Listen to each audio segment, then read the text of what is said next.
Hello, I was muted. Hi Danielle. Damn, Mitsuna is not the fastest one anymore. How are you doing? Hi Millie.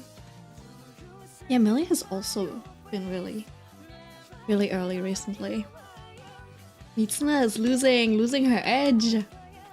Anyways, I have done all of the prep work basically. You know, like all of the stuff in the background. You see, it's all there. It just needs to be rendered nicely, right? Oh, and I guess I will still have to draw the like the can of Coke, but that's about it. So we can just like happily render away. This is high. I'm pretty good. How are you? I am doing okay too, except for like sometimes still like coughing up some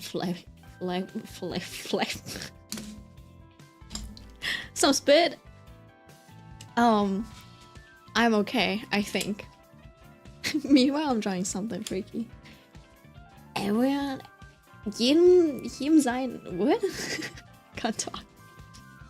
Jedem das seine? Is that how you say it? Flame. Flame.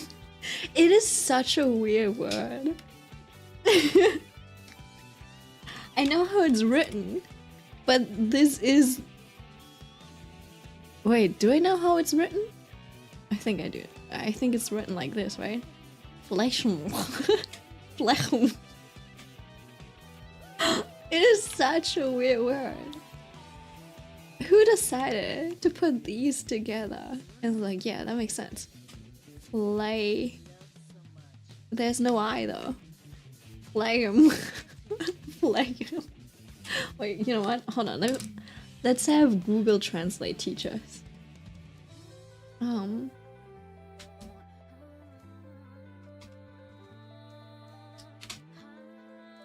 Oh, without an NH. Phlegm. It's just phlegm. But there's like this small G. Phlegm. Phlegm. Is this how people feel when they see Vietnamese words and it's like Nhạt. And I was like, what does this mean? I think it is really easy to translate though. In Vietnamese, NH is basically the equivalent to NJ. Nhạt. Right? And then KH is like the German CH, which is like that sound like. Let me see which one would be difficult to. I don't know. All of them are pretty logical, not gonna lie. Yeah, the Vietnamese system is very simple. You know what? Who should I start off with? I think I should start off with Lu Guang, just because he's a little easier to draw, I think. Look, everything's so nice and clean, and then you just turn off Sheng Xiaoxu's layers, and it's just a mess. What's up, T-Saw? How you doing? What are you doing? Do we need to talk about your special preferences?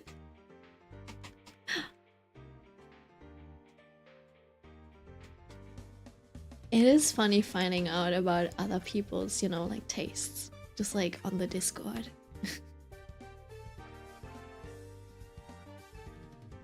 Oh, Danielle, I don't know if you're in the Sussy channel yet, but just let me know. I'll, like, if you're interested in the not safe for work stuff, just ping me. Well, maybe DM me or something. I'll let you in. Freak soul. Honestly, I think it was still pretty tame. It's just a lot of that bird girl. Is she a bird? I forgot if she was a bird. I think she was a bird. That's all I remember. I'm like, he's really into this bird girl for some reason. But everyone has their favorite characters. I have mine. You have yours.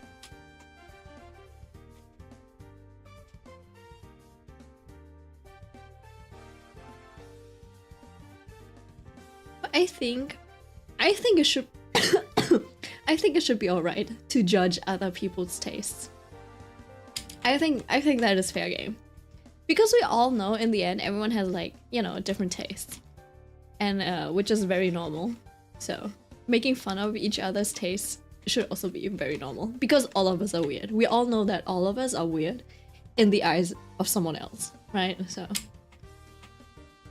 you know, that's why I like when I'm like out with girls who have a bit more of a like social life, who are not averse to dating. I love to look at their Tinder profiles or like the Tinder matches or whoever they're into. And I love judging that shit. You're like, you into these types of guys? That shit is hella entertaining. And then you have your friends scramble. Scramble to defend themselves. It is so funny. And I always like, here we are, but he looks nice. And you're like, he's got an open box of mac and cheese in this photo on the floor. Are you sure you want to date this man? What did I do? No, you didn't do anything. I'm just saying, it is really fun judging each other's tastes. It's just a lot of like entertainment. It is kind of similar to judging people's musical taste, if that makes sense. Right? Because these things are just so subjective. Even if you're like the most, I don't know, even if you're like educated in music, etc. Like yes, you can appreciate the technicalities. But no matter who you're like talking to, whenever someone's like, oh yeah, this is my taste of music, there will always be like something in that taste where you're like, I don't quite agree with this, I don't really see the appeal of this one, if that makes sense. And so I'm like, judging music taste is fair game.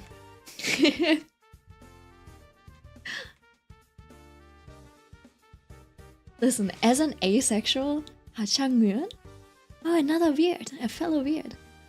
As an asexual, all I can ever think about someone when asked whether they are hot is, well, yes, their face is decently symmetrical. And like, no, I don't know if I'm asexual, but like, I see the attractiveness. But at the same time, I also do not want them to get into my pants. Does that make sense? I'm like, you know what? Touching a nice chiseled body would probably be nice. Because like, I don't know. The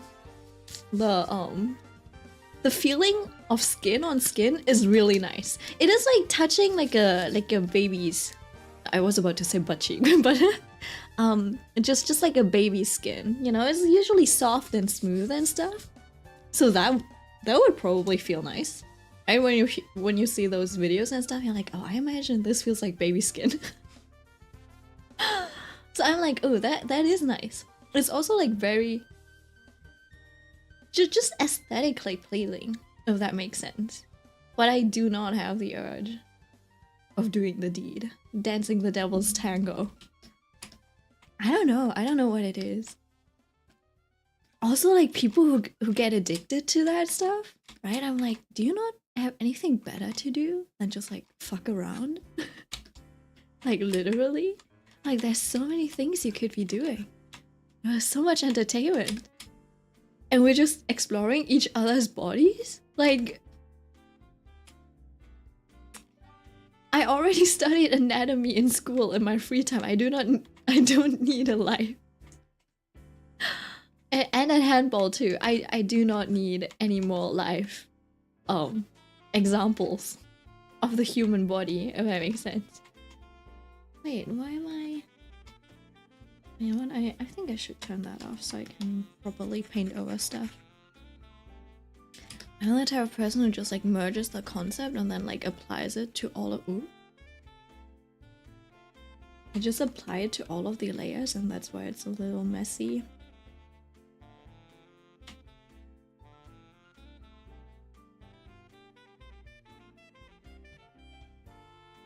Ooh, I forgot my name is on the tin. Oh! You're Cody, man. No, that does make sense. I was like, that image does look familiar. The name did not seem familiar. But also, like, your name is also very generic, not gonna lie. Like, you could be anyone.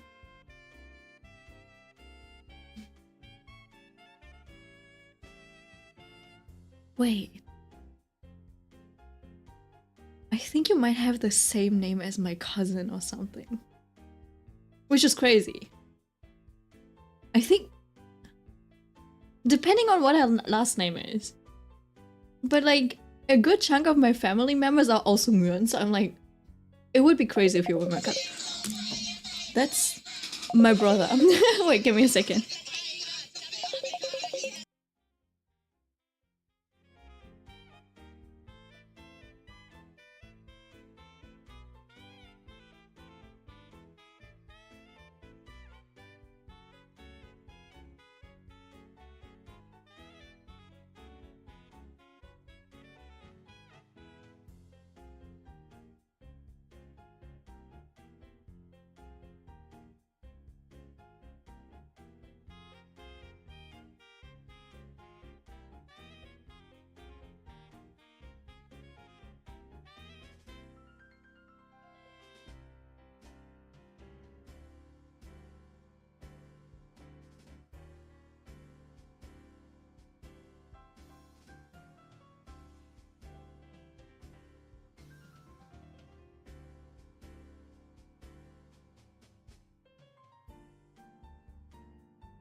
I'm back! Hello! The yapping is in the family. Alright, what did I miss? Mix Avatar is making some funny faces. Because my brother is funny. I'll explain it to you. I don't know how long I'll stay because I have the perfect weather for napping. Oh damn. Well, can't blame you for that. Why is drawing something freaky so cringy? I don't know. Externalizing, expressing your cringe inner thoughts. I don't know. It's like something, it is like seeing a brain. It's something that should stay inside of the body and not be outside. I love this Toho music playing. Thank you. It's also one of my favorite like sets. I bet I know where this is from too. Oh, I'm sure you do. It's the one with this image.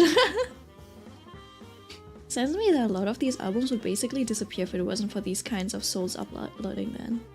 Only a few copies are made at a time. Yeah, that's true. I think these CDs are usually sold at what is that? Shit, it's like a convention basically. Hold on, let me look it up. You know what is interesting? I was talking to one guy, like a relative, Elegant Sister, and apparently he runs this account. I don't know if you know this account. It's like Elegant Sister. He usually uploads these very like indie the albums that songs and albums that kind of are released at this. I forgot what this convention is called. Oh yeah, M3. It's like M3 something, right? That's usually where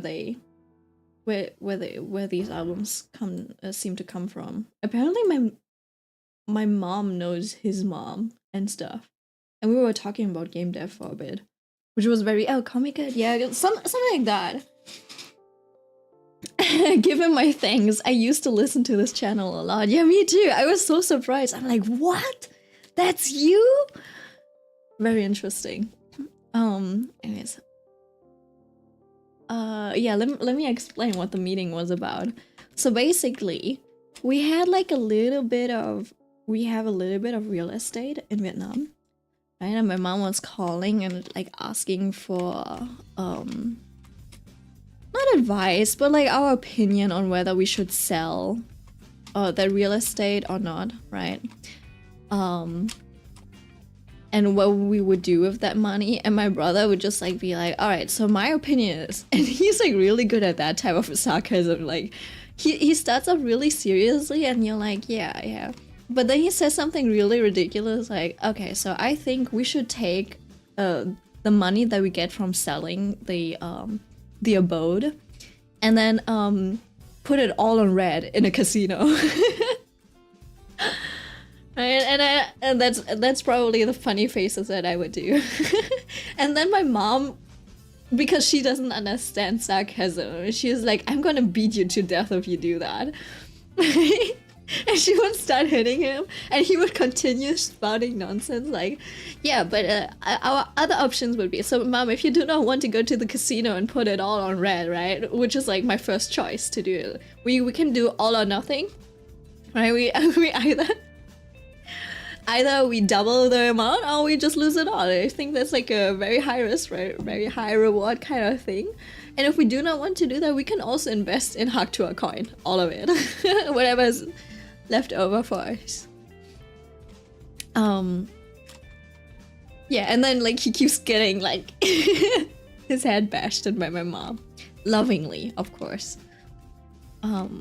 Yeah, so that is my type of humor. I thought she was going to rent it, or maybe I misremembered.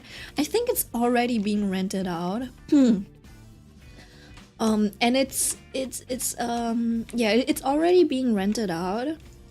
But obviously we can still, like, you can sell this, right? And then you get the money from selling it to like someone else, and that person would probably continue renting it out, and like you have some like capital, right?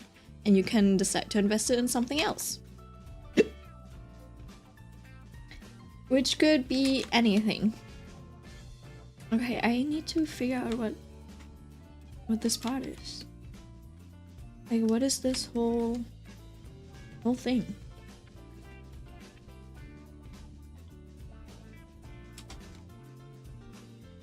I wouldn't be surprised if someone accused me of doing AI art if they saw whatever this mess was. They're like, if this looks weird, I'm like, yeah, I agree. I don't know what I was drawing there. So I'm so tired of that dumb meme. The Haktua meme? Wait, what meme? I think I missed it.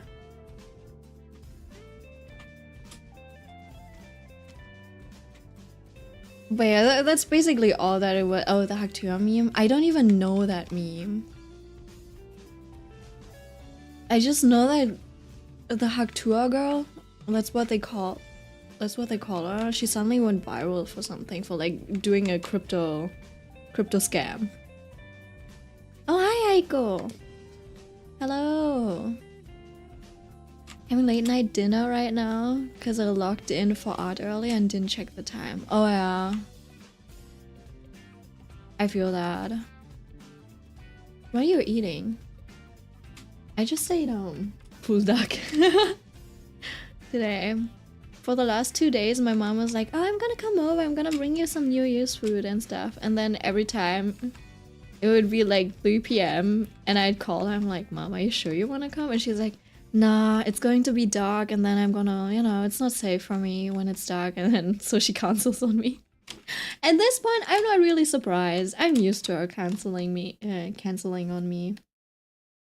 I don't know if that's a good thing or a bad thing, that I'm getting used to it. But it's also like, I don't really expect her to bring me food, but what annoys me is like when she says she's gonna do a thing and then she's not going to do it. And you know full well she's not gonna do the thing. I don't know what it is. I'm like, Mom, are you just like bad at planning or what's going on? Like,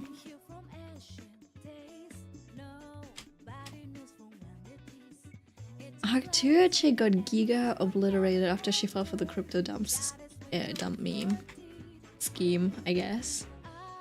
Because she's out of the picture. Yeah, I just saw like some clips or something where I forgot who they were talking to. It might have been CoffeeZilla or something. And they were like on a call with him and they were like arguing and stuff, right? And then she was just like, well, good night, guys. I'm gonna hop off now. And then she just left. I'm like, what the fuck? Yeah, I don't think the girl knew what she was getting herself into. She seems really young, to be honest. So I was like, well, honestly, that is a fair reaction. If she's like 18 or something, and it's like, well, I'm just gonna go off to sleep. This is out of my my pay grade, and I wouldn't be mad. I love the Japanese English so damn much. It's got so much soul.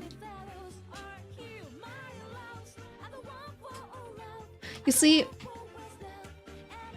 the Japanese kind of has me trained in the sense that I don't listen to lyrics and stuff, and just like view music as beeps and boops. So like whatever the meaning of the song is doesn't really matter as long as it sounds good. But the English still fucks me up sometimes.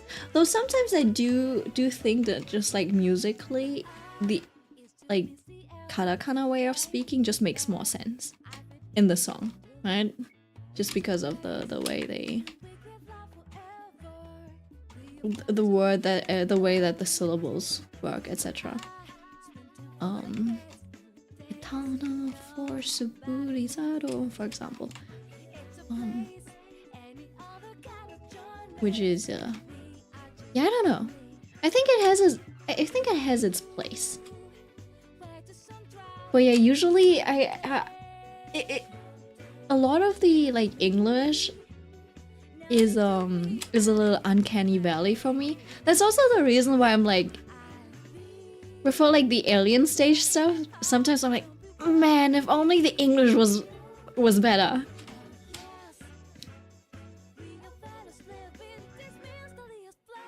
She's turning 1 or a bit. Oh, what?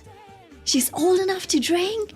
She's like the same age as my brother or something? No, that's crazy. I thought she was like, I don't know, 18 or something. Like 17, like, yeah. I thought she was like still in her teens. Oh, that's crazy. But that also just like shows that she's been living a good life. Does that make sense? Like a spoiled life almost, sheltered life. So honestly, I'm like, man, I can't even be mad at them, you know? If they've like lived a life without any problems, you know? Like how would they even learn that stuff? They've always had a good life, they never had to think, like they never ran into troubles, how would they have known how to navigate these things? Have you heard Sawtone's Confession of a Rotten Girl? I actually haven't listened to it. Another beautiful Hatsune Miku I'd love to see your take on if you ever feel like drawing her again. I'm sure I'll feel like drawing her again at some point. But I also still have a bunch of like Hatsune Mikus that I need to finish up. So yeah, maybe it'll take a while. I think it needs to be a song that I'm really into as well.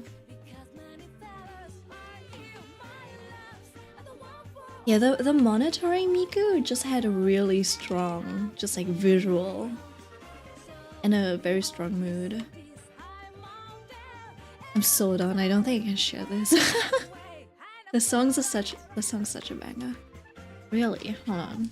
I don't know if I can listen to it on stream. But I've seen it going around. Give me a second. Confessions of a... I think I just like tuned into it a tiny little bit, but it's like English. English.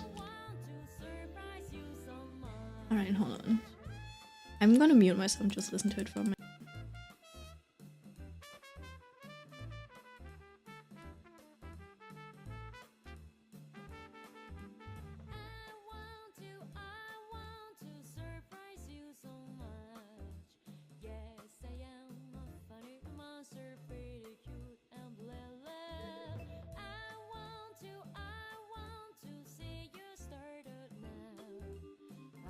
Just waiting for your visiting at behind a wall. Steadily, quietly, I'm waiting for you long time. Oh, please be surprised. I was finally before that. I'm lonely, I'm dancing to the rainy beat. The love, reason of a life, meaning of a life. How do I know? I'm a pretty. Something about the melody sounds very familiar. I forgot what song it is from. That one. I don't. Yeah. I did see the Valley cover though. I do follow Valley EXE. She always has like really nice covers. I think there's some Beethoven in there. Yeah, probably. There are some like classical, I don't know, motifs and stuff. I think that's what I heard. But I can't really pinpoint it because I'm not the type of person who like remembers titles of songs and stuff unless I'm like really into them. Yeah, that's unfortunately it's a bit of a weakness of mine.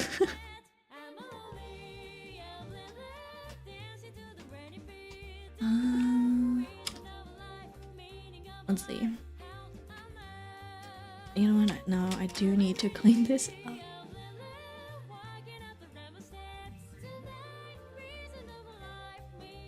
So he gets a little bit of shadow on his booty. I also can't make it look like he's wearing a diaper. This does look like he's wearing a diaper. Can I give him a bit of a cheek? Bring it back in. Honestly, I don't want people to be confused at what they're looking at, but yeah, I don't know.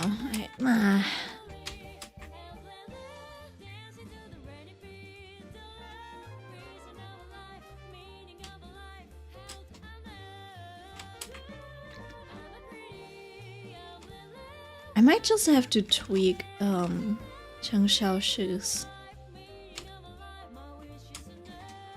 I don't know, sleeve or something. But for now,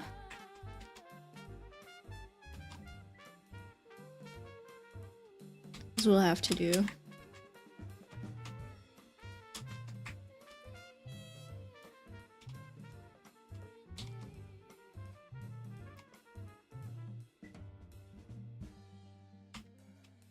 I'm planning on drawing fan art of Ado's elf, which will kill me. I did see the I saw some art of it. That's for sure. I was like, ooh, this is very artsy. But honestly, I haven't really been too into a lot of like Ado's song. Unfortunately. I don't know what it is. Maybe she's just not my style. She's an amazing singer, but I don't think I enjoy her style a lot. I think she's like friends with other people who's like who said I'm a little bit more close to it. Like Ado is one of the extremes, but I like a little bit of balance. I think her friends like Yoshino or something. She did karaoke with her. Yoshino or something. Oh yeah. This one. She has like a similar style, but it is a little more... It's a little less... I don't know, it feels a bit more technical maybe. Also,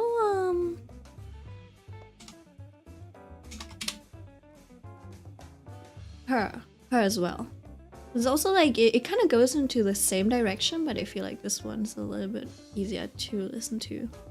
Wait, did Ado do a Gal cover? No, Ado did not do a Gal cover. Well, that's sad. I think I'll keep his legs very simple. You know, they are technically background at this point.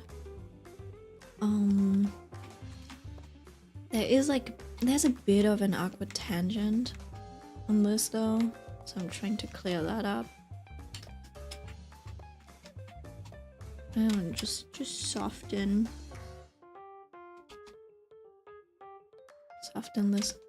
these things. And then I think I can just move on onto his face.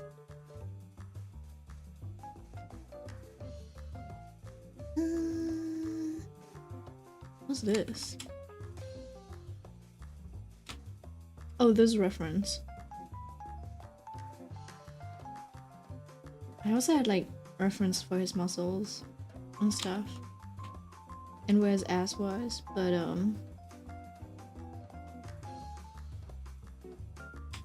I don't know.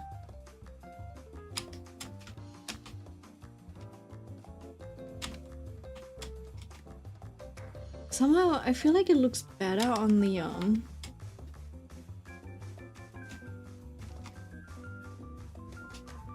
sketch than it looks like painted. So I don't know how to feel about this. What does IRC mean again? Oh, if I remember correctly, Ado doesn't work with one producer, but she basically gets sent a bunch of demos and picks whatever she wants to sing. Yeah, I know. I know, that is like... That's pretty obvious, right? That's how a lot of like popular Japanese singers do stuff, right? Because there's no way that like... Oh well, I don't know for the anime stuff, but... Yeah. I feel like usually it's more of like, yeah, you are now like a music label now, so we'll just, you know, give you a bunch of songs for you to sing. It was a pleasant surprise for me, because it's a song I never would have expected Ado to sing. I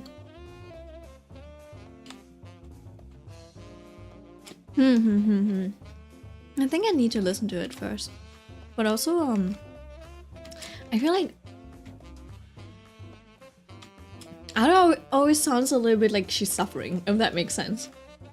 Right? So it's like every second line that she does, she's just like pouring her heart out, which is not bad. It's not a bad thing. But sometimes I'm like, I like the singers who sing really smoothly and make the melodies sound really melodic. I know, please cover Love It by Bees and My Life Is Yours. Right, so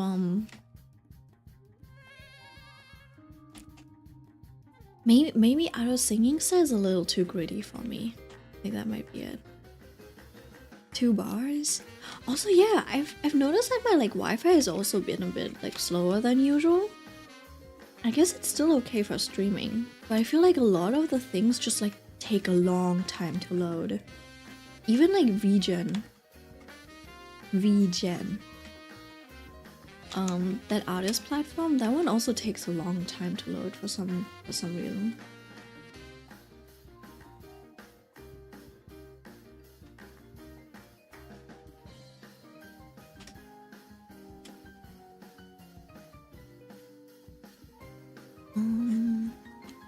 Basically, since I did most of the stuff, I literally just need to clean up.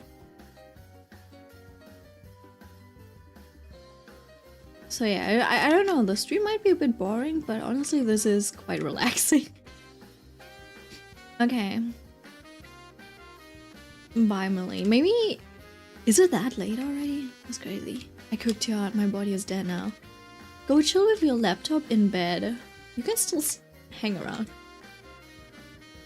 Are you going to Mitsuna? I see. Just be us then. Being freaky is exhausting. Then don't be. Wait, no, I'm not leaving. Oh, I see. It sounded like you were. I thought you were going to bed. I was like, maybe isn't it still a little bit too early?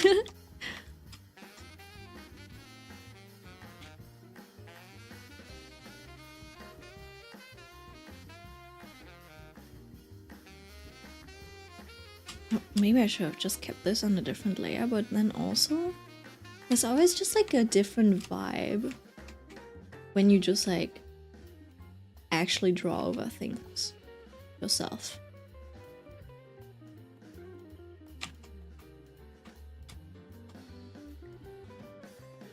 Though it always feels a little messy compared to when you do like proper line art and stuff.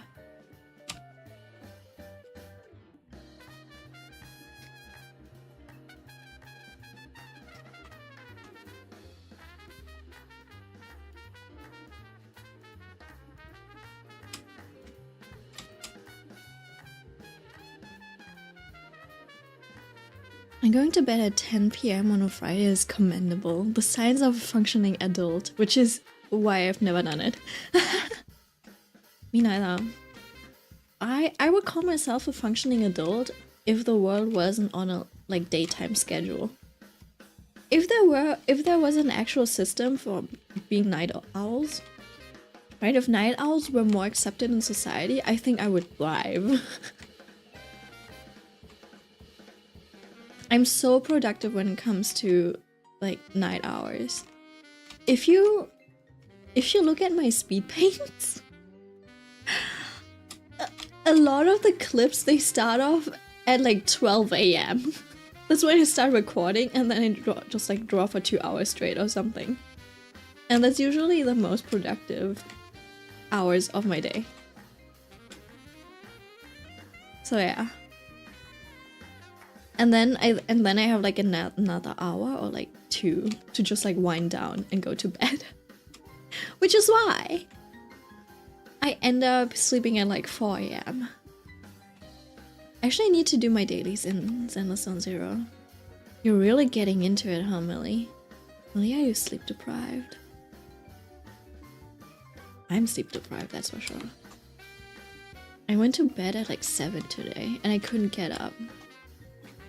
So I was like, I have a headache. Which I did have. If you're just like on 3 hours of sleep or something, you will have a headache. So it wasn't a lie or anything. But yeah, I had a headache and then I slept for another 2 hours and then it was like okay to get up for me.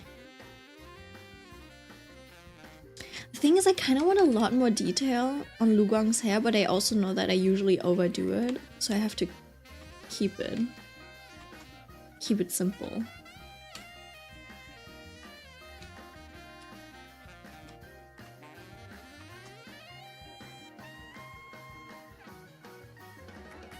I'm very prone to giving him too much detail.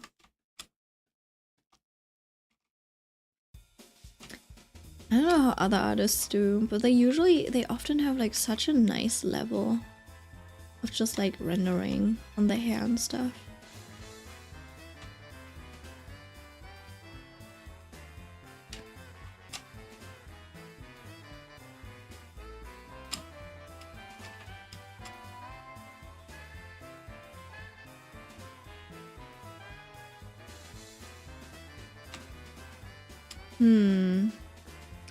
And I'm thinking about what I want to emphasize. Honestly, maybe it's better to keep his hair simple. Because on his literal art, he basically just like has a flat hair color. So I kind of want to stick to that vibe. Of his hair being so bright that it's just like there's barely any shading. Hold on. Like I finally got Astra and like Kaon, my love. Of course I have to play now. Oh, I see. They look so pretty already. Very hot tree cam. I can't stand up. Fudge. What do you mean you can't stand up? What do you mean you can't get up?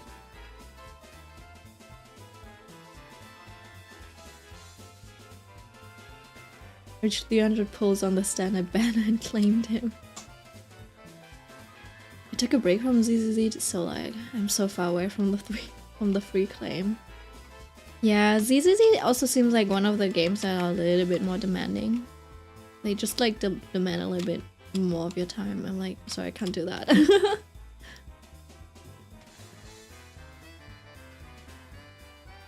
Mostly the 2 commissions I had coming in, like the one from Mai and then another commissioner.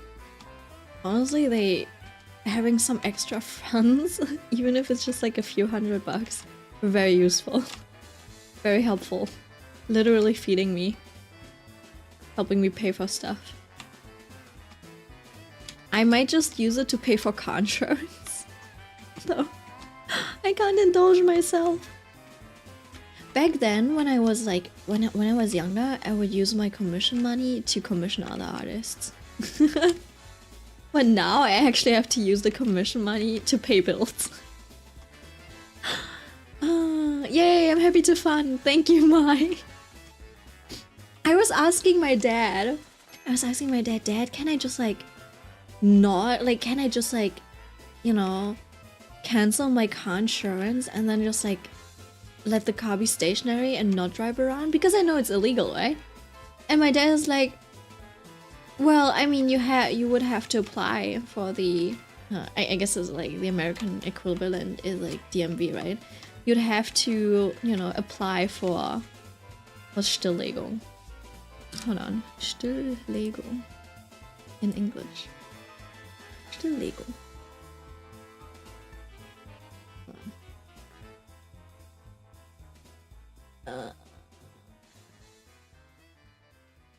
Hold on, I need to move this on to another screen. Where's German? Oh, there it is. Oh, it needs 3 L's. Decommissioning? Decommissioning the car? Basically just like putting the car down and being like, yep, this car's not moving. And then you just like have to report it to the DMV.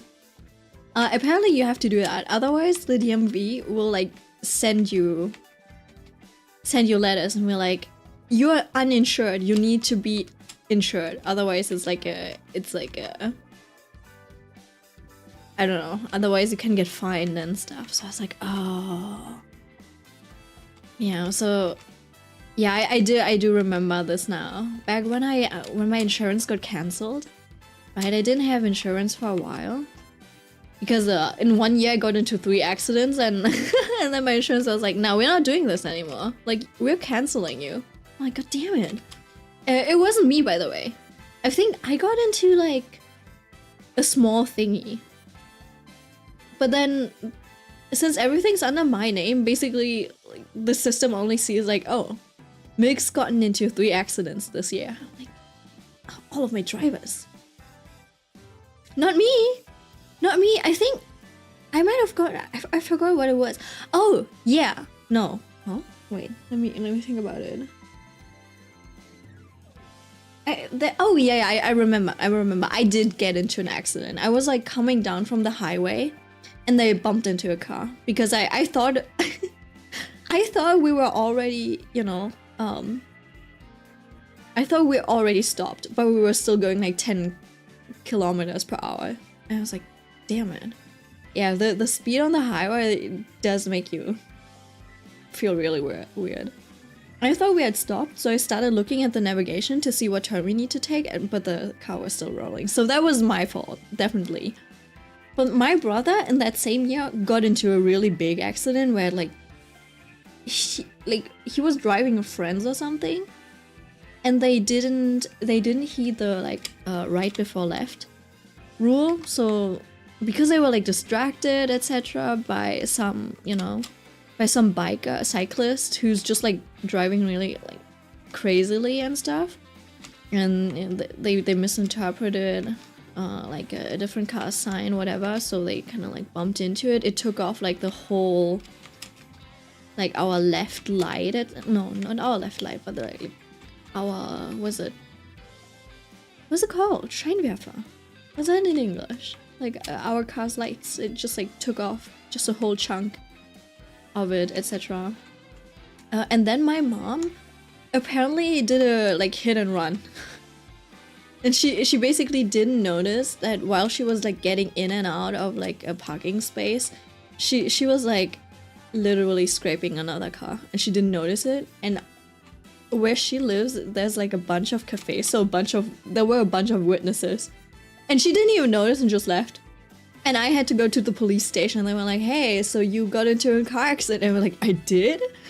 And then they were like, yeah, some people said there was like some dude in that car. And I remember on that day, I was like watching the ESC, right? European Song Contest with friends.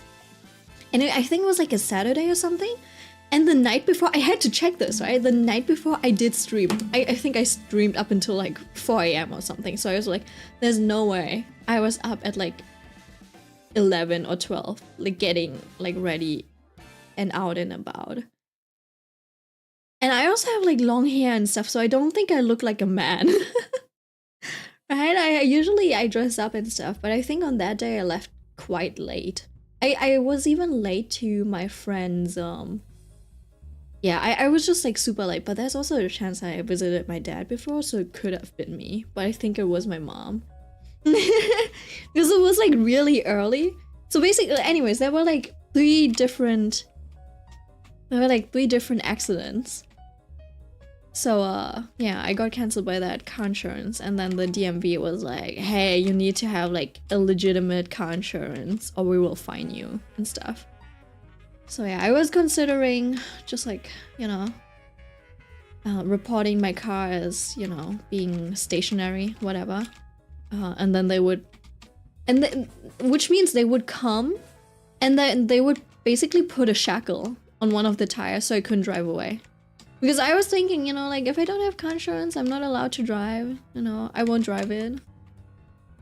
It'll just like stay around like my house where it's parked and stuff. But yeah, apparently you can't do that because like, yeah, who's gonna stop you from just like driving around anyways? So yeah, I guess I can't cancel it. But it's also like $600 each like half year, which is a little, it is a little bit much, I'm not gonna lie.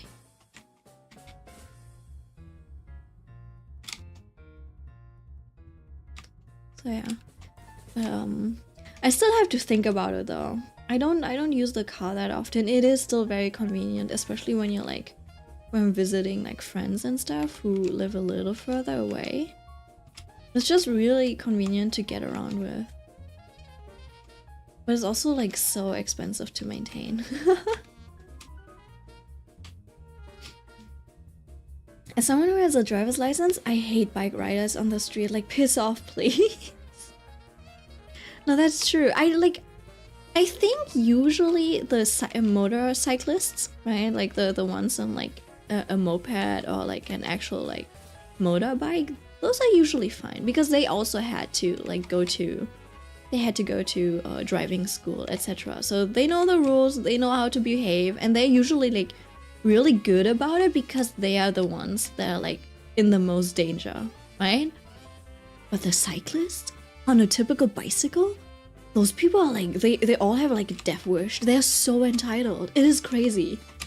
And then when you argue with them, they're like, yeah, but I'm the one who like will die if I get hit by a car. I'm like, and that's why you're driving recklessly? I'm like, I do not understand. In driving school, you're literally taught to, you know, have an eye out for everyone. No matter what you do, always have an eye out because there could always be some crazy dude. But the cyclists are like, no, you have to pay attention to me, right? This is my God-given right to drive on this road, and cars are not allowed to drive on my biking road. I'm like, bro, this is not how it works. But okay, you get angry. You do you, I guess. And then they're always like, people who drive cars, they're so arrogant and entitled. I'm like, bro, no guy that like drives a car that I know has been driving crazy. There are some like reckless people though, so that is true. But that goes for both like car drivers and like bicycle riders, I suppose. Though I feel like the bicycle riders are the ones that like rage a lot more.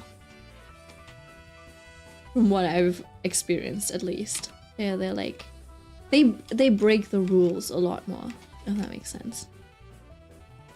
Like they don't heed left before right, they don't really stop for this like signs, they also don't use traffic lights the way that they were intended, and then if you ask them why they're not doing that, they're like, well, I want to get like from one place to another place faster as well. I'm like, and that's why you're like impeding traffic, right? Like if that is not entitlement, what is?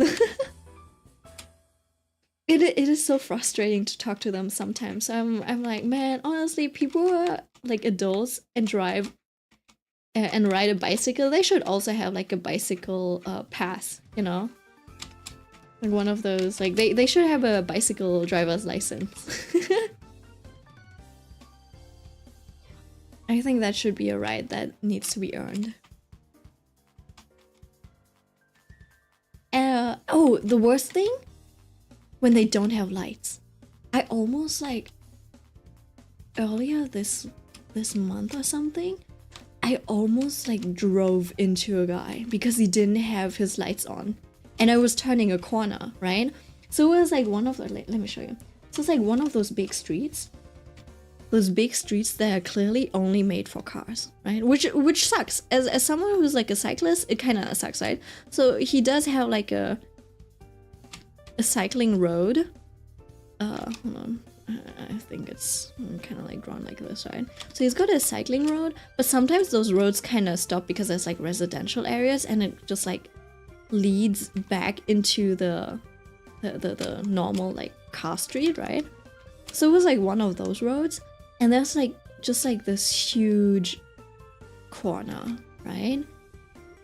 And I was turning this corner and there was just like this bike obviously in my lane, but right, and he didn't have any lights on. No lights, and it was a super dark corner as well. There were like almost no traffic lights, etc., like illuminating the street. I was like, oh my god, I almost shat my pants. It's my God-given right to be on the road as a cyclist, Mead. It is my God-given right to resent your existence. That's true. That is so true. I also sound like a typical, you know, like car driver. But yeah. It's not exactly the highway. But you know, I do live in an area close to a highway, right? And it is like one of those streets where it gets like less populated, less residential. So the streets are like bigger and like more industrial and stuff. It's one of those streets. So it's like, even if you're in a residential area, it can be super hard to see bikes. Especially like, for example, on a rainy day, where every light is reflecting off of the street, it can be super hard to see. Like bicycles, especially like bicycles that do not have lights on a rainy day at night, the death of me. Not gonna lie, I almost got into like a few, not a few accidents, but that was also one of those like moments where I was just like on a crossing, just a giant crossing. It's like a city crossing too, right? And it was like fully equipped. I had my glasses, my lights and everything. You know, one of those like big streets where there's like at least 3 or 4 lanes. Right? And you're like doing you're crossing this way, but there's also bicycles coming this way. It is raining. It is like super rainy, and then so you have all of the lights from the traffic lights reflecting on the ground. You have all of the like car lights reflecting on the ground, and then on top of that you have all of these businesses at the corners of the street, and they're also reflecting light onto the ground. And then there's just like 2 tiny like bicycles coming from the back, while there's also cars that are still crossing, right? And they're like hardly visible behind the cars, and they don't have any lights. Recipe for disaster, I'm telling you. I'm telling you. There was also one time where I was just like driving around in a like pretty dark residential area. I was like looking for a parking spot, and then there were like these 2 cyclists coming my way, and their lights were so bright. They were brighter, like they were more bright than car lights. You know those cars that have like very, like the super modern cars that have like extremely bright and white lights? Yeah, one of those lights was on a bicycle. And you know what? I was not mad at it. I was blinded, but I was not mad at it because it was on a bicycle of like a child. Right? It was like a 6th grade elementary schooler or something riding like a bicycle with like the brightest lights, and the dad was like riding in front of that kid with like slightly darker lights. And I was like, you know what? You do you. I am not angry that a dad is like opting for maximum safety for their child. But man, I had to like slow down for a hot minute because it was so bright. It just like went into my eyes fully. My brother got hit by a car and thankfully only got scraped in a residential area while cycling, because some people decided to have a 3-meter tall hedge around the property and nobody could see. Yeah. You know, there's like this one street that I live at, right? And it's so hard because like you're coming out of, like you're basically riding up a slope to get onto the main street, right? And it is pretty small. You can hardly see anything, right? You're already on a slope. And then there's just like rows of cars. There's rows of cars just like lining both sides of the street, right? And you literally cannot go anywhere. And because your car's like halfway on the slope and still halfway on the street, you can't get too far out. You can't get out far enough to see past this car, for example, right? Because if your car sticks out even a little bit, whoever's coming this way is gonna hit it. Like, there's not a lot of space on that street. So you have to look through the windows of whatever car is here, and then also look at the opposite side of the road and look at the reflection on the cars if there's like any lights coming to see if there's a car that might hit you. Same goes for the other side. It is actually a terrible experience, so I hate going out of that way. driveway. It is actually so bad. That's why sometimes there's like really nice car drivers that will just like honk a little. They'll just like honk or do a little bit of a light sign to signal anyone that is over there that, hey, I'm coming around the corner now. Just be prepared, there is something over there. And then on top of that, if you're a cyclist, right? Even though you do have the sound of the wind rushing through your eye, you hear a lot of like windy sounds. You still have better hearing than anyone who's sitting in a car. Outside noises are really muffled when you're sitting in a car. So you literally cannot hear, like, a cyclist can hear a car coming, but the car cannot hear the cyclist coming. Right? So we're literally just like, alternatively, if your cyclist sees, yeah, exactly. Right? It's also good to slow down. If you can't see well, everyone has to slow down. Right? So, yeah. It's just like, that's literally just what it is. Everyone has to do everything, basically. I usually go super slow. I'd rather inconvenience a car being like, what is this idiot doing? Why is she so slow? Like, just get out of that spot than actually just like committing and then, I don't know, actually causing a car accident. Yeah. But other than that, driving is usually a very chill experience. The only stressful experiences I have when driving is literally like low visibility, right? When there's like a huge hedge, you know, that you can't see a past, etc. And then also parking. When there's like little to no parking spots and you're like unsure if you fit into that parking spot or not. And then embarrassing yourself.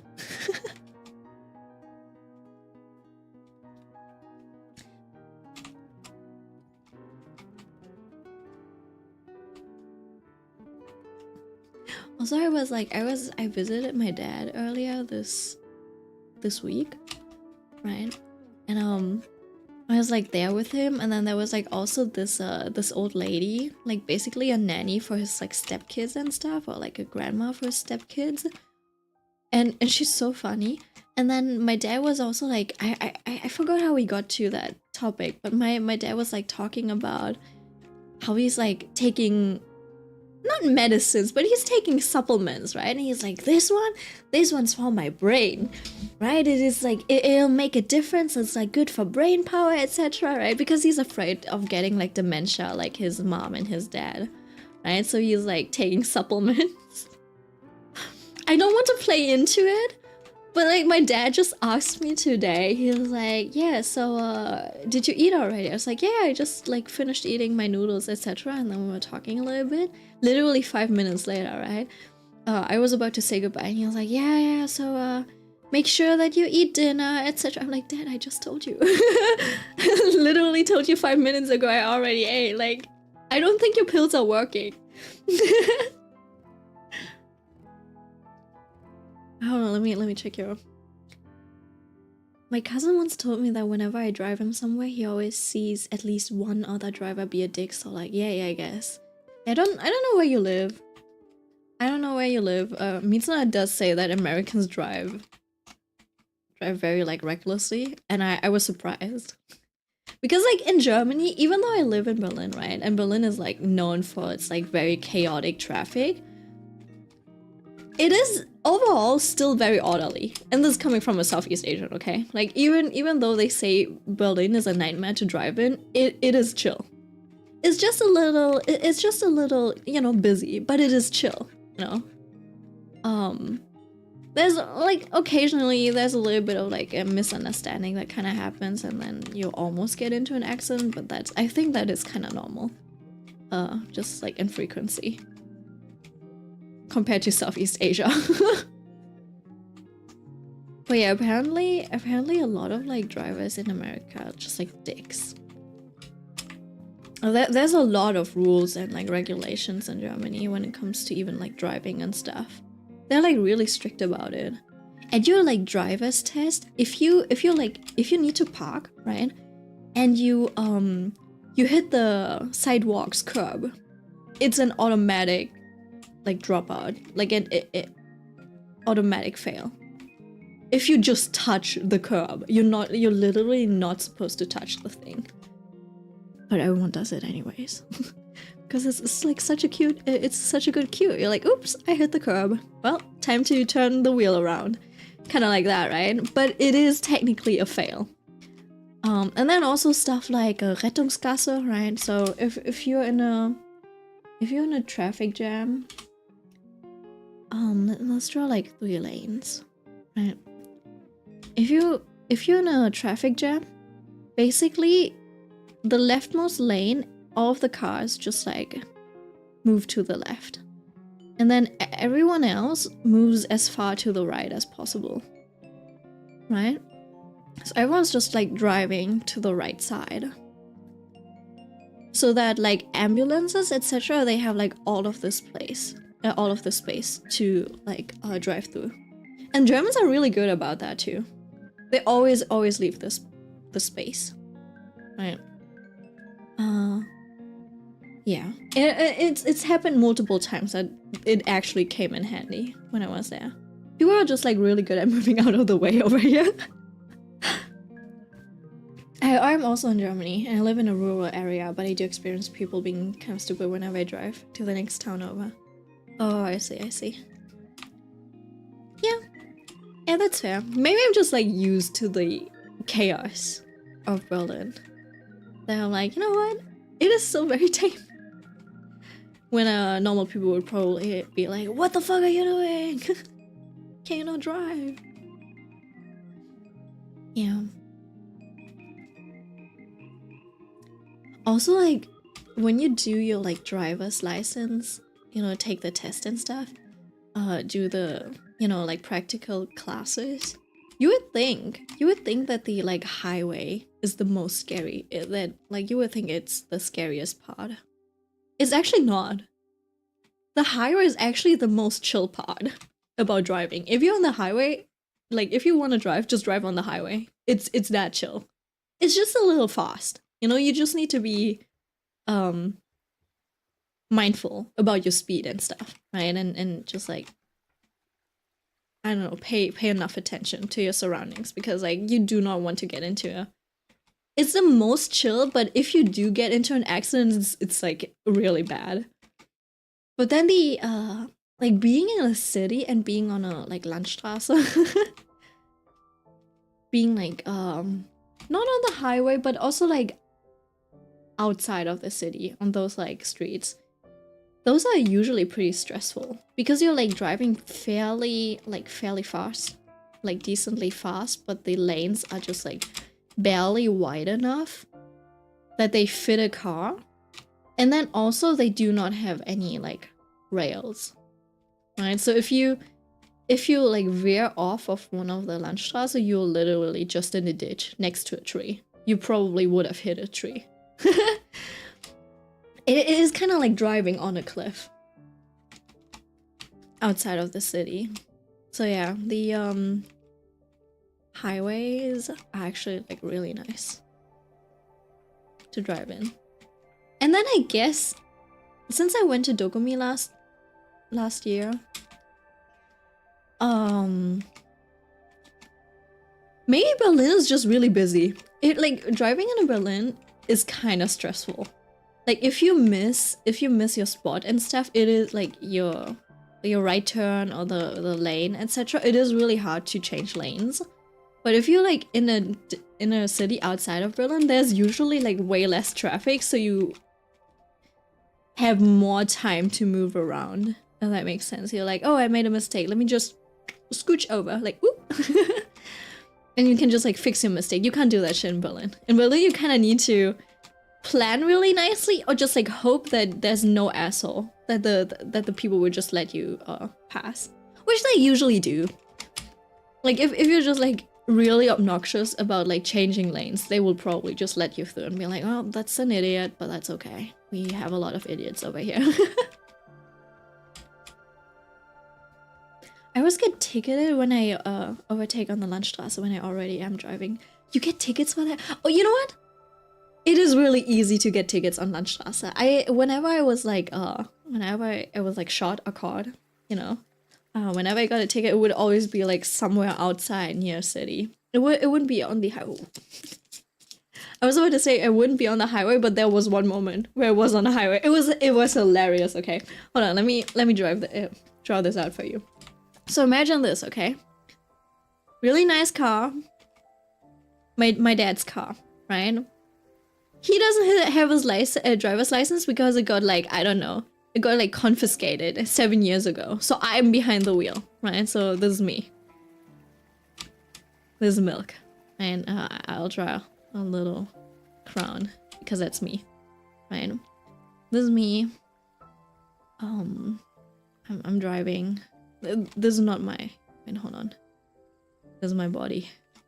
And this is my chair, okay? And we got my dad on the other chair. And he like over here. It was like Papa Milk. Oh. And he's just like sitting there.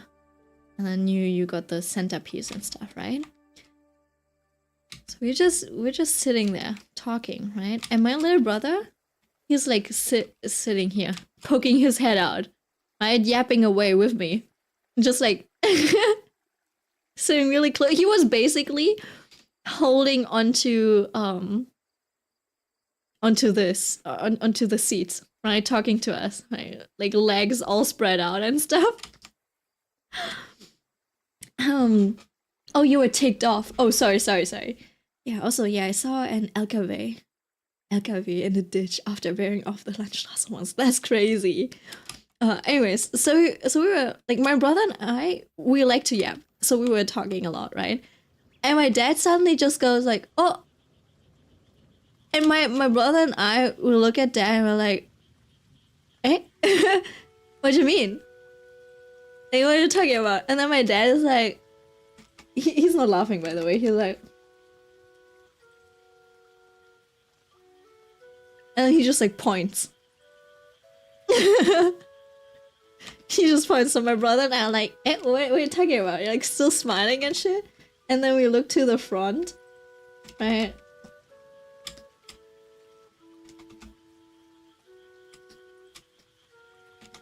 Hold on, let me draw this. It'll take a while.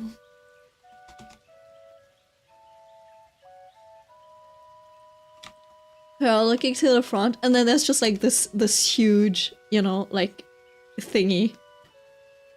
It kind of looks like this. It always looks like the back of a car, right? It is like a huge piece of thing too, and it just like our view kind of looked like this, right? So this is the driving wheel, you know, this is the street, and then you just have this thing, and you're like driving by, and you can see it move like all the way past you. It is so stupid. So you literally, I can't draw this. But you basically have like, hold on. You basically have like 3 people's eyes just like, just following the camera. We were all just like flabbergasted. Could he have not like told me to brake or something, or be like, oh, slow down or something? He just went like, oh. And then for a whole like 5 seconds, my brother and I were like trying to figure things out. We're like, what the fuck? What's going on?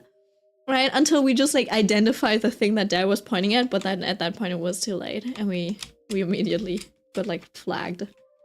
Ticketed. I don't know. There should probably be like a hilarious photo of us just getting, you know, like photographed. Just like daddy, daughter, and son.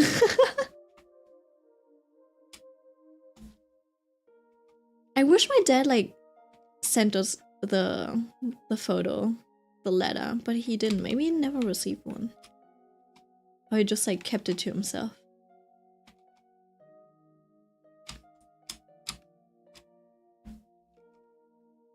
Right. And then we have this. I'll just...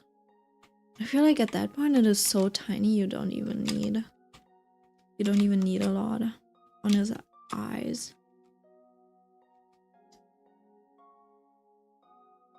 A little bit more yellow. My dad got a ticket for speeding once and showed me the picture while laughing. Speeding ticket photos are always so funny. I have one of like my brother's friend, and it's always just like people just like looking really blank. They're just like they're all driving like this. No one ever looks fun. Like no one ever looks good getting a speeding ticket. The picture was so creepy, really. For us, it's usually just like a nighttime. It's like a nighttime camera type of thing.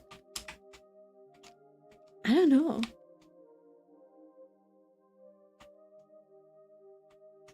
But honestly, I feel like those photos are kind of mean because it's literally just like a human at their purest state. Does that make sense?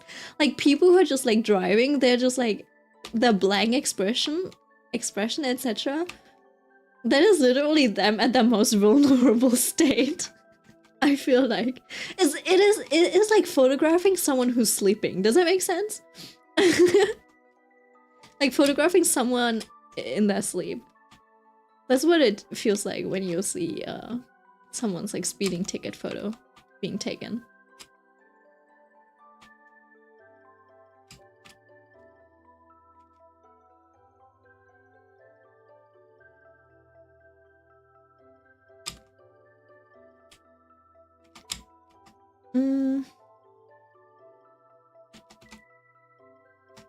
I think he needs a little bit more definition on the back side.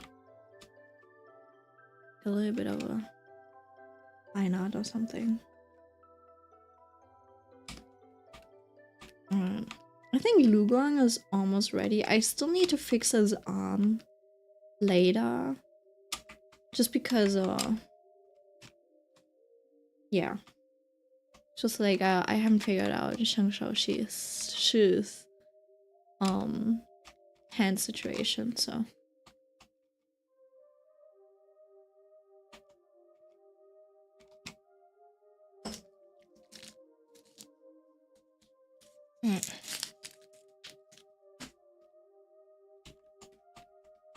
Okay, I think that's it for Luguang for now.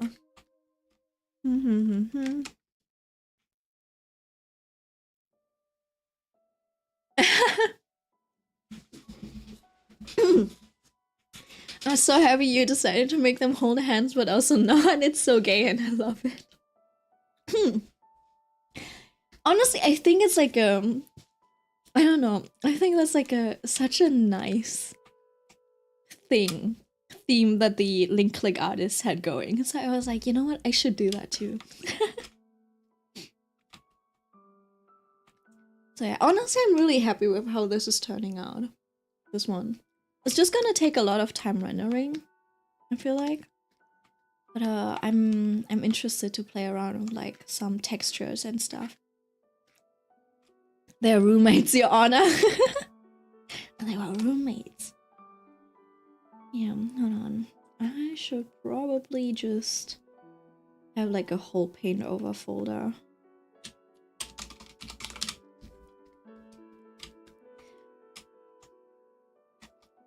The thing is, usually with these types of stories, it usually feels like it's not really romantic attraction. Does it make sense? But it's always like on this like soulmate kind of like level. So I'm always confused. I'm like, they could be kissing each other, but they would also be fine without kissing each other. That makes sense. Like I don't feel any sexual tension coming from them. Other than just like, you know, like pure love. I don't know, affection. in that sense. I don't see any one of them like pining for each other and being like, oh my god, I want to kiss this guy. So I'm always like, is this gay in the sense that what I think being gay is? Or is this just like pure love in the sense that that we don't really have in the media? I wonder if that's like an American thing, though. If that's like a thing that comes from American media or just like Western media in general, where it's like love means that you have to be like sexually what's it called, like you involved with each other, right? So whenever it's like, oh my god, they're so gay, they should kiss, and whenever I see that stuff, especially like in Asian media, I'm like, I don't think that's the type of love that we're going for, right? Or it's like it's similar to how, I don't know, Asians have a little bit more skinship with each other, right? So like I don't know, like Koreans, Japanese, for example, like guys, they tend to be a little bit more touchy with each other, you know, doing you know the typical, you know, pose where there's just like one guy who's like, nah, and he's like, ugh, and then there's this other guy who's like the golden retriever who's like this, and it's just like, hey bro, let's hang out, right? And then other like and then you usually see it from the like Americans where it's like, oh my god, they love each other, they're gay. I'm like, I don't know, this seems like pretty platonic to me, but who am I to talk about it? It's like, I'm not saying that you can't interpret it that way, but then I'm also like, it's not always that, right? So oftentimes I'm just like, really I'm just really torn. I'm like, I don't know. They aren't kissing not because they don't love each other, but because they know they love each other. I don't know about that. I don't know about that one. It's like, I feel like these three guys feel, well, with like Ling and stuff, these feel more like found family. Not family, but like friends for life. Does that make sense?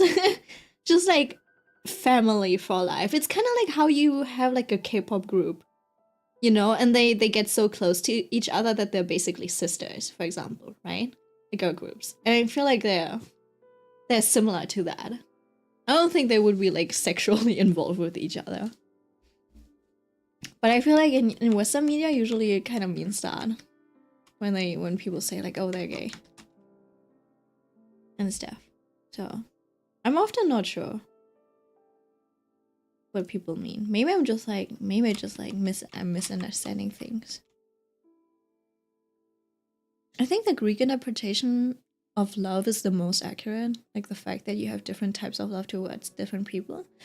Yeah, I feel like that one's like the most accurate too, but it's also missing a few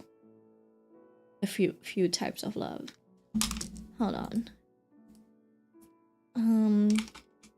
Greek types of love. See, you've got like eros, sexual passion, philia, deep friendship, ludus, playful love, agape, love for everyone, pragma, long-standing love, love of the self, family love. No, maybe it does encompass a lot. I don't think it's like deep friendship though. I don't think it's deep friendship for these ones. I also don't know if it's long-standing love in that sense. And then massive obsessive love. That's a thing. Family love. That's also, it's kind of like, these probably can also mix and stuff. I wonder what's like the soulmates type of love. What that is kind of like described as in this context. Is it the is it the long-standing love? Is it the like deep friendship? Because I feel like even if you have like a deep friendship, it still kind of feels a little bit different. It's like you're friends. No, I don't know. Philia can mean love between equals, love connected with the mind, and love between people who have shared hard times. Like it's like companionship. I see. This is like a you're my nakama. This comes from the Greek philosopher Plato, the Platonic friendships. See, I think there's like a step above that, which is not the romantic type of love though. And I think it's like the soulmates type of friendships. I feel like we do make that kind of distinction. Alright, there's like people who are like your best friends, and then there's people who are your like soulmates. I did not expect the nakama drop. But that's what it is. No, that's what the Greek one describes it as. I feel like the Greek ones is like it is missing a little bit of nuance here and there. But it could also be that the soulmates type of thing is just like a mix between two types of Greek loves. But it is already a little bit more extensive. But yeah, the Americans do lean into the eros type of like relationships a lot more than other countries. Oh well, I guess it's like a Western thingy. No, you know what? No, it's not, because there's also hentai. It's just it's a worldwide thingy. Yeah, I think that's like the most common and easy to understand type of love. I think that's why it's so big. Why can't I open this? Oh, have I gotten so weak that I can't open this bottle? Not the hentai drop. No, but like think about it. Think about it.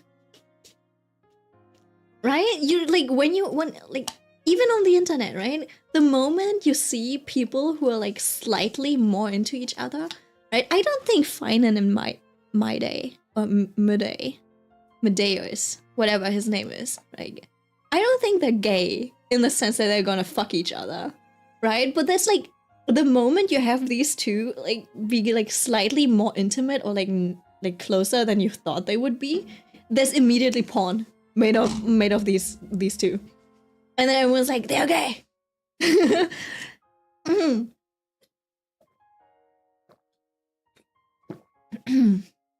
Oh, you got chocolate too. That's nice. Nah, they should freak. Gilgamesh, but not an asshole. Maybe shipping is a coping mechanism. I think so too. Not gonna lie, I think it's living vicariously through their characters. I think that's all shipping is. No, it's not. I think it's one type of the shipping. There's the type of shipping where you're like, I wish that was me. So you're like looking at what would be your ideal relationship, right? And then there's also just, I think, just like the pure, like more of the motherly type of love, type of shipping. If that makes sense. We're like, nah, I don't want this type of relationship, but it is really cute. I hope these two get together. Yeah. I was just thinking about the what's it called? After School for Unripe Apples or something like that. That webtoon. I was like, yeah, no, I don't wish I was this kid, but these two are really cute together.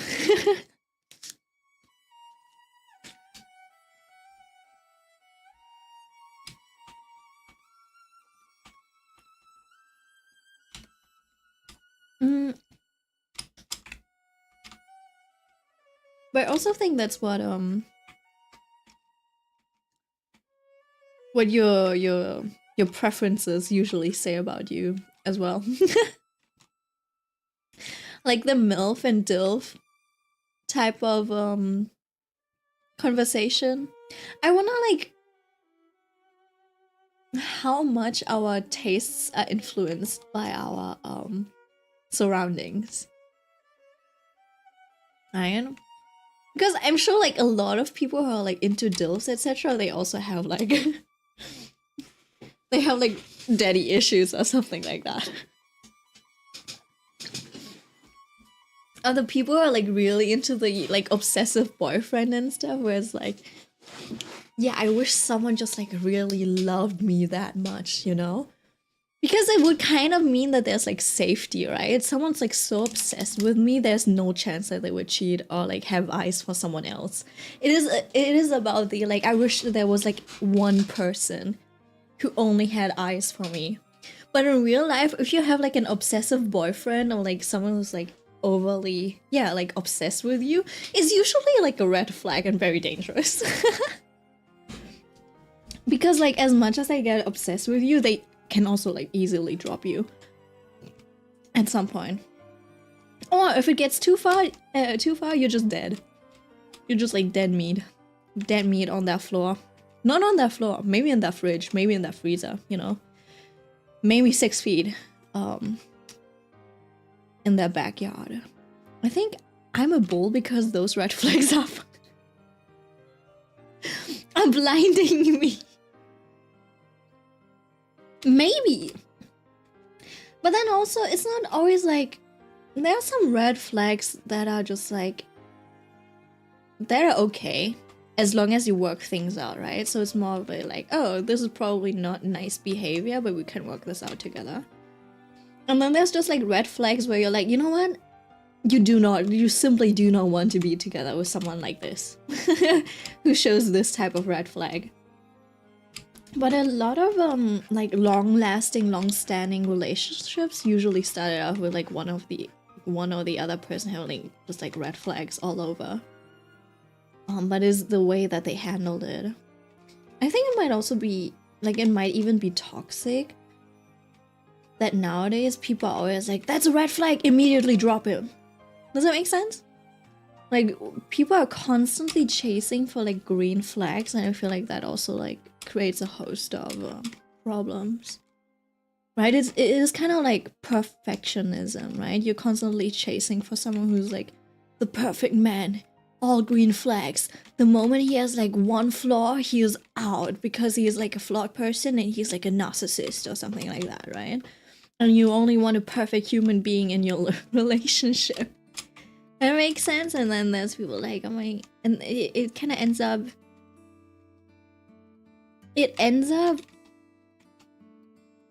just like pitching these like both sides against each other, right? So the person who's like dropped because they're like not perfect, they're like, oh my god, the other side is so entitled. And then they also like feel bad about themselves, and then the other side that is like entitled, they're like, why can't I find anyone, right? Why I'm so lonely when I have like, I don't know, like such good, I have my standards are too high, something like that, right? What's my red flag? My red flag is easy, I think. Mine is probably that I'm like, that people are like the last on my mind, right? So if someone wants to get into a relationship with me, they have to be prepared that I'm just like gonna leave them alone. I can disappear for like a month. I'm also not the type of person who's just like who shows a lot of initiative, right? So they will probably always feel like I'm not interested in them. That's my red flag.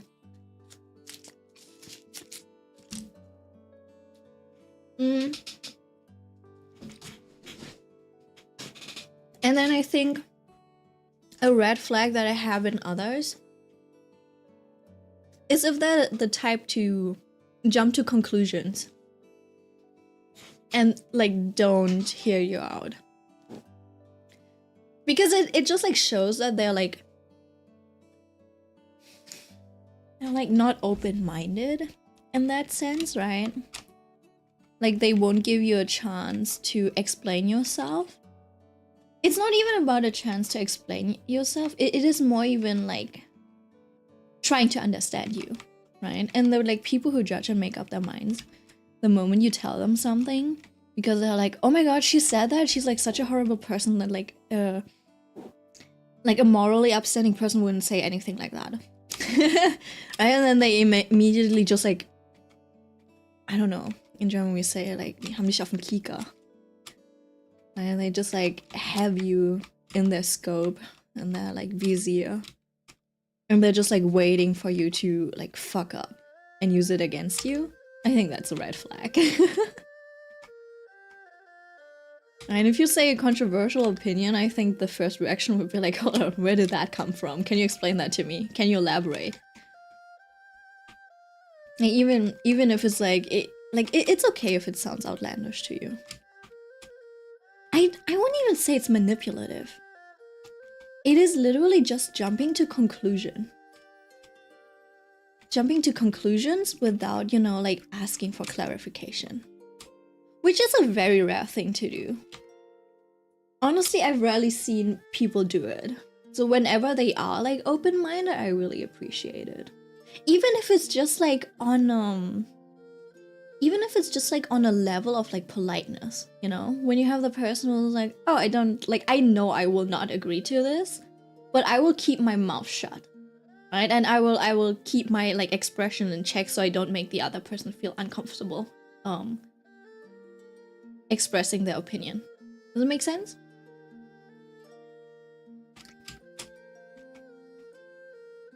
Because like often, like sometimes I have people, like I talk to them and I can see that they are like, they don't really agree with what I'm saying, which is totally fine. But they're also like very polite about the way that they're like, I don't think I agree, etc. And it is cast without judgment, if that makes sense. They're literally willing to hear you out.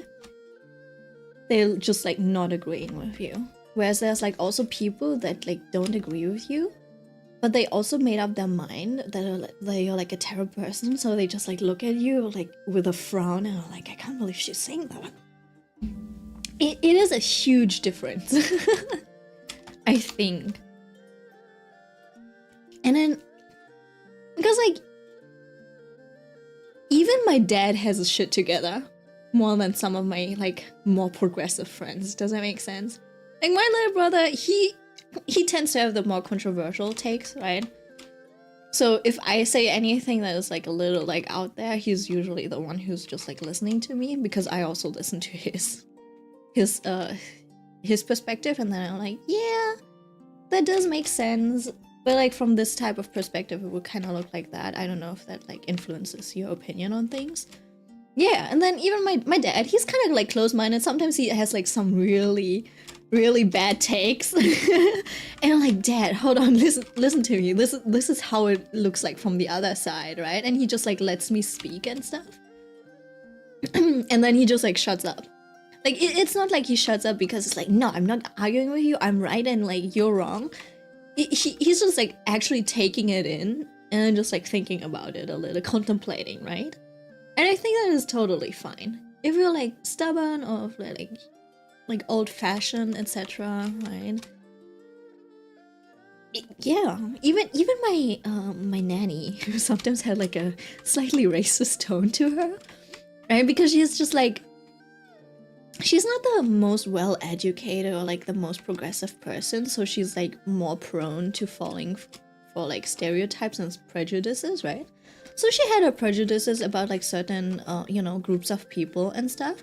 But then when you explain things to her, she's like listening to you, like, and then she also admits, she's like, oh, you know what? Yeah, I was wrong about that. I should go, like, you know, like have a talk with that lady or like apologize, you know, just like invite her for something. That was wrong of me. I was probably just really jealous about her, like envious about what she had. You know, I'm like, yeah, that's totally fair. That's totally normal as well. Just like don't act on it, grandma, right? Open-minded racist. We need more. Yeah, kind of like that, right? And I think that's literally just if you meet them with like respect and love. And this sounds really stupid, honestly, but I feel like even on like the progressive side, they don't give people enough grace. And that often bothers me a little. I'm like, man, like, we could have such nice conversations, and like, the people on the other side are not the devil. We don't need to make two camps. We can just have a conversation. Why does no one like to talk? Am I the only yapper over here? What's going on? Yeah. I also had like some moments where I was like talking with friends, and we were talking about a like more not a political theme topic where we were just like, I think we were even talking about cryptocurrency once, and like a lot of them probably just like didn't really know about it, but they also never really participated in it. So it was just like me and one guy yapping, and then the rest of the group, they were just like looking at us like we were crazy. And they always had like this smug little, what is this word? Damn, there's no translation for that in English. There's like a this word in German. It's like schmunzeln, but it just like translates to smile in English. Okay, so let me explain. So schmunzeln is basically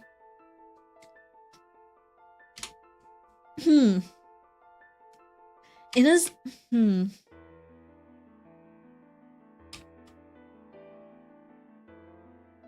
it is kind of like this. But it could also be, you know, you could be schmunzeln if you have some devious plans, right? In your mind, and you're like rubbing your hands like you're a fly. Or you could also be schmunzeln in the way where you're just looking at something adorable and like, oh my god. Like an Anya smile? A little bit. Though her smile is a little more... It is more on the extreme.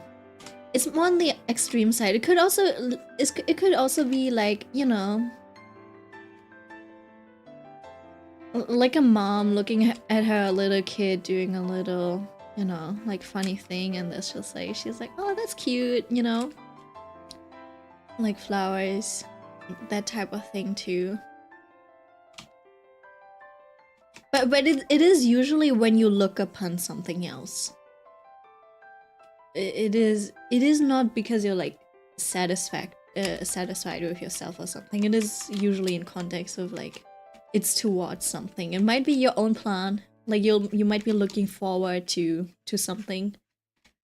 Like some secret or like some plan that you've like laid out and you're just like waiting for it to unfold. Or it could be in a wholesome way where you see like a couple that you ship and you're like, oh my god, they're together. Let's watch a little. Something like that. Oh, you know what? I'm gonna grab this.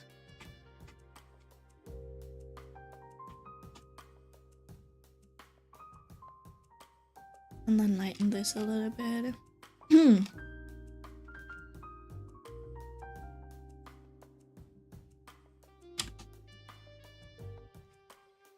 Yeah, that's schmunzeln. So they were just like schmunzeling at me, and I was like, man, can we like participate? I know I'm like not leading the conversation in a way where you can, you know, participate in. But yeah. Maybe ask a few questions. At least, right? It's always like, I don't know what it is. I think it's usually people want to be polite and they don't want to interrupt others in their like, when they're already talking, and then they can also not find a way to like step in. But I'm like, you can just like try to speak up and then just like shut up if it's not the time and then try again later. It's not... You look a little bit silly doing that, I get that, but it's better than like literally not participating. You know, just like sitting there quietly, not doing anything. I don't know, man. I get where they're coming from, but it is also like really hard just to like, I don't know, participate with them. And you can't keep like, there's like, you know, there's people who are like, this is how you can like do successful small talk or like hold successful conversations every single time. And they're like, leave doorknobs around that people can attach to, you know, and like expand upon.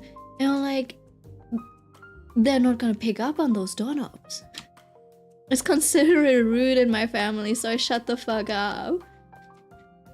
No, yeah, I see that. Like, I get that too. I get that too. But then it's also like, what do you do? Because like, if they're not participating on their own volition, right?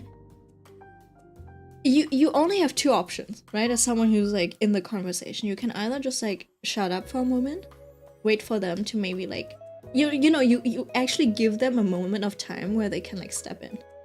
But when 90% of the time they do not step in, it's literally just awkward silence, and you're just like all staring at each other like you're in Twilight. Right? So the next best option is to literally is to address them and be like, what do you think about that? You know, like, did you have any experiences like that? Right? Which is putting them on the spot, which they can also not react to. So they're like being put on the spot and they're like, you're putting me on the spot, I can't think of anything. And you're like, what can you do? What can you do then? Was kann schimmeln, was kannst du? It's crazy. So it's like, it's a losing game. And then you just like sit there and you're always the villain. You're like, damn it. So yeah, I didn't have that happen a few times too often, I think, for me.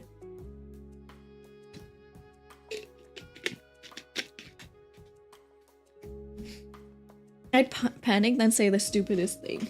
That is still funnier than not saying anything. I don't mind when people say stupid things. I say stupid things all the time. I sound stupid in real life. Like, if I showed people that I actually had like, that my IQ test from 4th grade showed that I had like 148 IQ or something, I think most people wouldn't believe me. I probably should also get my my brain checked out or something, because I feel like I've been getting less articulate, less eloquent, and then also like my brain capacity has been just like, I don't know, decreasing all the time. I don't know if it's burnout or if it's something else, but I don't think it's normal.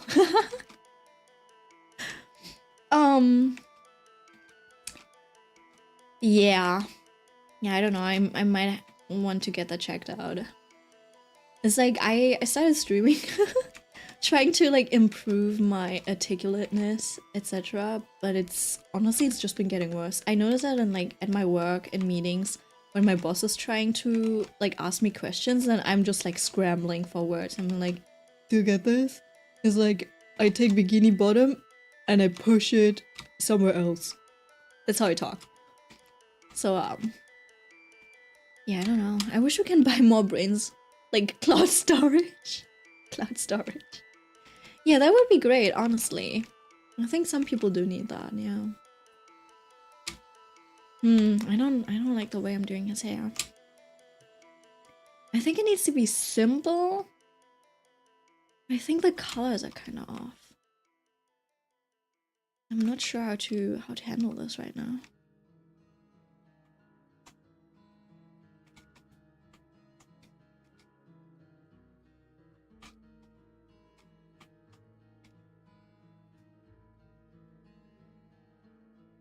So yeah, also when people sound a little dumb, it is more fun. And usually the people who are like, who know they're a little dumb or something like that, they're like more willing to just like ask questions and like just like learn, etc. Right? Meanwhile, the people who think they're intelligent, they're always like, oh, I already know this, I shouldn't be asking this and stuff. They have like too much pride. Right? They're like, the people who think themselves as intelligent are too afraid to look stupid. So they just like, I don't know, they're just like constantly trying to prove themselves to something, someone, I don't know who. They always need to prove their intelligence. And I think I'm also talking from experience. I've noticed like some of that behavior in myself, but I like started laying that down those habits and just like being like, you know what, I don't think I can sell myself as like the intelligent person. I'll just be a clown. And I've been getting more comfortable with it, but it's also like to the detriment of my articulateness.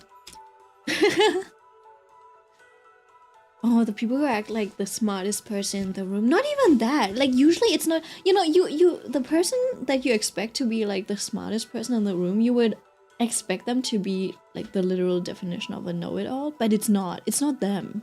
It's just like that, like it's like an average person who's afraid to be average. Does that make sense? They think they're above average, but you know that they're kind of average, but they're like in denial of them being average. Does that make sense? It is so weird. I've witnessed this like too many times already, and I'm like, nah, bro. Like your IQ is probably just lukewarm, and that is fine. Most people's IQ is lukewarm. Like it's just body temperature.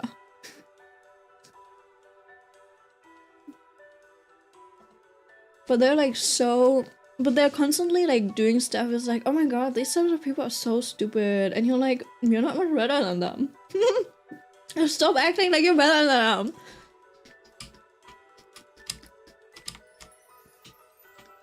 And so like, it's those people. To be honest, it also comes from constantly being put down for asking questions. That's true. That's also true. Especially in school, if you're asking questions, you're always labeled as dumb. Unless you're like one of those people who are really good at phrasing their sentences. So even them asking questions sounds like more intelligent than others. And that is the thing though. A lot of people who like get put down for asking questions are the ones that ask stupid questions. Whoever says like there are no stupid questions is stupid, okay? There are stupid questions. And usually the types of questions that like qualify as being stupid are the ones that you can easily look up. Right? So even if you ask a stupid question, if you preface it, you know that it's a stupid question. You're like, hey teacher, I know I could probably just look this up, but I wanted to be a bit more efficient and just like ask you directly. What was this formula again? And then could you tell me this formula again, or could you show the class again? And then you immediately sound less stupid, right? Rather than like the teacher having explained it 5 minutes ago and you just like raise your hand and you're like in this like specific step, and then you're like, wait teacher, what do I do after this again? Right? And then people will be like, are you stupid? Did you not listen to what they said 5 minutes ago? You could have just like jotted it down or listened to understand that shit. And so it's the way you ask questions. It's always the way you do things. It's never about the content itself. It's about how you present yourself.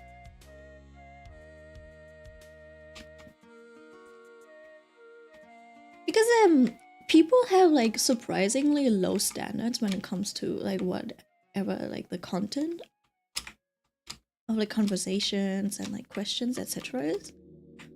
But they're like more occupied with the way things look and feel. You can see that in like women who seem a little bit more vain or just like shallow, as they say, when they're like, oh, this person seems like he would be nice, this person seems like he would do this or that, right? It's a lot of hypotheticals. So like, oh, this person's giving off these vibes, right? So it doesn't really matter what's inside. It's literally just like, if you present yourself well, you'll be automatically more charismatic and convincing. Yeah, my parents weren't lying when they said like it all comes down to image, so you should make sure that you keep a good image. And I was a rebel. I was a rebel at heart. So I was like, nah, that's stupid. Beauty comes from the inside. I'm 14 and this is deep. People should judge me based on my personality and not on my like exterior. This is what it got me. I wish I was a little bit more vain when I was a teen. Not gonna lie, I should have been a bit more vain. It would have served me well.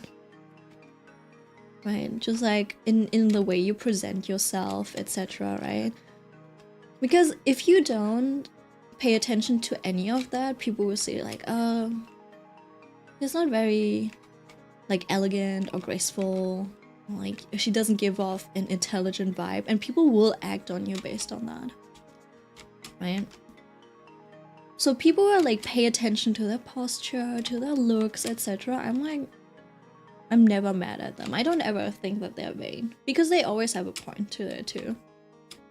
Obviously, some people just like the culture around it, but I also wouldn't be the type of person to like bash them. And I think people who bash others for being seemingly vain, those are also like the type of people who are like really shallow and narrow-minded, because they literally cannot think outside of their own brain and are like, oh my god, like all people who are into makeup are just like really vain and they just like want this like Instagram look. You're like, you know, no, you're fucking stupid. I just remind myself that I'm an NPC in people's lives. That's true. That's also true. But you're also your own main character. So, would you rather be a main character that is like the incel from an harem anime, or would you rather be like a heroine? Does that make sense? There's like different types of main characters too, and you can choose which one you would like to be. Would you rather be like one of the villainesses who are just like femme fatale and like, I don't know, they're both beautiful and accomplished? Or do you want to be the like main character, like the disheveled hair guy, the hentai main protagonist who doesn't really actually have risk but just have things fall into his lap due to plot? Some MCs I don't want to be. Berserk Guts. That's true. I also do not want to be Guts from Berserk.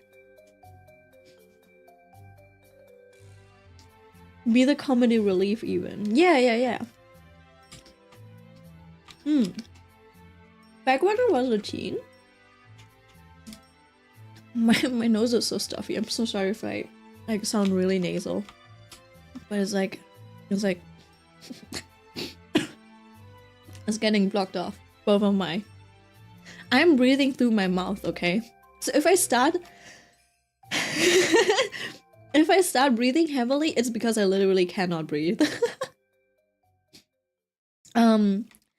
Oh yeah, back when I was a teen, I thought the like happy-go-lucky characters were like annoying and stuff, but nowadays I really appreciate them. You know, the characters who are always like loud and like people would always be like, they're so obnoxious, and like we need people who are like that.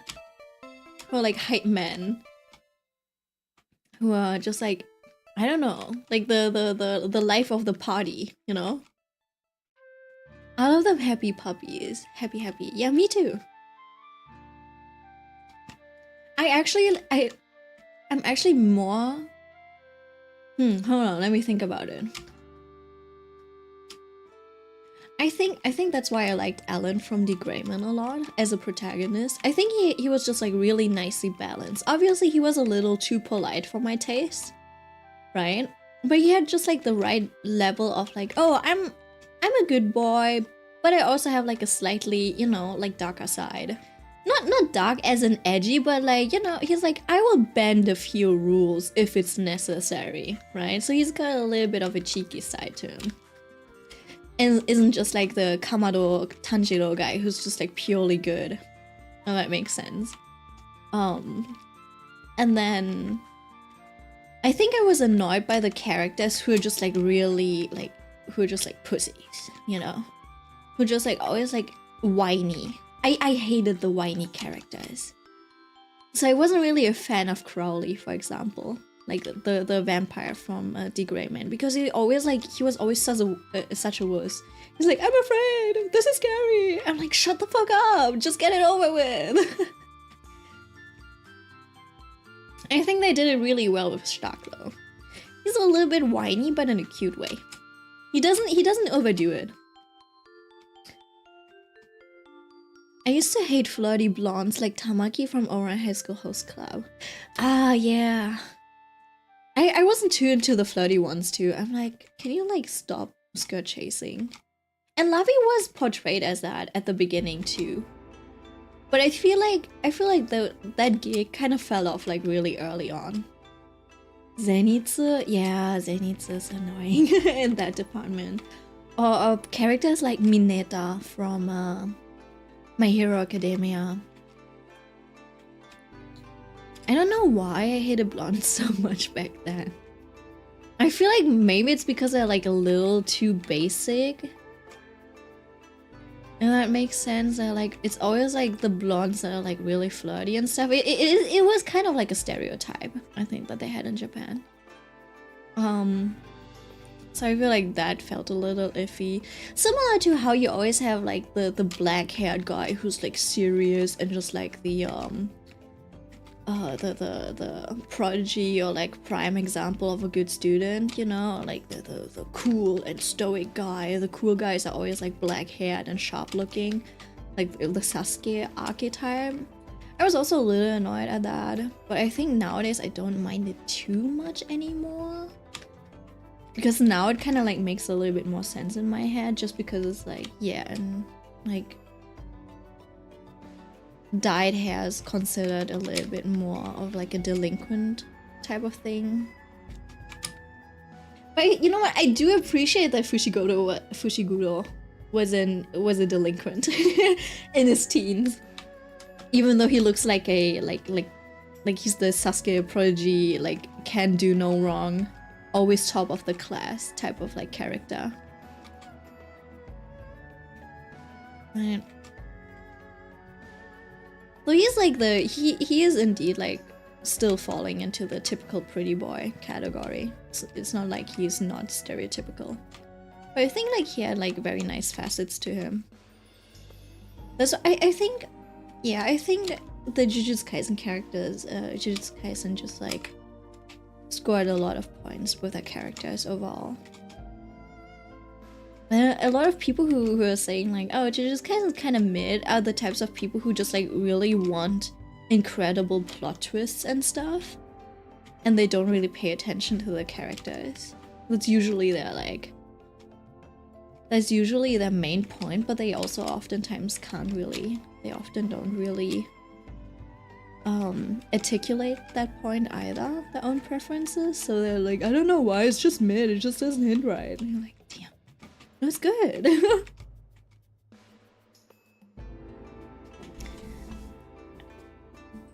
But I think the whole fandom hated Mineta. Yeah, they do. Has he done anything decent? You would have hated Howl? Let me think about it. I don't think I liked Howl that much in the beginning either.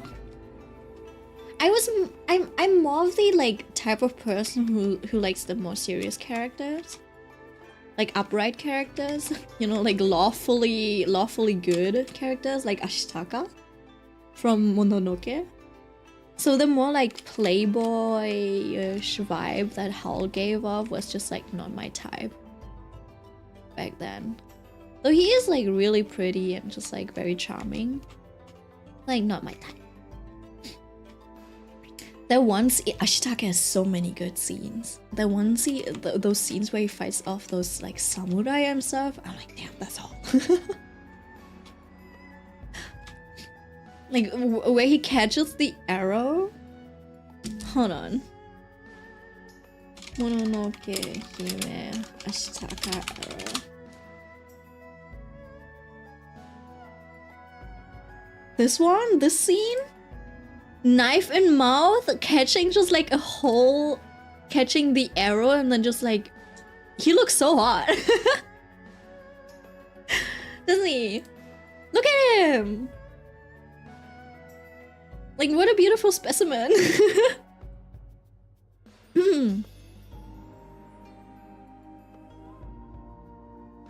What do you mean orange hand characters are hard to find? Ichigo is literally a main character. They're everywhere. He's the right type of edgy. Yeah, he is. I can also see why people like Link, because I feel like Link gives off a similar vibe to Ashitaka, just with a little bit more goofiness.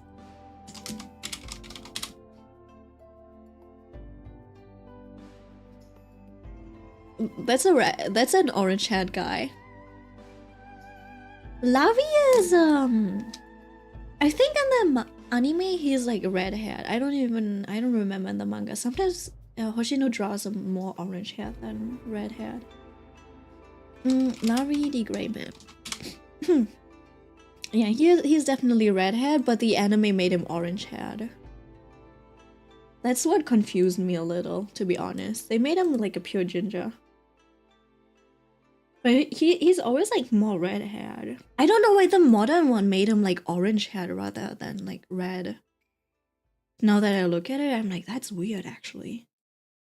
It's like clearly red in the like arts as well. No, give him back his like red and black color scheme. What are they? Oh no, what do they do? Maybe it's like because of artworks like these, where they use like more red orange tones of color. Maybe he was supposed to be more ginger, but the old anime just like made his hair more red. But I also heard that Hoshino wasn't too involved with Hello. And she really didn't like how like sexualized the guys were. So yeah. I love me some Akira Fudo too. Wait, what? Akira Fudo. Wait, who is? Oh, this one. Wait, I just saw this one. I was like, who is that? Isn't he just a dog boy? I didn't actually finish Devilman Crybaby.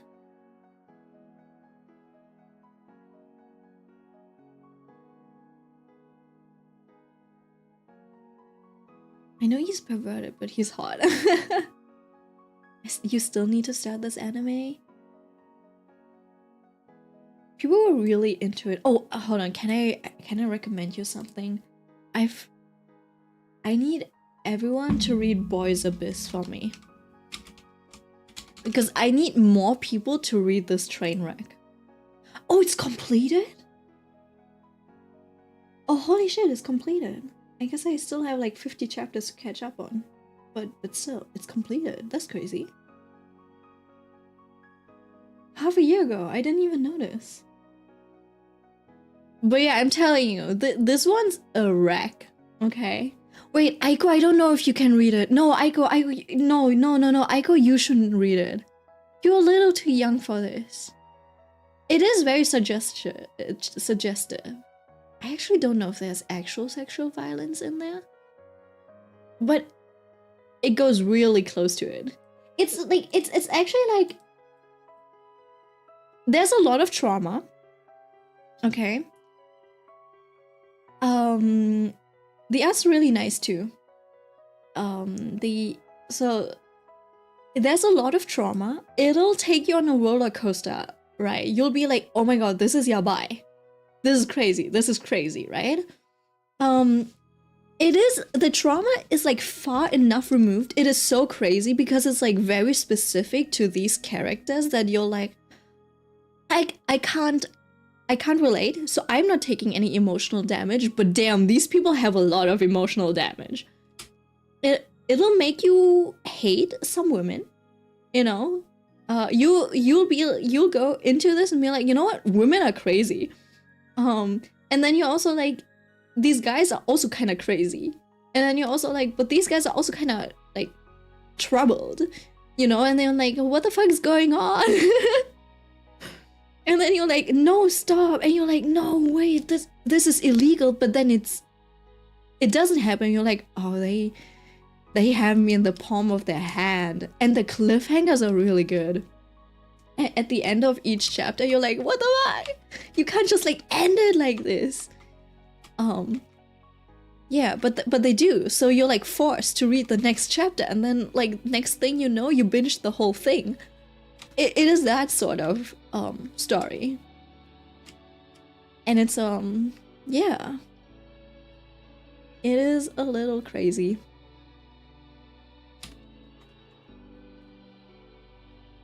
So we do have him.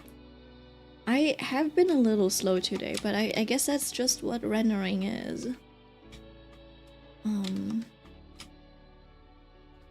See, I don't actually know what to do with this. I think I should have given this a little bit more structure before I actually started rendering this, because now I'm like, I don't know what to do. and all I can do is kind of like paint over it, and that makes it a little bit more matte, and I feel like it's losing some of the charm that I wanted it to have. And it doesn't really feel glossy or anything, and sometimes it would be nice if it feels a little bit more glossy. Like it's kind of hard to add in like reflections and stuff if you haven't planned them out. I like this, maybe.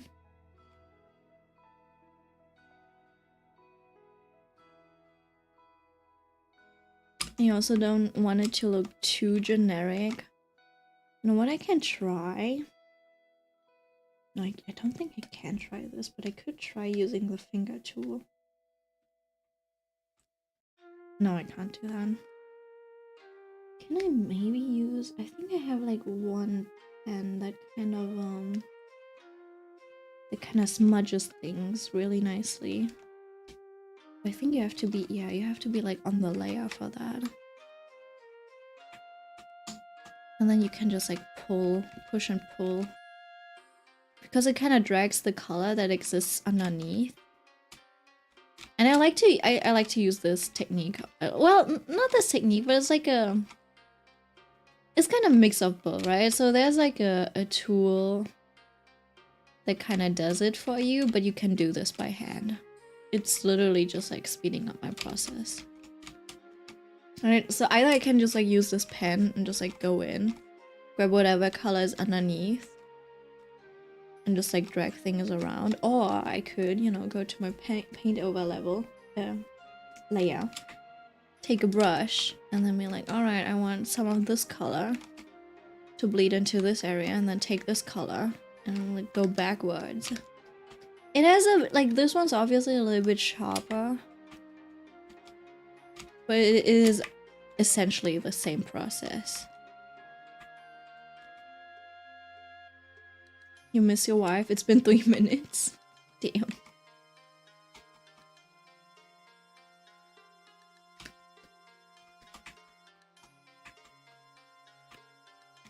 Do I have a wife? Do I have an anime husbando? I don't think I've ever been too obsessed with a character for long enough.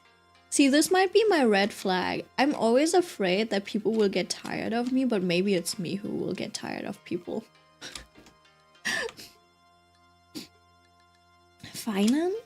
I mean, he's my current obsession. But I don't think he'd be a long-time obsession. Does that make sense? I'm really happy. Like, I really adore Lavi, right? But it's not like I'm constantly thinking about him. He's not like... he's not like what Ichigo is to Millie. Right? If I think about, I don't know, like an ideal man or something, I would also think about Hak from Akatsuki no Yona. But it's not like I'm thinking 24/7 about him. And oftentimes I'm like, I do ship Hak and Yona because they're so cute together. Right? So I'm like, Hak's not my wife. He's Yona's wife.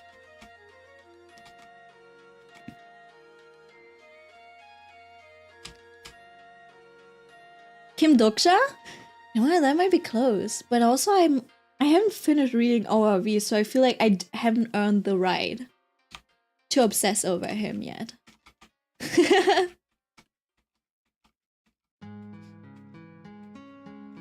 Wait, I guess Kim Doksha is kind of close. My god, that man's attractive.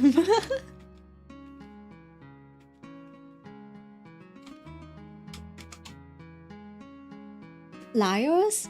Yeah, see, but like... it's been a while, no? I still really like Laios. I'm still waiting for the Arknights event.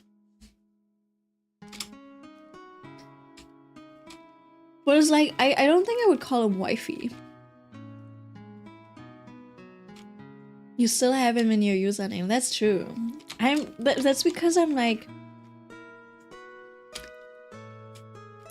it's like, you see, I'm a loyal type of girl, you know? I can't... I feel like I'm betraying him. I feel like I'm cheating on him if I change my username. That's why he's still in there.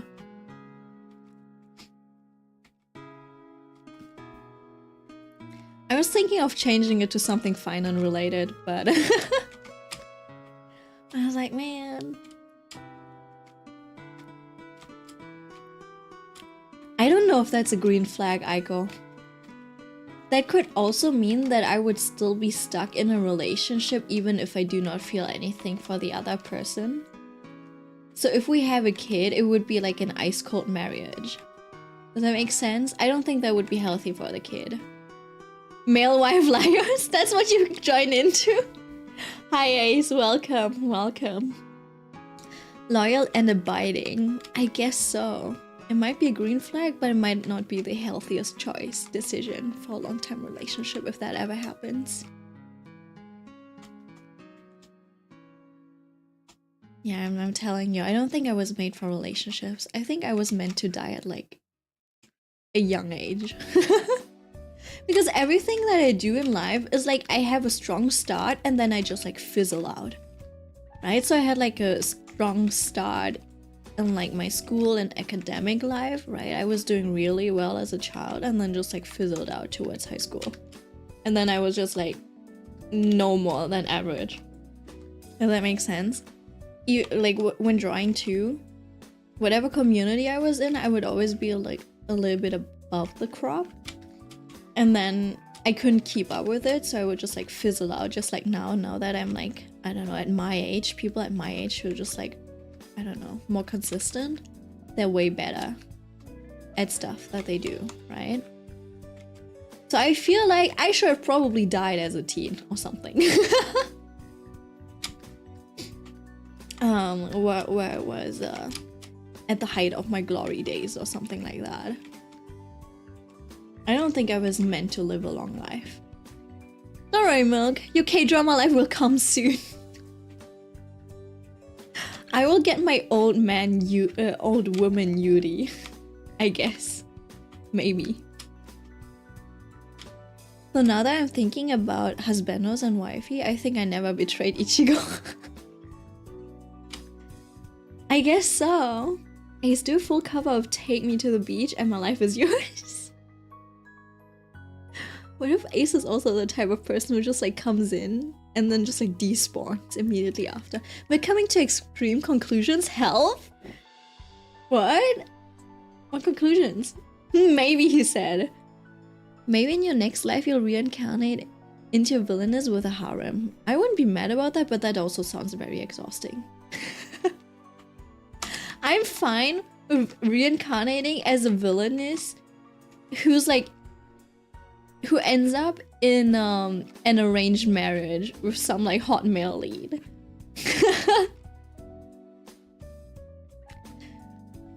But if that male lead or that guy ends up being like the guy from Now Come and Regret or like Too Late for Regrets, it's over. He's such like no, it's like I would die too if I was that girl. Wait, hold on. Let me show you. Now Come. The story's not that great. And Regret. The story's not great. The plot is a little confusing. Sometimes you're like, wait, why are we jumping between stuff?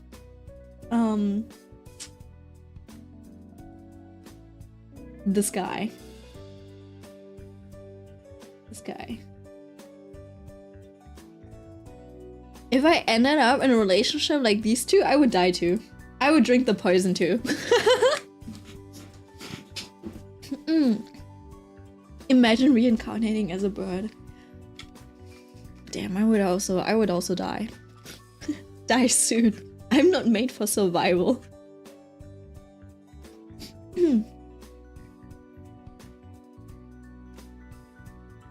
Girl really said that she was meant to die early. I mean, like, think about it. Think about it. All that I'm doing, right? And now if I look at my future, damn, maybe I really am on my period. I think the hormones are like going around crazy right now. But just like humor my female hormones for a little bit, right? Think about it. The future is not looking too great for me, right? I went into the indie games, into the games industry on a whim, okay? Hold on, let me just check if I maybe need to... No.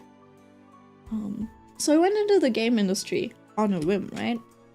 which means I never really had that much passion for games. Which means I'm not the type of person who will really develop my skills into that direction. So I'm only kind of like a generalist who would do okay in like an indie setting, but I'm also not that into like indie development. And then also indie development is also like a very harsh kind of like career. You don't make a lot of money and everything runs off of passion, right? So how am I going to make enough money that I can afford like a home and a family later on, right? So it's like my career choice decision hasn't been looking too good, right? And then also like if you're not making a lot of money, right? It's also like, well, where do I find the time to actually like look for a relationship? Right? So my future is not looking that bright, not gonna lie. You seem intelligent, dedicated, and kind enough to survive in at least a human environment. That's true. That's true. It's like, you know what? Even if I won't make a lot of money, I probably won't be out of a job. Worst case scenario, I'll probably just work at a like supermarket or something, and I'll probably like manage for the rest of my life. Yeah. And then, and then do like commissions on the side, so I'll probably do okay, but I won't have money for like raising or making a family. So in that sense, not looking good. Like as a single person, probably decently okay. But not in the sense to live a satisfying life. Does that make sense? So that's why I'm saying like I should have probably died when I was young. Because when I was young, I had it all. Are you pregnant? Is what? Wait, what? Why are the A's gambled? Wait, how did you come to that conclusion? Wait, hold on, what? Is everyone in the cycle? Not me. Oh, I see. Now I understand. I'm preg real. Congrats. Is it a girl or a boy, Ace? That's crazy. Ace didn't sign up for this conversation. No, he didn't.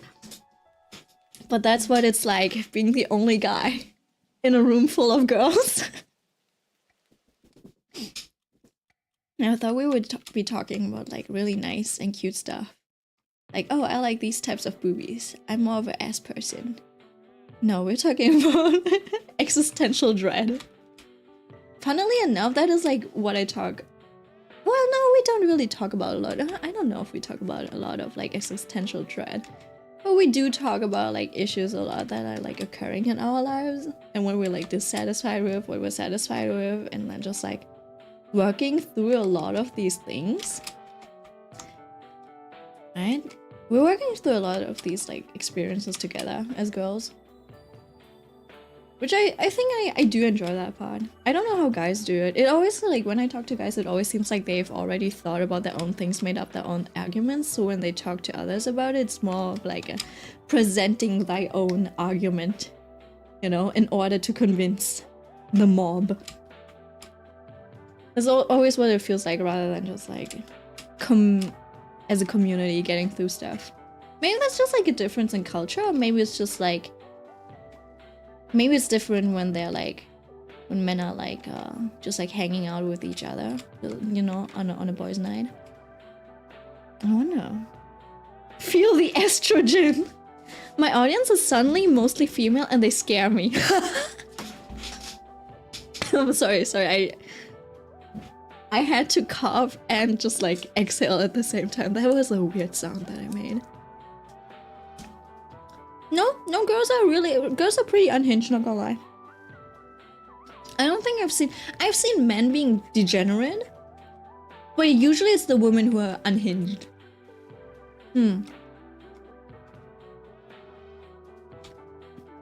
I feel like usually when guys are unhinged, it is more on the like, wait, what the fuck are you doing? How did you think? Why did you think this was considered normal? Kinda into it though. I love that you put it in brackets. Right? And so when you go into Reddit and it's like, bro, what the fuck are you doing? It's stuff like, is it weird that I have a poop knife at home?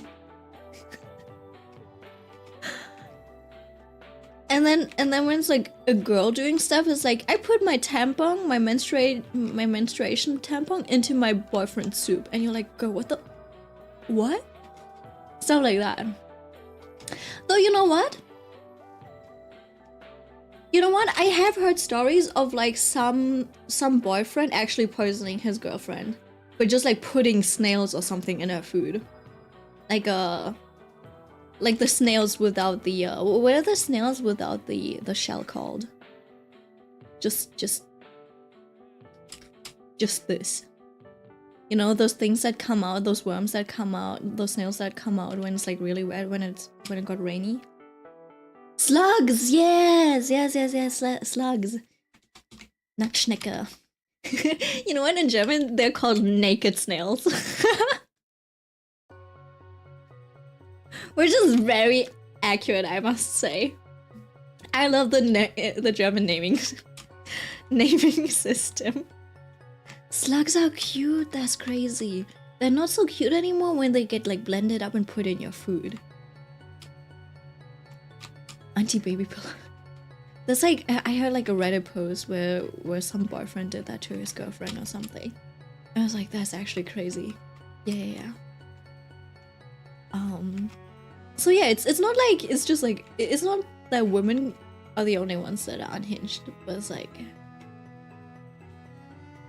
I feel like the women like to get a little bit freaky, if that makes sense. But they usually keep it non-deadly. I think it was like blended up or he put it in a jar or something. Yeah, hold on. Shall we look into it?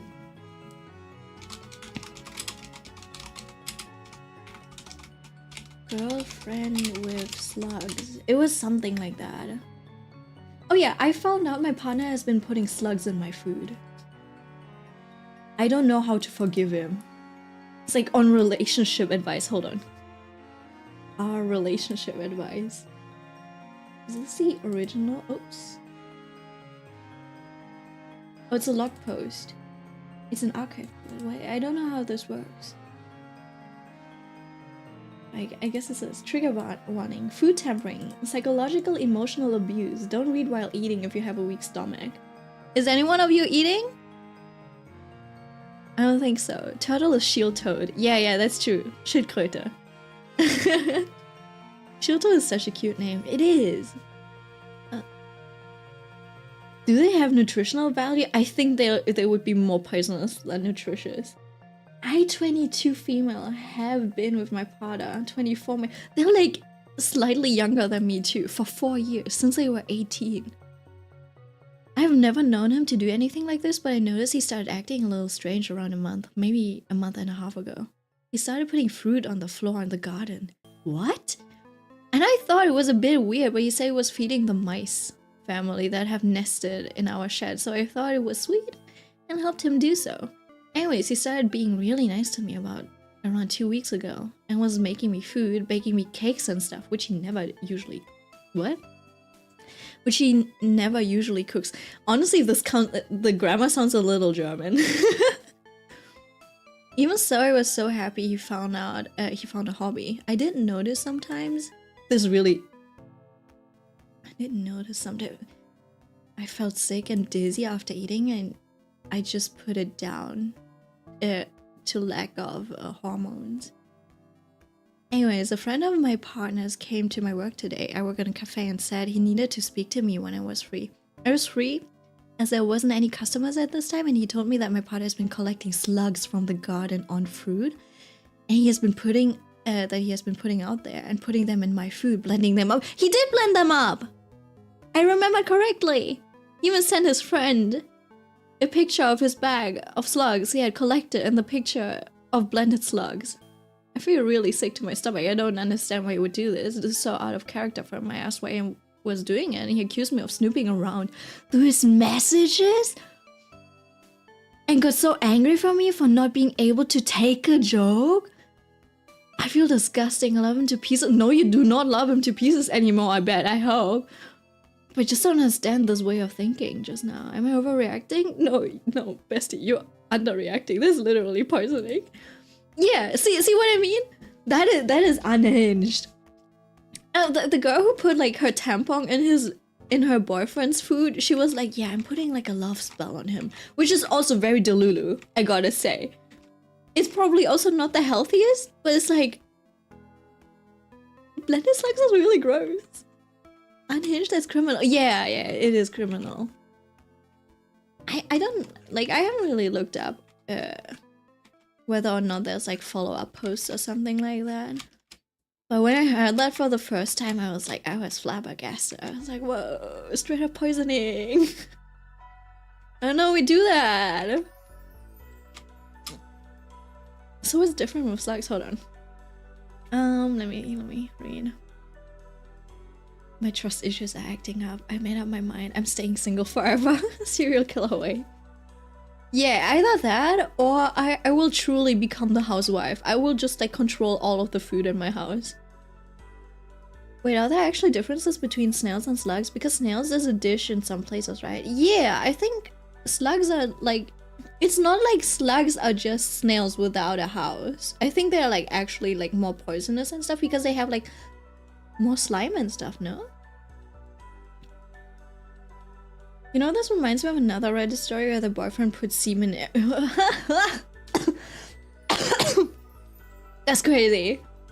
But you know what? That is on the level of like the girl putting her menstruational tampon in her boyfriend's food, cooking with it and stuff. So I'm like, I don't know what it is with feeding your partner your bodily fluids, but that sounds like a kink.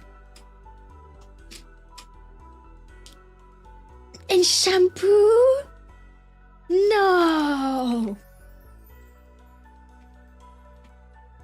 No, that's nasty. Are there men's as well? I don't want the chocolate anymore. This made me sick. Other men's semen too. Wow, man. And his friends knew this? Bro. You think it is a thrill thingy, or do you think it's a kink, or do you think it's like a thrill addiction type of thingy? But you know what? Adding a little bit of this like color to the strands of hair really did a lot. That did help a lot. Let me add a bit of like shading to this area, just like feels a little flat. How can you come this much though? Maybe it's just a little, who knows?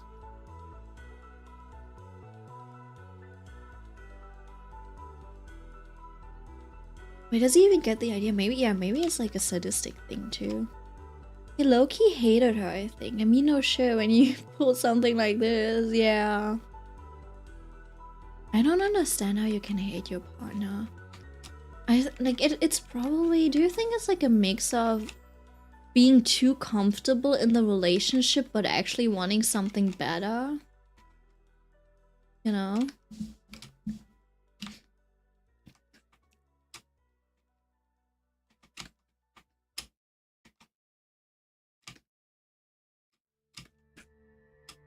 There's one thing I hate, it's bodily fluids. Me too. Me too. I don't think I'll ever put a body part in my mouth. Like someone else's body part in my mouth. Except for maybe if it's the toes of my child. You know, when they're like a baby or something like that. And I'll be like, oh my god, your feet are so cute. Nom, nom, nom, nom. Like that. I don't know. But like another person's body part, I'm like, I don't know what it's been. There's like this one story, like this one Reddit story, like Reddit confession or something where this one dude was like, hey, I haven't washed my pee-pee in like 3 years. And then yesterday I went to Coachella and had a girl like suck me off. That's the only time I got it washed. Like she washed my dick for me. I'm like, no, bro. Bro.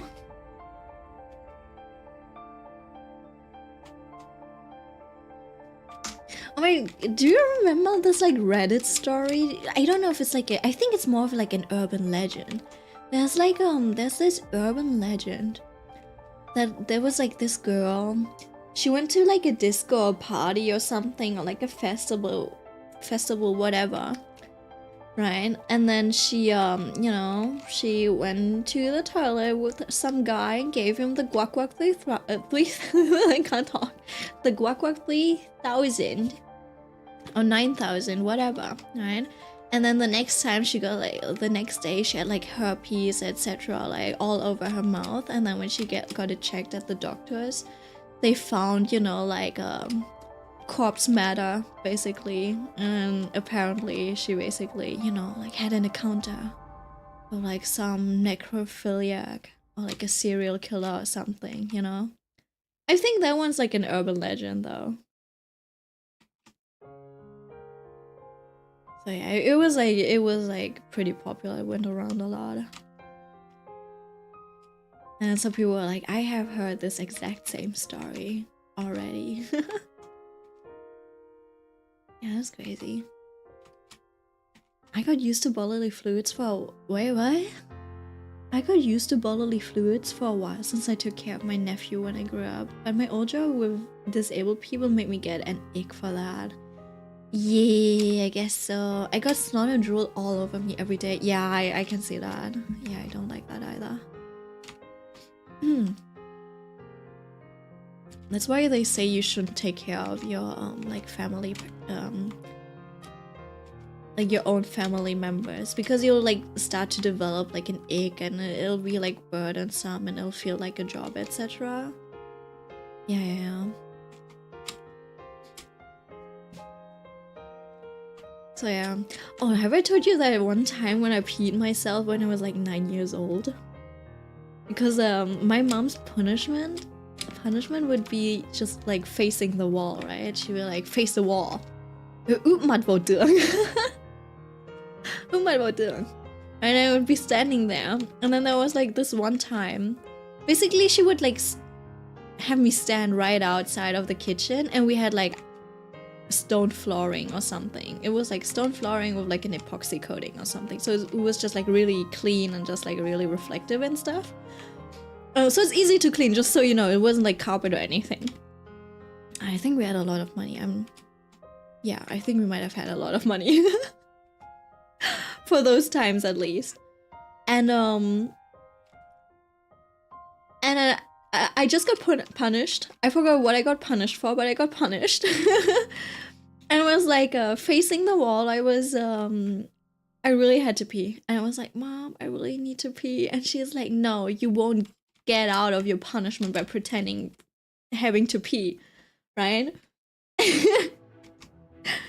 And then me being the good girl being like, well, I guess I'm just stuck here then. And you really try to keep it in, but at some point your bladder will just fail you and it'll just like come shooting out. You're like, well, shit, I didn't even know that it was possible. I didn't know I had to like experience this. But I wasn't ashamed or anything. It was just like an interesting experience to me. I was like, oh shit, I peed myself. And then I was like, Mom, and she's like, what? I'm like, I peed myself. I remember I had like these green corduroy pants on as well. So I peed myself. Over spilled milk, hell. Rip Milk's pants, yeah. Yeah, and then like I think I talked about it like recently with my mom. I was like, I feel so bad for you because you had to like wipe up my pee, and that has to have been like disgusting. And my mom was like, oh no, I didn't really care at all. Like you're my baby, you know, like you probably peed in all sorts of ways. I literally like had to handle your bodily fluids all your life. So it didn't really matter, you know. And she was like, I felt so bad that you peed yourself because I didn't believe you.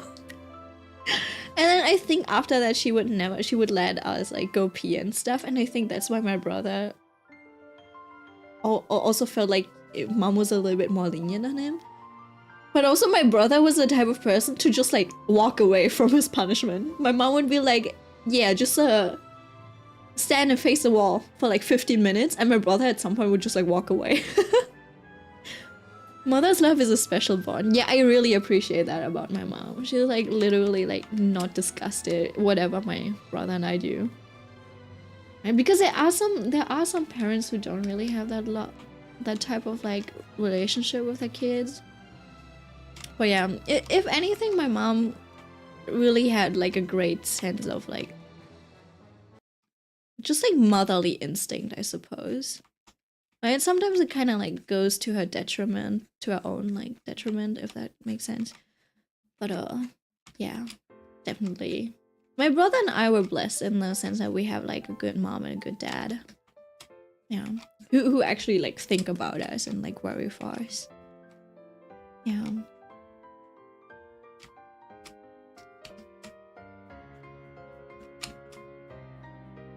Go, when is it my turn? Found family, Millie. Found family.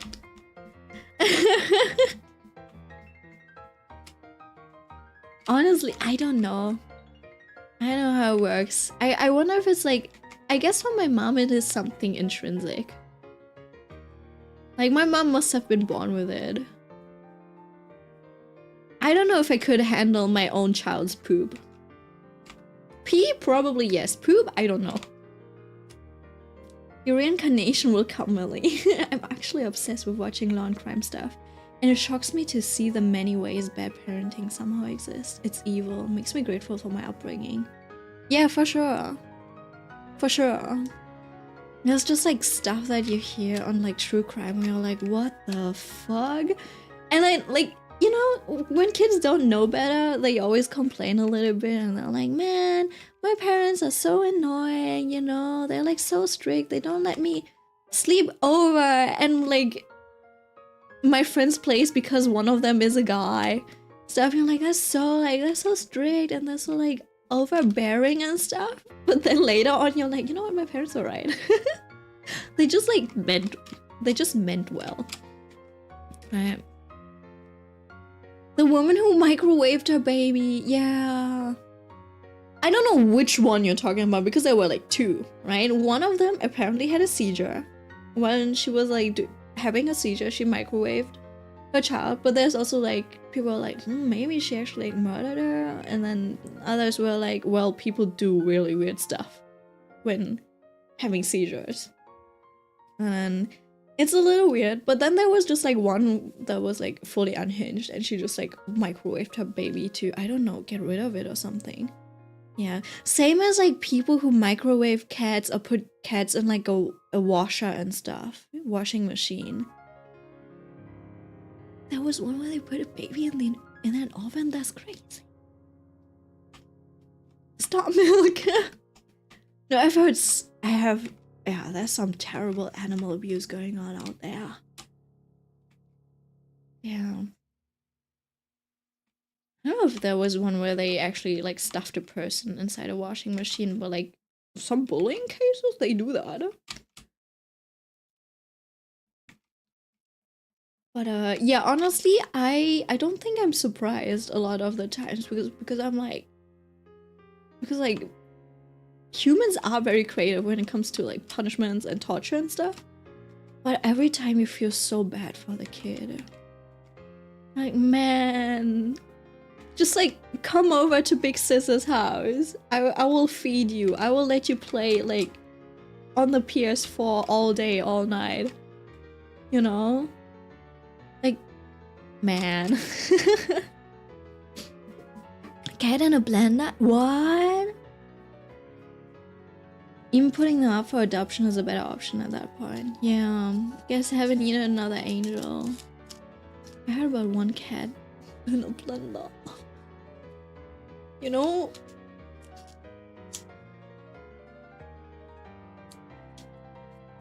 Wait, hold on, I forgot. There's like one joke. There's like one black humor joke. But that's a frog in a blender. I forgot how it goes though.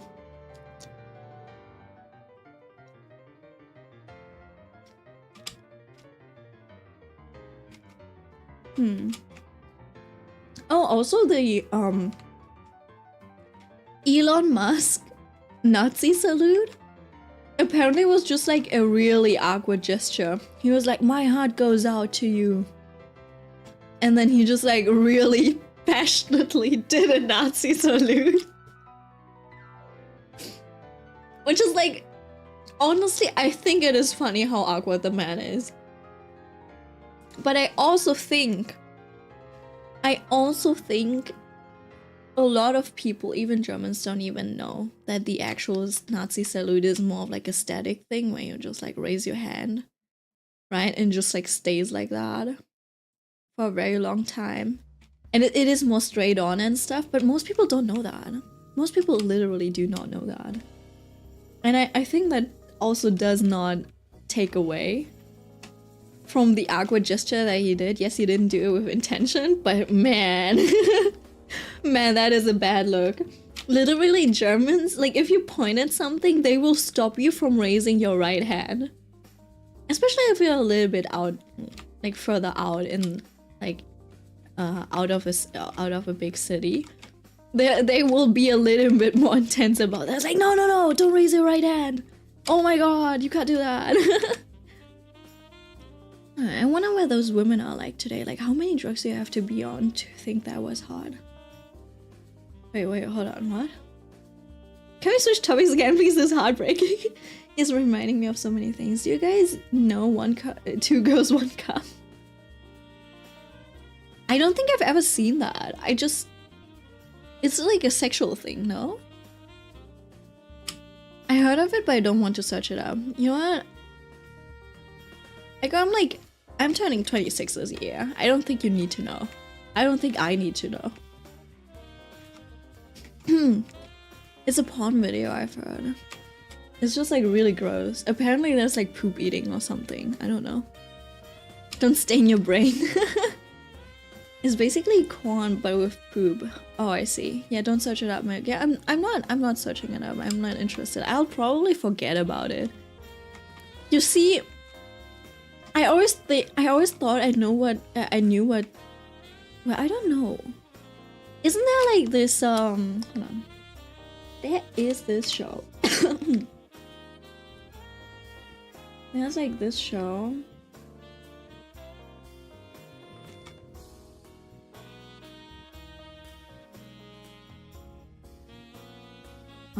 I think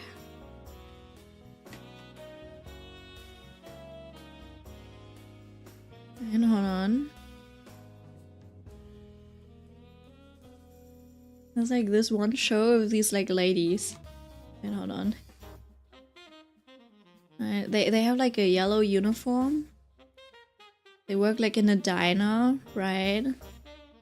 One of them is brunette and a little bit angry looking.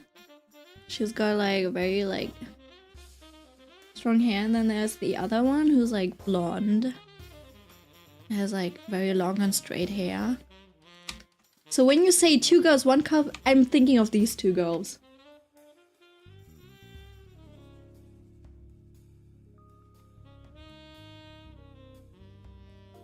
No one needs that information. Okay, topic change. Give me a scenario for CAH.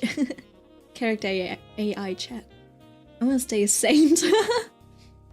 I could, just so you know, no one is a saint. Just so you know. Just so you know. Just like never work under the assumption that you like will do saintly things or like be a good person. Even if you're like the most saintly things, you can still, you know, like step on people's toes. So if you think like, I've never had any bad intentions, I never did anything bad, you're already in the wrong.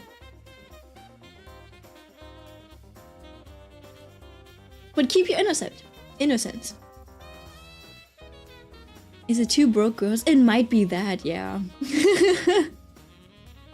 It's not my area of expertise, Millie. I'm sure you've thought of basically everything somehow. Millie, do a cafe day.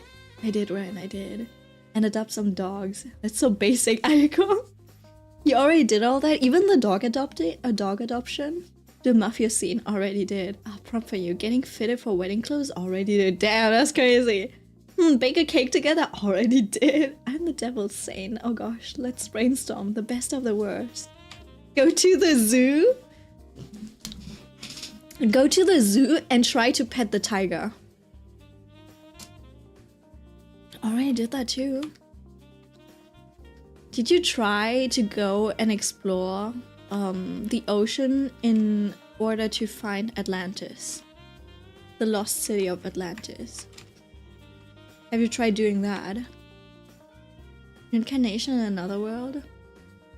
Mermaid core. roller skating together. You already did? Millie, stop. There's no way you were already looking for Atlantis together. I've played these games before.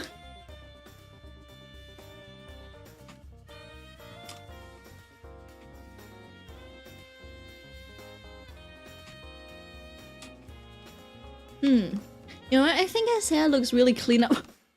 Wait, I forgot to do Lu Guang's hair, no? Why does his look so nice and then whatever happened over here? Oh my god, wait, hold on.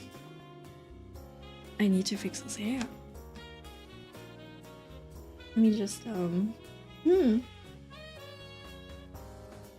take this one and just like drag things a little. It's crazy, I never realized I never really did anything to his hair. You know what? I'll just merge everything down for now.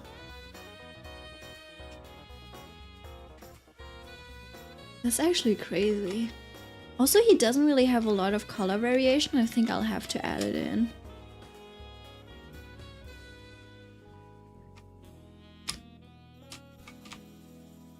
And then also,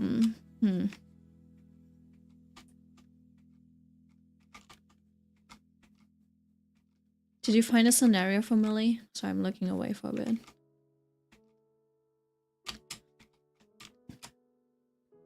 I think he needs more color variation in here. So just I'll just darken a few spots.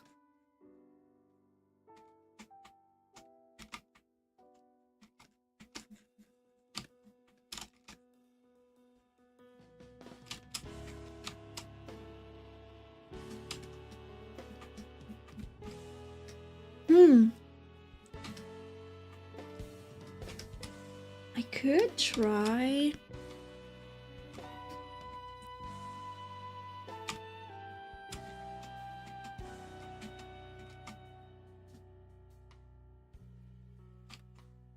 Giving some of these strands a bit of a like see-through glow. But I think it's better without it. Just because the focus should stay in the front of his face. So let's just add a little bit of like the color. Oh, you know what? Rather than shading the back, I will probably just add like blue reflections.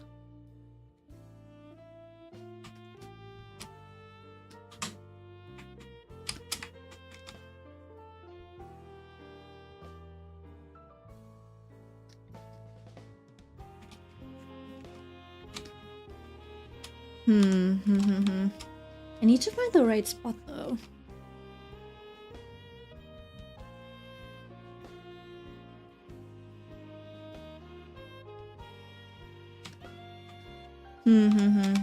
No, not there.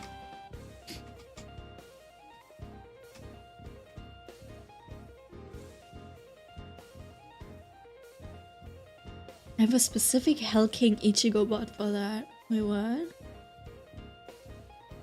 Have you done a Bonnie and Clyde scenario, Millie? I mean, that does sound a little basic, but maybe you haven't done it. If you want freaky...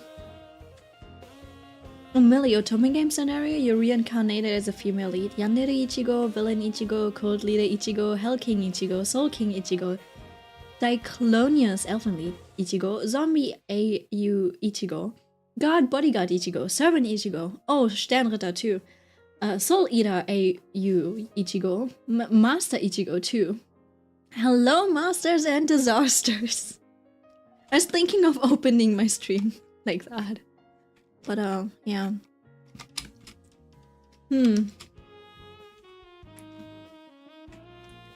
Have you thought about Madoka Magica Ichigo? Just asking. Like, he's Homura trying to turn back time and save you, and you're Madoka.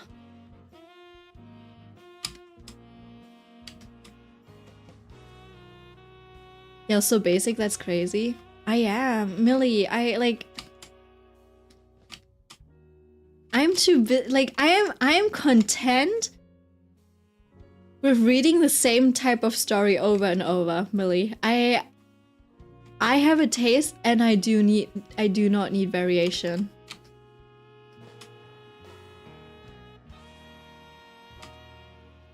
I am perfectly fit to live a boring life, I'm telling you. I think these might be my father's genes. No, I don't think that's working.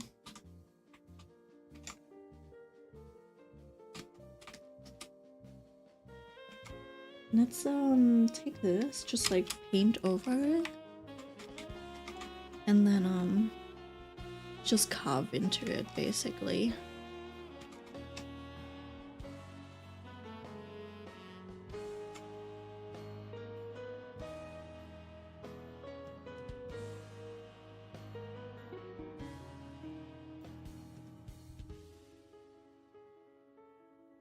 But yeah, I don't know, time loops are basic, but they're usually a little fun.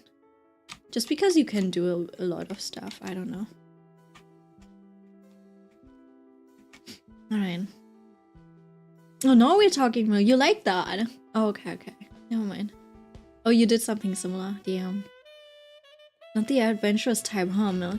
I am adventurous in the sense I like to try new things. You know, like new foods, new locations, you know, like try out a new experience. But I'm not the type of person who actively needs to go seek it out. Does that make sense? I'm like not the type of person who will die if I don't try anything new. So I feel like I might be low maintenance.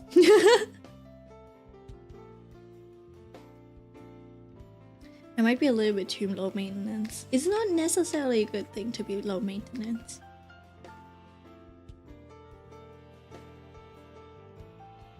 Because I feel like usually when you're like low maintenance, it also kind of means that you're like easy. Does that make sense? Like you're easy to get bored of, and it's like people don't like playing the game on easy mode, so you occasionally need to give them a challenge. Or they'll leave you. Maybe I have abandonment issues, who knows?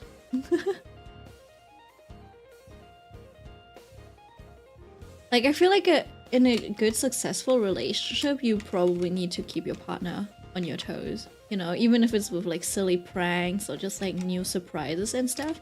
I feel like your partner probably needs to feel like, oh, I won't ever get bored when I'm with this person. Does that make sense? I'm not that type of person. I'm like, we can live a boring life together. Just like watch whatever new shows coming up at the time. I think that's a lot better. Though I must say, that I need to darken the color a little bit. Just gray it out a little. Kind of like this. Otherwise, it'll just like steal too much of the show.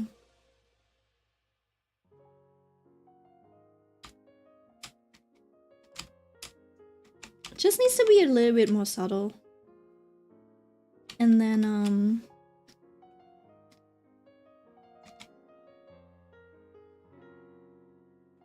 I'll also bring back some of the line work. Well, not line work, but I'll give him a bit of an outline so it doesn't like fully blend into the background. So it looks like it still has a little bit of definition. And then after that, I can just like, you know, go in with a little bit of like color vibrancy like this.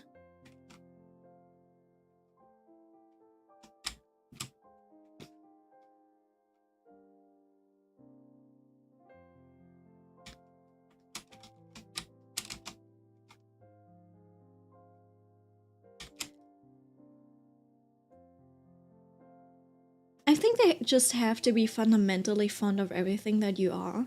I think everything is impossible though. Ren. I think that is like one of the like flaws of like today's society. Where we're like, yeah, this person just like has to love every single thing about you. Which is legitimately impossible. I think they just need to be like okay with that, like with like I don't know, some of your flaws. Similar to how I just saw like a video about Lu Guang and like basically these two, and he was like, I'm scared, and he's like, I will work to like we will work this out together. He's like, I don't have a car, don't worry, I'll walk with you. Kind of like that. Does that make sense? Just your essence, my essence. But the thing is, like you're also a person who will change over time. Doesn't have to be the perfect thing. Well, I guess your essence won't really change. But yeah, I guess that's true. That's true. I like a relationship where we can both hate each other equally. What? I guess there's no romantic interest, but it's my type of relationship. Are you looking for a rivalry or something? I think you might be looking for a rivalry. Ah, to be young and youthful again, looking for rivalries. I think when you're older, you're just looking for harmony. You're like, I'm not into like drama and gossip. I like other people's drama and gossip, but don't involve me.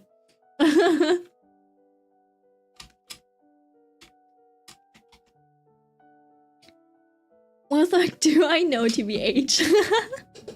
Not like I seek it. Yeah, me neither. We're just talking about our ideals. I think a lot of people would probably call us Delulu. Like, that's unrealistic, etc. I think if I feel like it, I will go out looking for my Prince Charming. I don't know. I'll bring him home myself.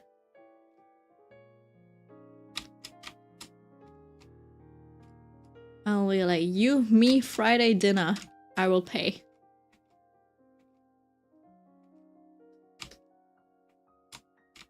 You want what you can't have. I guess so, yeah. That might be it. But you could also be one of the lucky ones, you know? One of the people who will actually win the 600 Stella Jade in Honkai Star Rail gambling. Not me. I literally have Aventurine hanging on my walls. Like an Aventurine postcard, a literal Aventurine like photo card, etc. An Aventurine slot machine. I have it all hanging on my wall. None of the luck rubbed off on me. I lost the... Yeah. I lost the gamble every single day so far. Which is okay. Which is to expected. It's a 90% chance to just like fail. Which makes sense. Which is not unusual. It is what it is.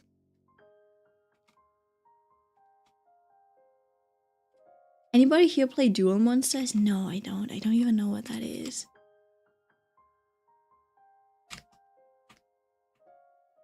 You're definitely winning. Who's winning? Not me. I have a lot to say about this whole romance thing for someone who has no experience and has no interest in actually participating. Aren't we like those old... we are like the football dads who have never touched a football in their life. Except for like playing occasionally. Right? And they're like watching the like Olympics or like the world championship. They're like, man, why is the dude so slow? He should have ran faster.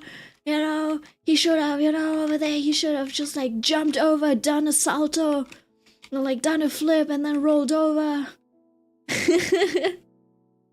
That's us right now talking about romance. Welcome in Dilemma. Wait, what? Oh, I played Duel Monsters for a while, but it's not my type of game, I fear. Oh no.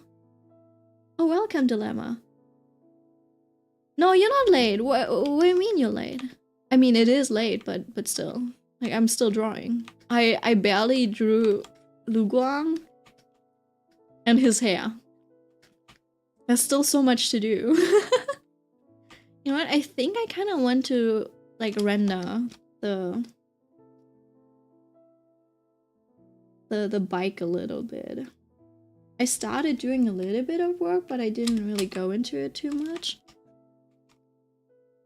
But yeah, I also don't know if you've ever seen me, I don't know, render like an actual thing. But it's also like my style really, like it's very different from when I render normally. I feel like I have like a different style when it comes to rendering objects. I don't know if that's a good thing or not. But usually rendering objects is a little bit more simple on my end. And I could either go this route where the highlights kind of like coming from this direction, because that's kind of like the direction of the windshield, right? And it just like fades a little. It's good. This brush has a lot of like very nice chalky texture. I got that from work though, so you could do like that, but I think I probably should add a little bit of like reflection. I'm thinking about it, right? So you can see a little bit of whatever this handle is. Should probably maybe add a little bit of blue just for his like sleeves and stuff. I feel like that's almost too much. Maybe I won't start off with this one. I shouldn't be struggling with this one, yet here I am. Alright, let's try this one. So, form shading first, which is this. And then you got this.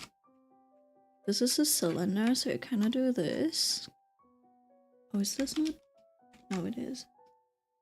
Right, and then you got the line out for this. Hello? Or is it not working? Oh. Oh, this is a different piece. Okay. Well, I don't need it to be a different piece. And then you paint this, right? This needs to be a little bit more flat. I am keeping this side a little bit brighter, so so that it feels like there's a little bit of like a reflection coming from here, or like a bounce side.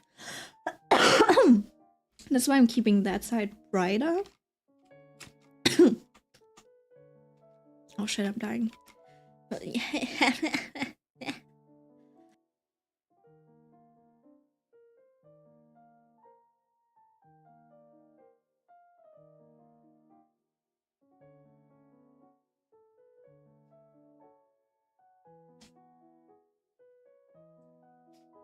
oh, what the fuck, Red?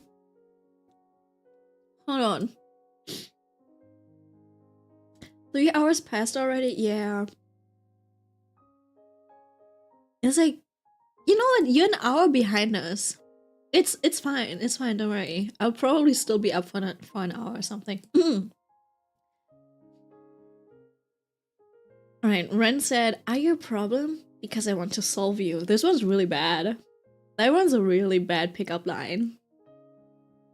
Because your name is Dilemma. I think... No, I don't think we're up 24/7. It's I think we're on rotation, we're on shifts, right? So when the Europeans go to bed, the Americans are still awake. They're still awake, right? So they keep you entertained until we Germans are awake again, because then it's time for the Americans to go to sleep. That's why it feels like we're up 24/7. But yeah, we just have like a very good overlap. Okay, so I don't know if you know this, right? But no, I'm not gonna explain this. Basically, you can just add contrast where you think it's necessary to make the edge a little bit sharper. If you think you want a sharper edge over there, just add a darker color, even if it doesn't make sense with the lighting. It could also help make things feel a little bit more shiny. Chinese bag. Ding ding dong ding ding dong. Ding ding ding ding ding ding ding dong ding ding dong. Baby. Do do do do do do. You don't get my charm milk. Ren, just stop. The reason I say, oh, hold on. What is MSP again? The My Musical Pony? My Super Pony? Movie Star Planet. Wait, I think I remember that.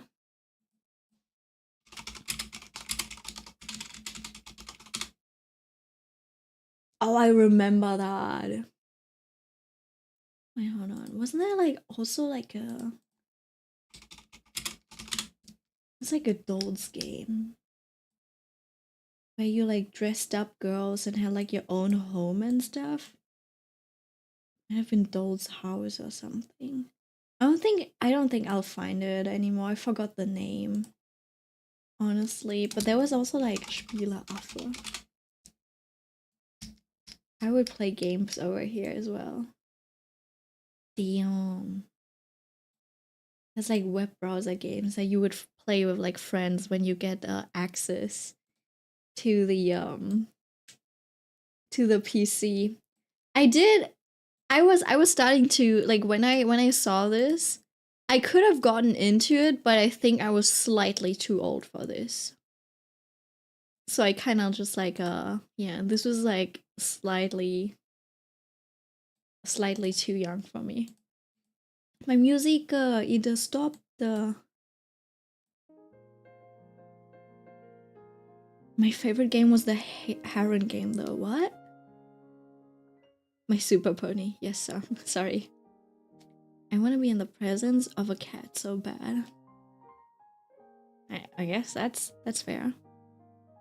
I shoot a laser from my favorite game was the Heron game though, where I shoot laser from my eyes at guys and win them over to join my harem. I feel too young to know this stuff. Yeah, I think you're like 10 years too late for that. What's your favorite web browser game? Shit, Cookie, I don't know. I don't remember. Honestly, I just remember there was like the side-scroller ninja type of game on Spieleaffe that I would love to play with one of my childhood friends. Right? I think it was just like a jump and run or something, and you were like a ninja. And you were just like running like that. It was really good though. I don't know why. It was really fun. Milk is so granny. I am, and you are too. You're older than me. Just by a month, but like you're still older than me. If I'm granny, you're grandpa. The game is Love Me? What was your favorite web browser game? What were you playing? I'm 13. No, you're not. Like, no, he's not 13. He's like twice that age. Aiko, you shouldn't believe what people say on the interwebs. You know? 31.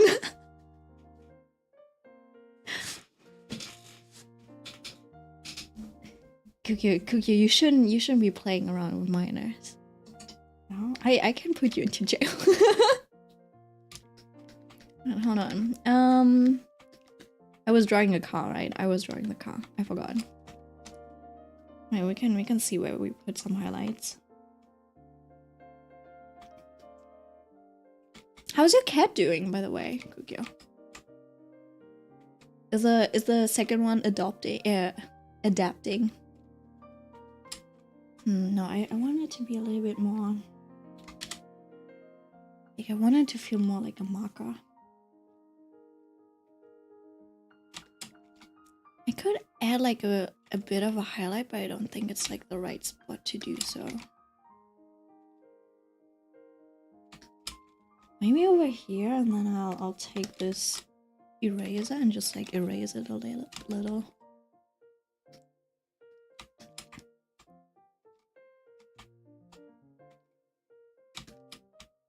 Oh, also my work bestie, like due to visa issues, she's not really able to leave the company. I'm both glad and also sad for her because now she's kind of stuck in at a studio that she doesn't want to be in, really, because it's like a little like unstable right now. And then the job opportunity that she could have like gotten just like slipped through her hands. Yet at the same time, I'm still like excited to keep working with her because she's just like so talented and so sweet and stuff. Ah, life's rough. So many complex feelings.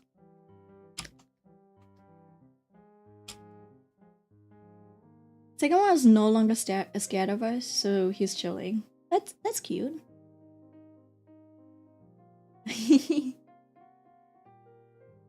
Oh, was that my back cracking? My kids are fighting regularly now for fun. As long as it's for fun, that's okay now. It's good for them to have companionships and stuff. Companionship, no? At least that's what I thought.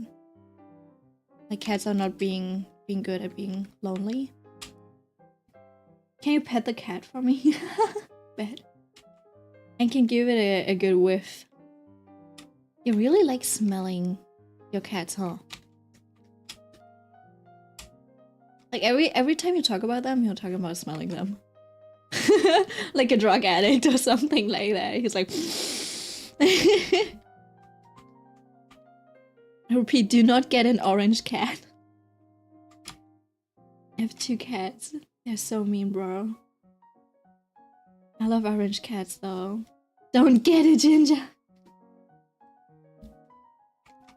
Are they that bad? Is it like a genetic thing or is it just like a stereotype?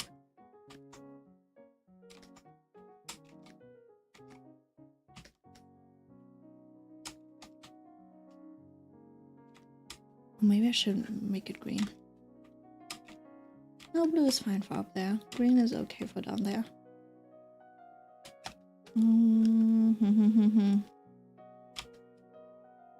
Oh. This thing is a lamp. Though I guess it should be... What color should it be? It should be like neutrally colored, no?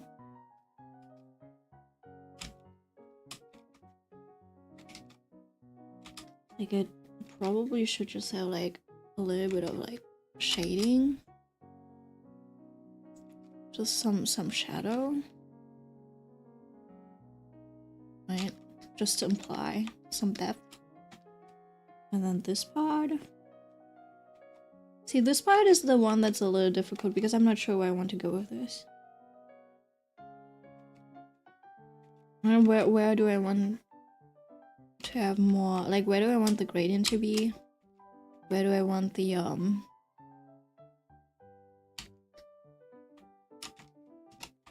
where do I want the highlights to be and stuff? Do I want some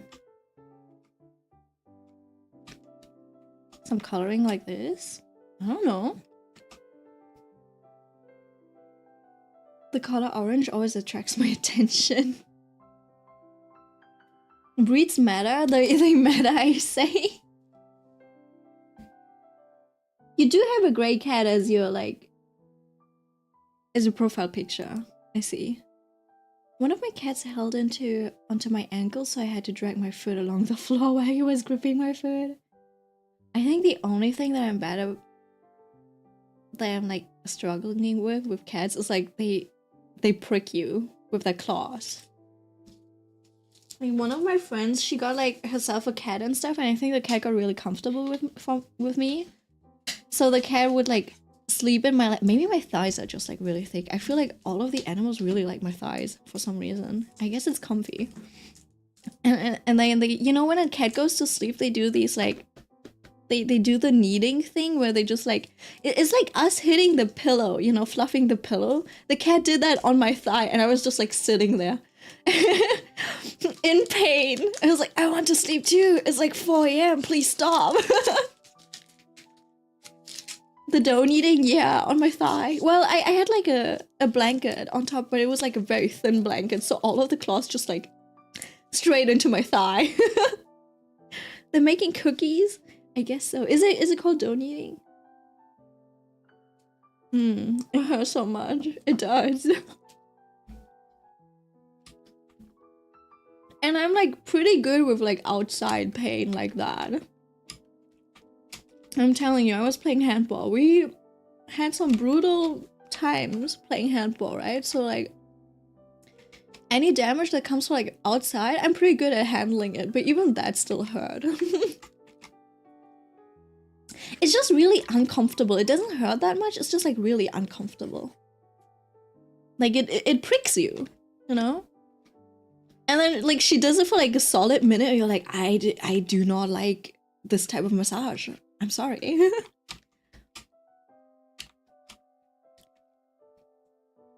You know, kind of two of my cats, not the ginger, are so well behaved they never bite, scratch, or hurt me.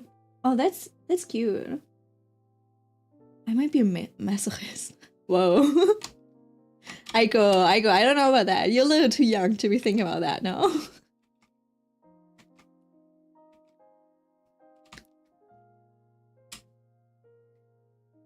Even when kneading, that is very nice. Very nice. Good for you. Good for you for having like well-behaved cats. The orange one seems to be giving you a little bit more grief, but that's just fate, I suppose.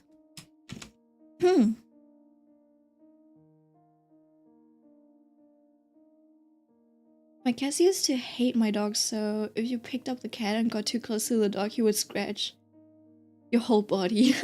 Oh shit. Not the ginger, get rid of him. Didn't ask for this.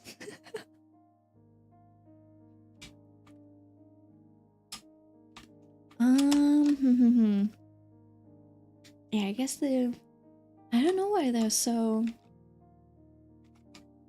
Why gingers are the way they are. Wait, what is this? Why is it like... Oh, maybe I should do it like this, just because that kind of flows better.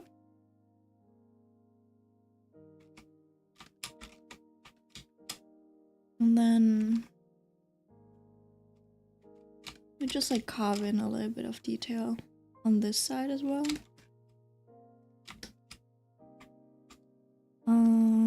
And then I'll just merge all of this because why not? Don't really have anything better to do anyways. And then we just like continue on with different layers. So it's kind of like important not to just like follow these lines, right? Kind of need to look at what you want to achieve if you want to like...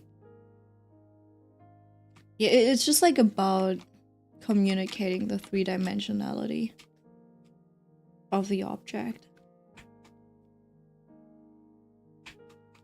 So if this is like curved that way, you probably want to shade it a little to communicate that curve. And basically you kind of only need to follow the surface of the object. Right?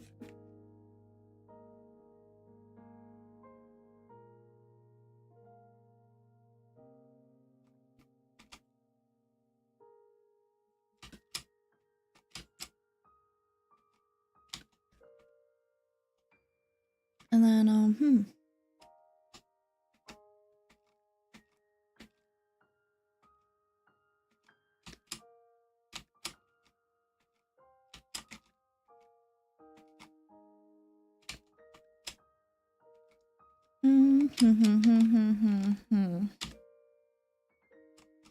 I do want a little bit of,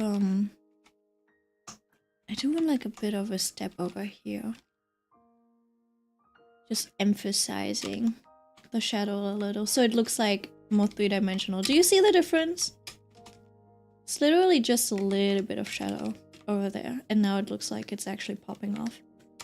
And then if you want to be extra fancy, you could probably also drag out this highlight to the side a little bit. Right? To make the edge seem more sharp or something like that, like over here. So there it looks a bit more natural. rather than just being like a... So basically, the difference that it makes is, right, people can see if you literally just make a stroke like this. But if you add this little bit of edge over there, it actually looks like it follows the shape of the surface.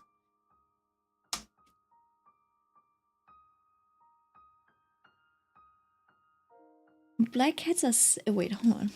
You guys are writing a lot. Hold on, hold on.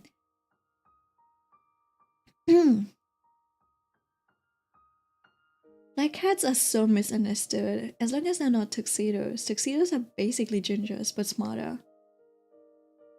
Oh, wait, do you know this cat? Wait, hold on, hold on. This YouTube channel, Rachel and June.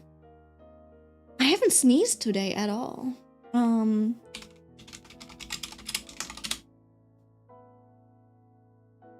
Shit, I forgot which one it was. But they have this cat, right? They have this like black cat. It's called Pokey, and apparently that one's really unhinged. But that cat also has a bit of trauma. Is that a tuxedo cat?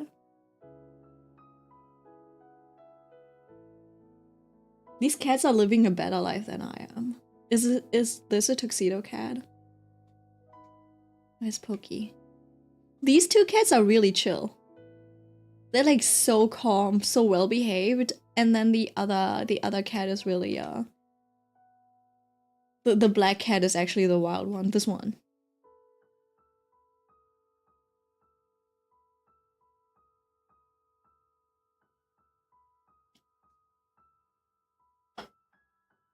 Spicy is a tuxedo cat. He's horrible. Funny that both tuxedo cats we've had in our family just hated me.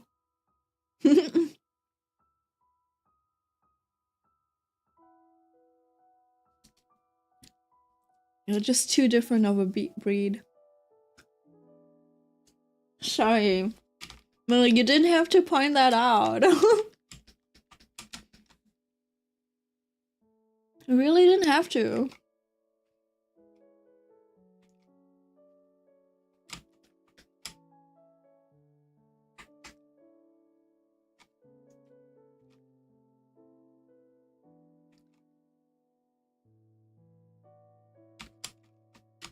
You know what? That might be a little bit too much. That might be a bit too dark. This might be just right. But do you see this? Basically, right? This kind of looks like I just wait straight in and just like use the mask. Now if I add a little bit of... maybe on this end. I guess it could be on this end. If I do a little bit of this, you know, I just like drag it a little bit over the edge.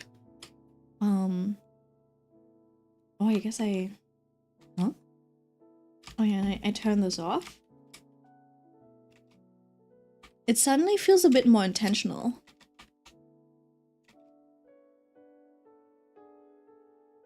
Ren, God, I'm so funny. What did you say? Why are you so funny? Looks like Dilemma is having a dilemma. Ren, you're so dumb. You're so stupid.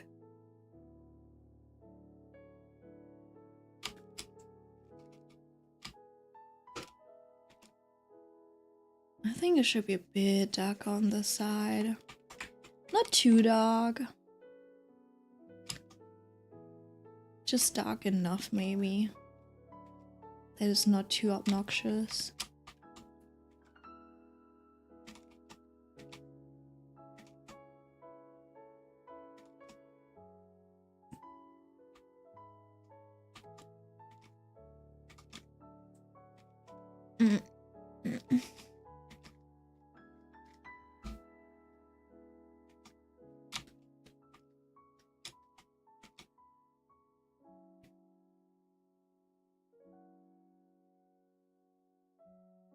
Wait, is anyone else's audio cutting off, or is it just me? Nope, just you. Okay, that's good. That's good. I'm stupidly hilarious is what you mean. We got a comedian in chat. I want to move to my computer and drop it. Vincent will get in my way. Have you thought about giving Vincent like a tabletop pillow?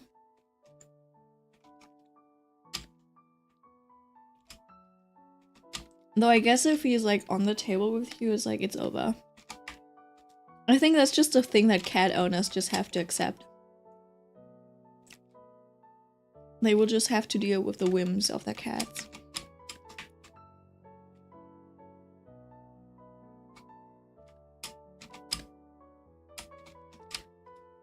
I'm thinking, where do I put the highlights so it looks like a highlight? Oh, over there. I guess I got it. And then over there, I just need like a little bit of texture. Oh! I don't like this one.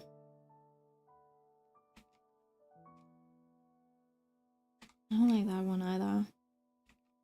I think I'll just go with the basic one. This is not the basic one. It's also not the basic one. Where's my basic?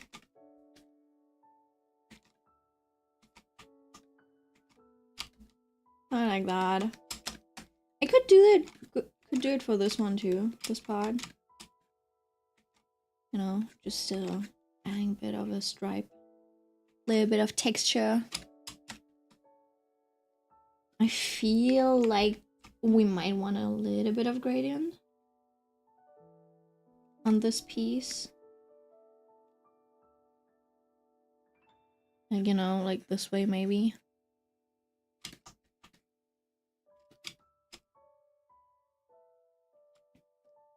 You know, the difficult thing about the way I draw is like I always have to just like paint in the gradients on my own.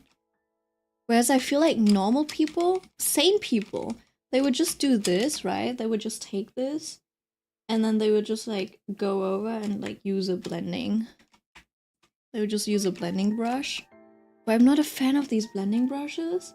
So even if I did that, I would have to go back in with like one of these brushes and just like add a little bit of texture back in. I don't like pure gradients like that. I don't know, it's too smooth for my taste. I don't know what it is. I just don't think I can handle it. I'm too weak for that. That's why you don't see me drawing like Korean webtoons, unfortunately. I wish I would. I wish I would. It would be so over if I did. Wait, hold on. Where have we? Hold on. I haven't gotten to that part yet, but... Wait, hold on. Kaizen.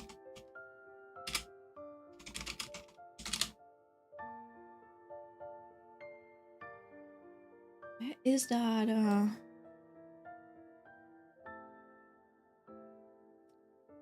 Shit, wait. ORV blonde. Blonde guy. No, it's not them. No, god damn it. There's like this really beautiful, I don't know if it's a Kim Dokja art or something. I don't know where I saved it. Hold on, you know what? I will go through my folders for this with you.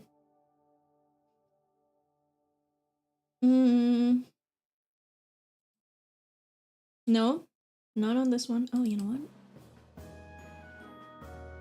It's been a while since I last saw this one though. This one's so pretty. I wish I could draw like that. I just really like the vibrancy of the whole drawing. I don't even know where I had that. Oh, it might have been over here. No, I don't think I saved it. Fuck. I might have just... It might still be in my bookmarks. Is it in composition maybe? Contrast depth?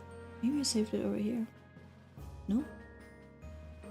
Oh, or maybe I put it in poses? There's a lot that I have saved in poses, but I never look at this folder. I actually never look at this, funnily enough. I did have like a Pinterest binge somewhere. That's where I downloaded a lot of these. Usually these pose folders, I keep them for reference.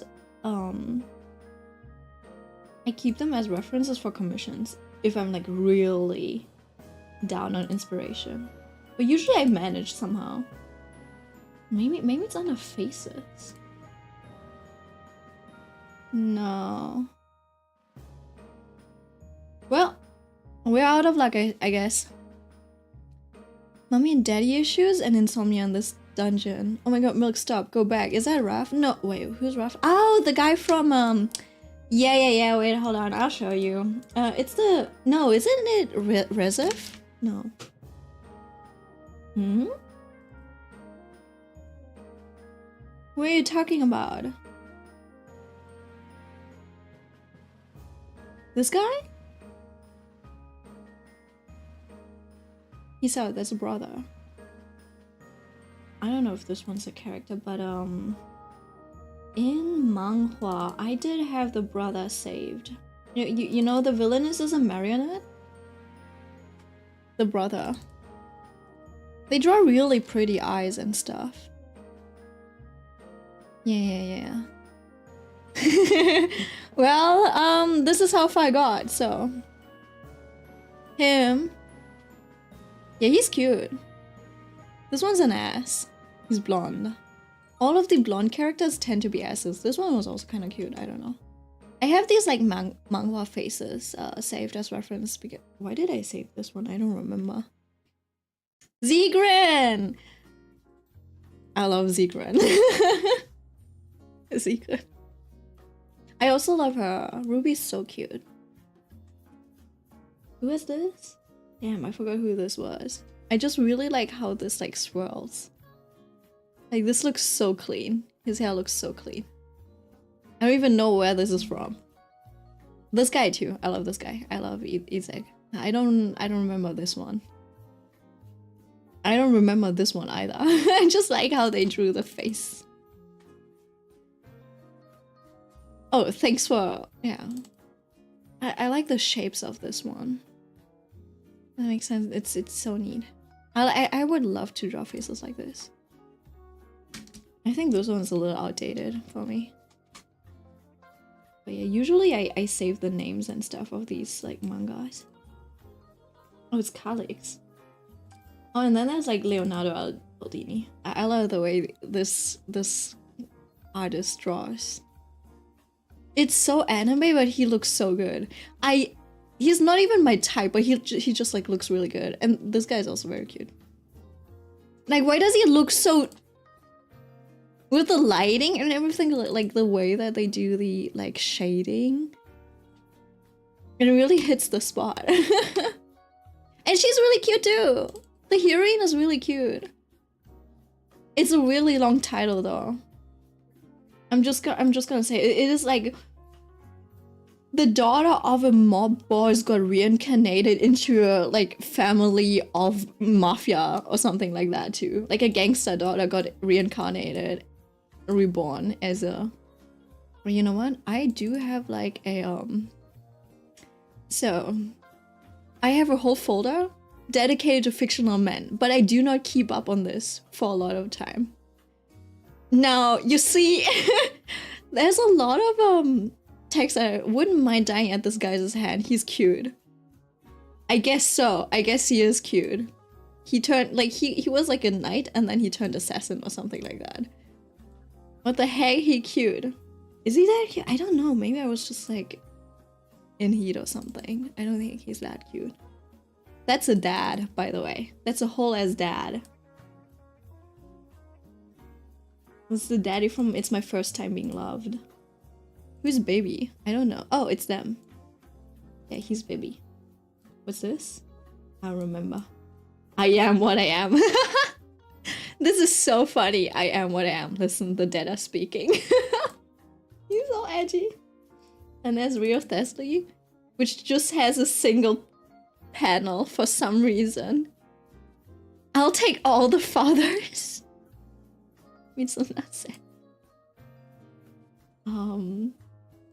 I do have like images of Stark too. He's very cute. I really love this panel. I don't know why I saved this. Spare me the details. Explain it to me like M5. Oh, that's why I saved it. This was supposed to be a reaction thingy. I'm not the place. He looked really good in this shot. He actually looks like he looks less baby in the manga sometimes. Like he actually looks like he's 18 in this one. I don't have enough Zigran images saved, but I think I might have more Abel ones. There. I do have a few more. This is the daddy from I became the main lead's wife or something. Became the wife of the male lead. Kiddos, playtime is over. Adopt me too. And then there's some I think I have a lot more saved on my like phone or something. Oh, there's alien stage stuff. It's all of the kinky tilf stuff for some reason. I think I just really liked how they drew Till in this in Cure. Assholes but pretty, god damn it. Oh, it's this train wreck where the male lead was the dad or something. I was like, what the fuck? Anyways, the guys are drawn really well. They're like assholes. This one's also an asshole. I forgot. Oh yeah, it's the same manga. Callum, but like he loses all favor in chapter 30. He's disgusting. Leon from the fake Saintess awaits her exit. Looks like an asshole, but I don't know yet. He looks like an asshole, but I don't know yet. I think he ended up being an asshole. It's always like these characters with the like slightly winged eyes in Webtoon.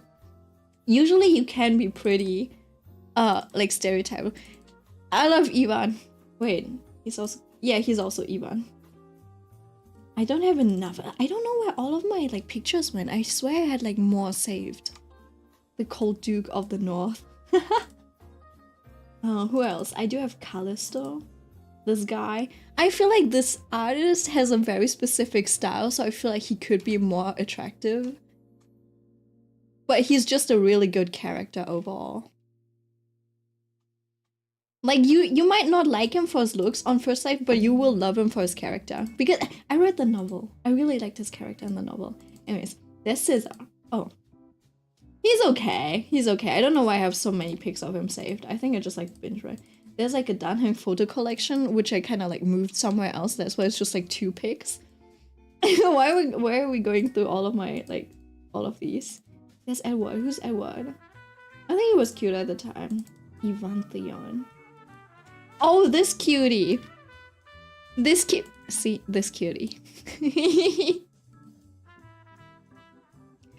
Wait, who joined? Quick, they're distracted, kidnap them. Shh.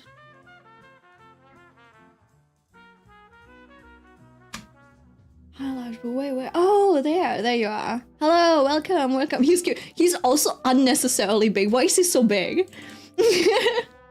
The artist had a mission. Wait, he also looks like that. At you. Like he's trying to be nice, but he looks like that. It's very cute. When he tries to smile, it looks like this. Anyways, it's a Gatmoy. That is what we call Gatmoy. Fictional characters I have a crush on. It's just one guy. It's like Isaac.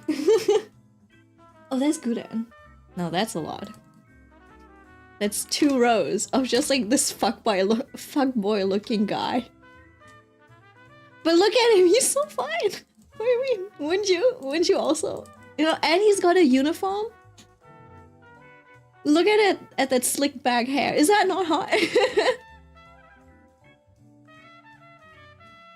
and then he has like this type of uniform. Who needs color when you? Guden did it first. Guden did it first, okay? Y'all are just a little too late. Then there's the Hug photo collection from Akatsuki no Yona. There's a bunch of him. He looks so good.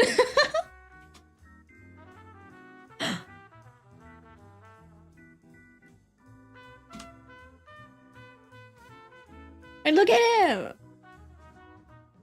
And then you have these two. They're such a ship. They're so cute. So cute. Look at him. No, me turning into a demon.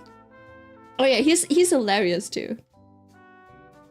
Oh, also, yeah, that's nice. That's also nice. That's also nice. That's also nice. This is very nice. He's very nice. Very nice. Very nice.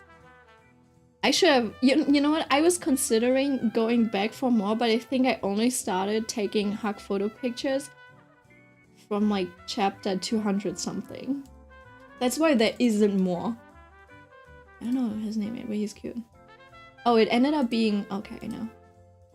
It's Isaac and Ruby. Like, look at them! They're so cute, they're so pretty. This artist just, like, I wish I could draw like that. It would be so over for you guys if I could draw men like that. Literally every character I love has always got dark hair, bro. That is so funny because all of mine have white hair. All of the characters that I like have white hair. Though I am going between black and no, well, it's like white, red, and black. That's all. If anyone has like blue hair, green hair, they're automatically out. It's always like black, white, or red. Like, look at him. He looks so good. He's so fun. I want to be able to draw proportions like these, but I think it's not possible. I want to draw. I should go back to drawing. Oh, hold on. I think we should go through the rest of it while we're already at it. At this point, we might as well. Hold on. What else? I have Liars. I have four pics of Liars. It's 1, 2. Why do they all look like this? I think I haven't saved the hot ones. The hot ones might still be on my phone. I might have just forgotten to transfer them over. There's Leonardo, there's this guy, right? I think we already looked at him.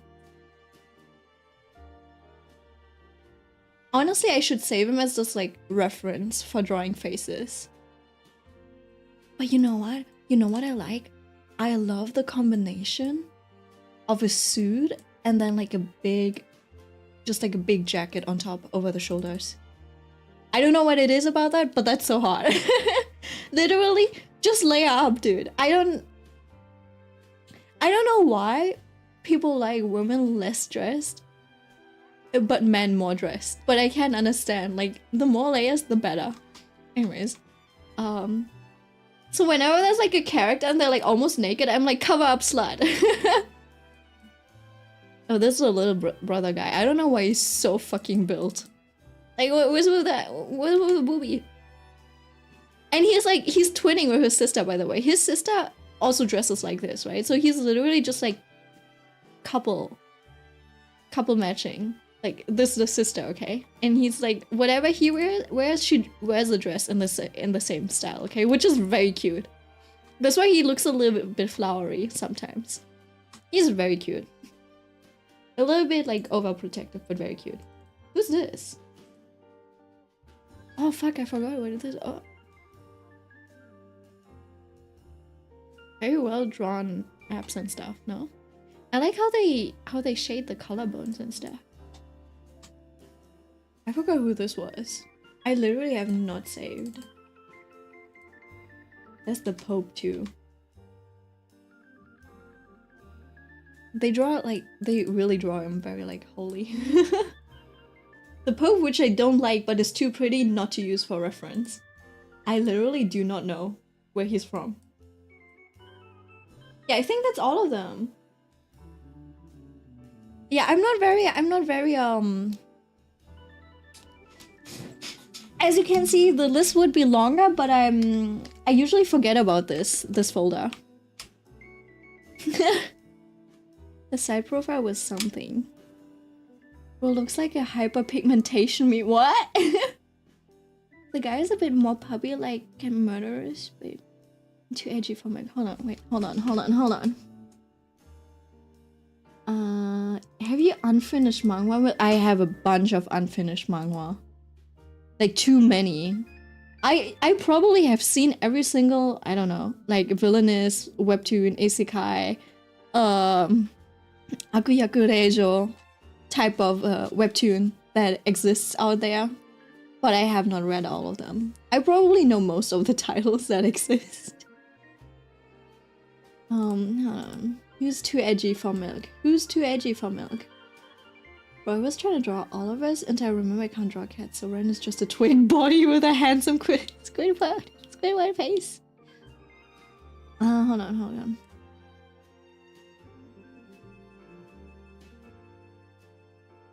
You like him, but you don't like Silas?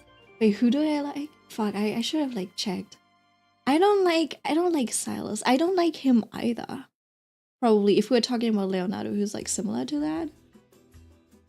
Oh, you mean Isaac? You know, the thing about Silas is like he's so flirty. Like he's so like player. Does that make sense? But Isaac is like he's just a little emotionally stunted. Does it make sense? He's like more serious. You're talking about Isaac, right? Pretty sure. Wait, hold on. Where's this guy was also really cute. Wait, hold on. I don't know if you've read this, but who made me a princess? Felix. He was really cute too. Where like obviously a lot of the times he didn't really have that like cool of a shot. He's like more of a sweet character, right? Like this, but when he had like his serious moments like this, you're like, oh my god, I wish I wait. Like, man, I wish I was that maid. I don't know. But usually the redhead characters are night characters, which I appreciate. I like the night characters. So the night characters being redhead is even better.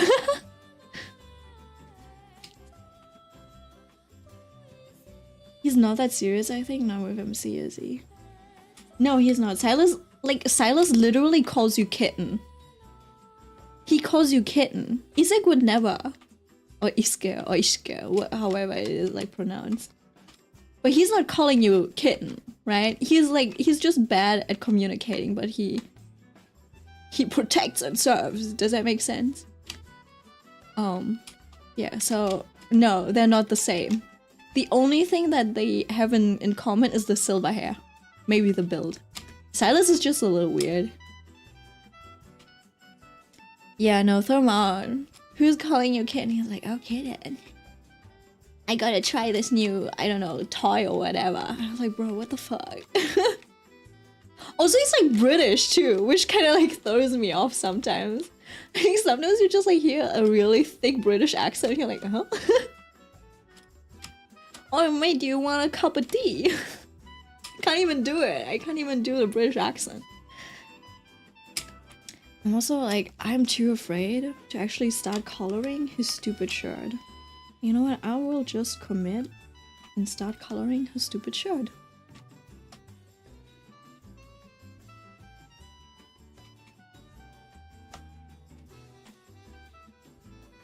Hey? Oh. There we go. Hey? Wait, hold on. Oh, there you go. Alright. So we got a sheer pencil. I'll just lighten up some of these spots. So it's like not too dark.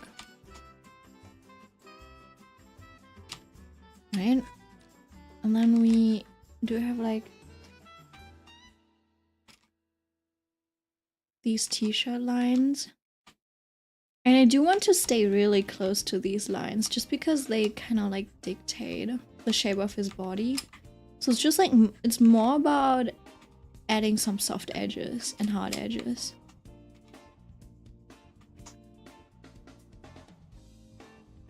I don't hear the British. Me neither, Mitsuna. Let her talk, she doesn't even play the game, LOL. Guys, I'm scared for the next love interest. Another one, still one more. Besides Caleb? I don't know. He sounds like I guess he doesn't sound like too extremely British, but it's like the way he talks is like a little bit too posh for my tastes. Does that make sense? He sounds really posh somehow. Hi, bro, what the fuck? Who are you? A posh British? I don't know if it's a British accent, but he just like sounds really posh. You did not strike me as the person who would call me milady. Me beefing with the British? No, I'm not. I'm just saying that, like, Silas definitely doesn't sound... On one hand, he does sound like what you'd expect. On the other hand, he also doesn't sound like what you'd expect. So he's like he's a bit weird. No, I don't have beef with the rich. I just like...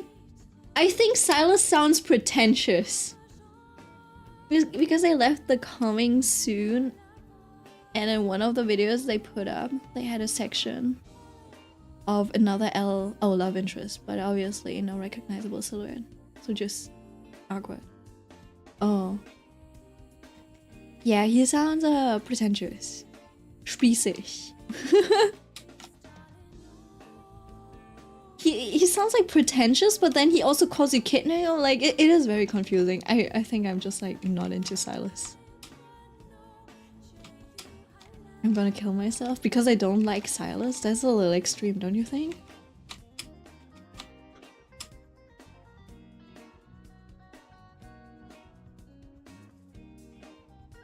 That one meme, it's just like this one Twitter post where it's like, I was walking on campus and this girl in front of me dropped her coffee and all I could hear her say was like, I'm so sick of being alive.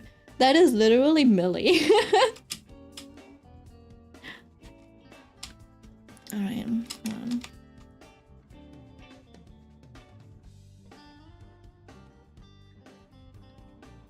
Yes, that is me.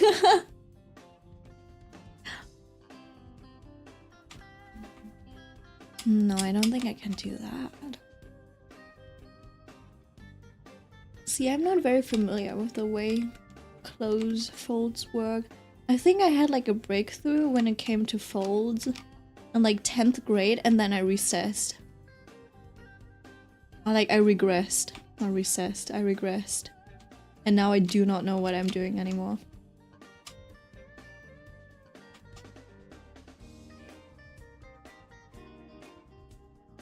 I was cooking in 10th grade. I'm telling you, I am not joking when I'm telling you I should have probably died at that age. At 16 or something. Like, not killed myself, but just like died in an accident or something. Or just like in a natural disaster. Maybe my like plane crashing or something like that. Does that make sense? I don't think if someone killed me at 16, I would have been that mad. I was literally thinking like a lot of the times when I was like going out. I don't know, is that weird? Is that weird? I was like, well, if someone attacks me and murders me, I guess I'll die. I was like, at that age, I was like, let's just live, I guess. Now that I'm older, I'm like, you know what? I don't really want to die. I do want to see some good things. I do want to see the end of the Grey Man. Maybe. So yeah, not the same thoughts, but I was like, well, I'm good. And at age 16, I was like, you know what? I'm good. But I also wouldn't call myself like suicidal or something. I was just like very... I don't think I understood the concept of death very much at that age. And then also, I also didn't understand that like how devastated my family would have been. I do understand that a little bit better now. I think back when I was that age, I genuinely thought it was like a burden on my family. Maybe you're just accepting LMAO? Natural order, I guess. Yeah, like in that kind of way. I genuinely thought my family would have been a happier family if I wasn't there. Because I was like, I don't really contribute anything to the happiness of our family. Oh, not even passive suicidal? What is that? No, because if it happens, cool. That is passive suicidal? Is it? Who would fight your brother then, though? What do you mean fight my brother? My brother doesn't fight. He was like a very good kid. He just became a little bit more delinquent when he like grew up. But he was like a very sweet kid. Basically, at some point, I could literally just like call him to come out of his room to hand me the the remote that is on the table in front of me, or I would be like, hey little bro, can you like go down and buy some, like, I don't know, green onions, I'm cooking right now, I'm too lazy to go down. And he would go running to the grocery store and run back, just buying the like green onions. He would be so excited to be able to like do groceries. Right? It does kind of sound like it though. I don't know, there's a difference between longing and Milk's acceptance. Yeah, I wasn't longing for death, if that makes sense. I was just like, maybe I was a little nihilistic or something.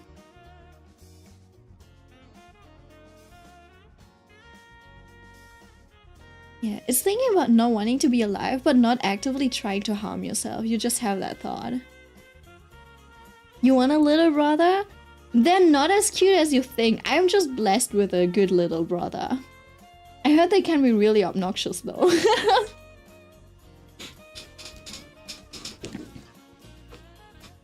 Yeah, I have like a little brother who like really adores his family.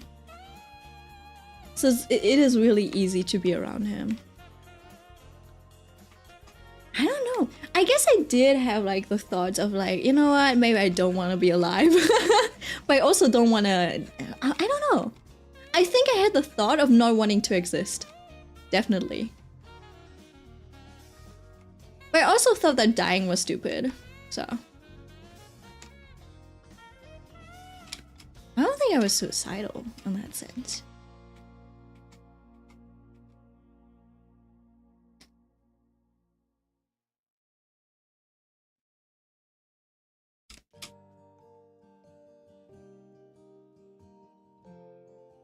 I also had like, back when my mom had like cancer and stuff, right? I was like, sometimes I would think, like, you know what, maybe it would have been better if I was the one who had cancer, right? Like the useless kid. You know, the kid that brings unfortunate, like unhappiness or like not unhappiness, but like a discord to the family. You know, if I was just like in the hospital with cancer, probably my family would have been doing like way better. Does that make sense? Because like my mom and my brother and my dad, they would never like my mom would never fight my brother, right? But she was constantly fighting with me. I would also like rile up my dad. I didn't really see my mom and my dad fighting because like they kept it under wraps and they wouldn't really fight. So I was thinking like, oh, my family would probably be way more harmonious if like the discord that is me was out of the picture. And that was all that I was thinking, to be honest. Wait, hold on, I gotta... Ah!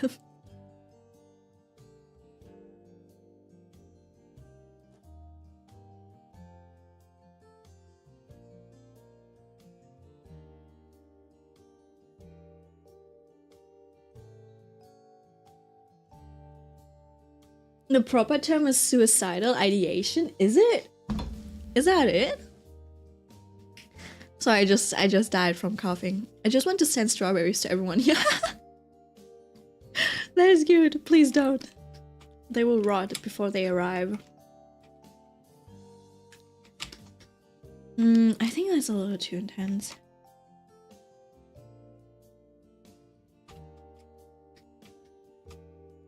I feel like it might also be a little too bright, like this part. But we can, I don't know. Just give it a very slight gradient. Like that. And then I merge it.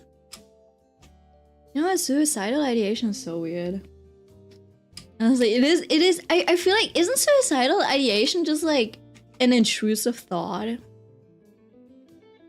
Or it's just like, oh, there's a tram coming up from behind me. It would be horrible if I were to, like that, you know? I thought that was like normal to have. You just have to be like, well, don't act on it. And then just ignore it, right? Like, man. You're like, man, the guy who's like driving the tram would have such a bad day if I...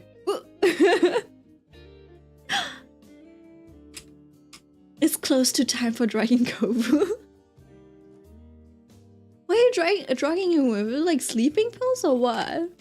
It sounds like you're literally like, I don't know, like roofing him. I don't think it's the same. Because the desire to not be here anymore is deeply rooted. Is that so? So it would be different, I think. Interesting. I don't think it was that deep for me. I was just like contemplating life, right? As a teen, you're like, what is my worth in this world? What am I contributing to society? That type of stuff. I don't think it was that mean. I don't think it was that deep for me. So like occasionally you'd be like, man, I really am not making this a happy house, right? And you'd be like, yeah, I'm not like the most lovable daughter, etc. In that type of sense, you know, like I was definitely like a rebellious daughter, not the like trophy daughter that you would show up, that you would like parade around, you know. Like I had a glow down. People usually have like a glow up after puberty. I had a glow down, so I was cute as a child. I'm telling you, I should have died way earlier. Like I had it all when I was a kid. And then if I just like had died, it would have been like a tragic end, and then like my parents would have like I don't know, like a tragic backstory for the rest of their lives. Wait, Aiko, you're so cute.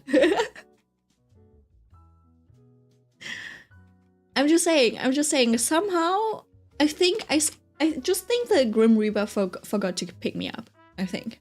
They just forgot about me and were like, oop, oh shit, now I'm living to probably like 107 years or something, because my great-grandmother also lived that long for some reason. Or like 104 years. Character redemption's building up. Probably, yeah. You know, I think it counts for you when you were younger, Milk. Wait, what do you mean it counts for me when I was younger?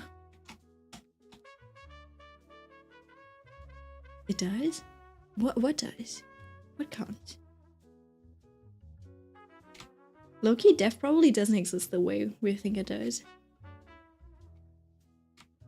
Like, it's just over. It's just over and you decay into the earth. Like, you literally get burnt to ashes. Is that what you mean? The thoughts you were describing. I mean, wait, Ren, I still don't understand. What do you mean? Like, it counts out as what? Oh, it sounds as like, it counts as ideation? It's just, you're fortunate enough not to spiral deeper. No, you're fish brain. I guess so. Yeah, as I told you, I'm good at like logicking my way out of this stuff.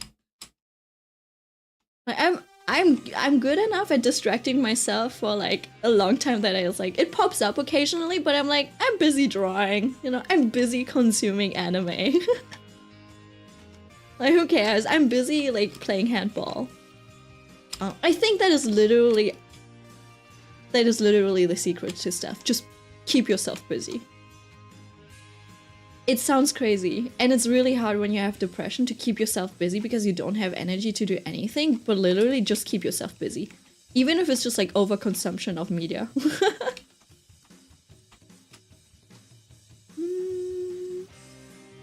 I wonder if maybe I should try giving this a bit of a different color. I don't want it to be too different from this tone, I guess, so I guess I'll stick to this blue hue. Please. Don't underestimate it, Milk?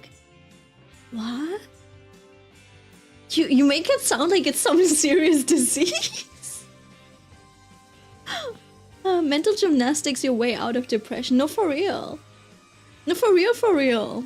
They're not lying when they say fake it till you make it. Like, if you tell yourself it's stupid, you will start thinking it's stupid. Like, damn, that's stupid. And then you're like, you know what, that's silly. And then you just move on. Yeah, you shouldn't downplay it, Milk. Girl. Man, how should we tell her? I should have just eaten something else like I started to, because it is milk. Yeah, it kind of creeps up on you. It does. It's crazy.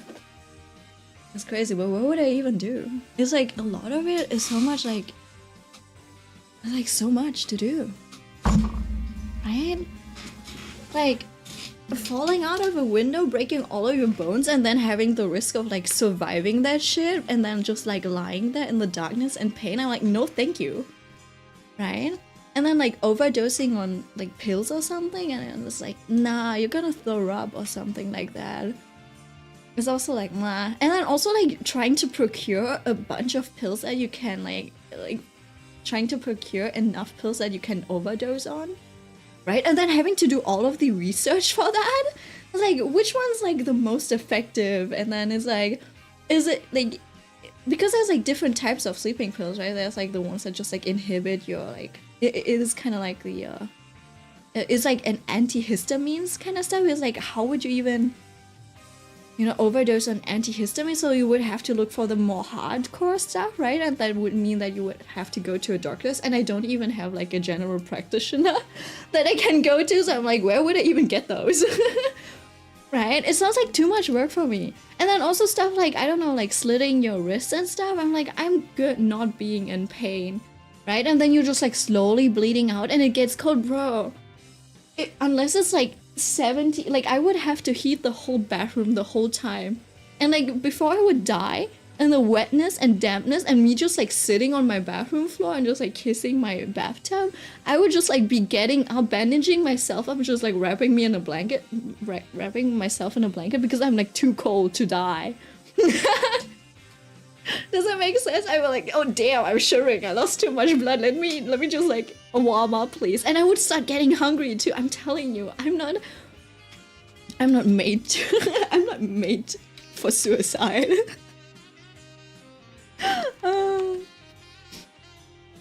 Whereas part of it is it doesn't work and everyone finds out and everyone will just like pity you and feel like fake sympathy. I don't even know about that. I wouldn't even care about that, I think. But it's like, it's just like public embarrassment as well, right? And I would do anything not to embarrass myself in public. So I'm like, man, people find out and they're like, oh my god, are you alright, blah blah blah. I'm like, damn, and now I'm like worrying other people and it's like really embarrassing. It's kind of like them finding out about some like anime kinky shit that I've been watching. So I'm like, no, I can't deal with those like social stigma. Never mind, I guess you never reached that point. I'm honestly glad. No, that is good, yeah. No, don't worry about it. I'm like, there's too many hurdles for me to overcome, basically. It's like more of a hurdle than I do hear, like, it's less of like suicide oftentimes is less of a like you gotta do work, but it's more of a you know, like you've been driven to a point where it's just like you don't really think and you just like take that one step. It's just easier to let yourself go in that way, right? And that's how it like usually happens. And a lot of people like regret it as they're falling and stuff too. They're like, you know, and like as they're falling they realize, you know what, I didn't actually want this.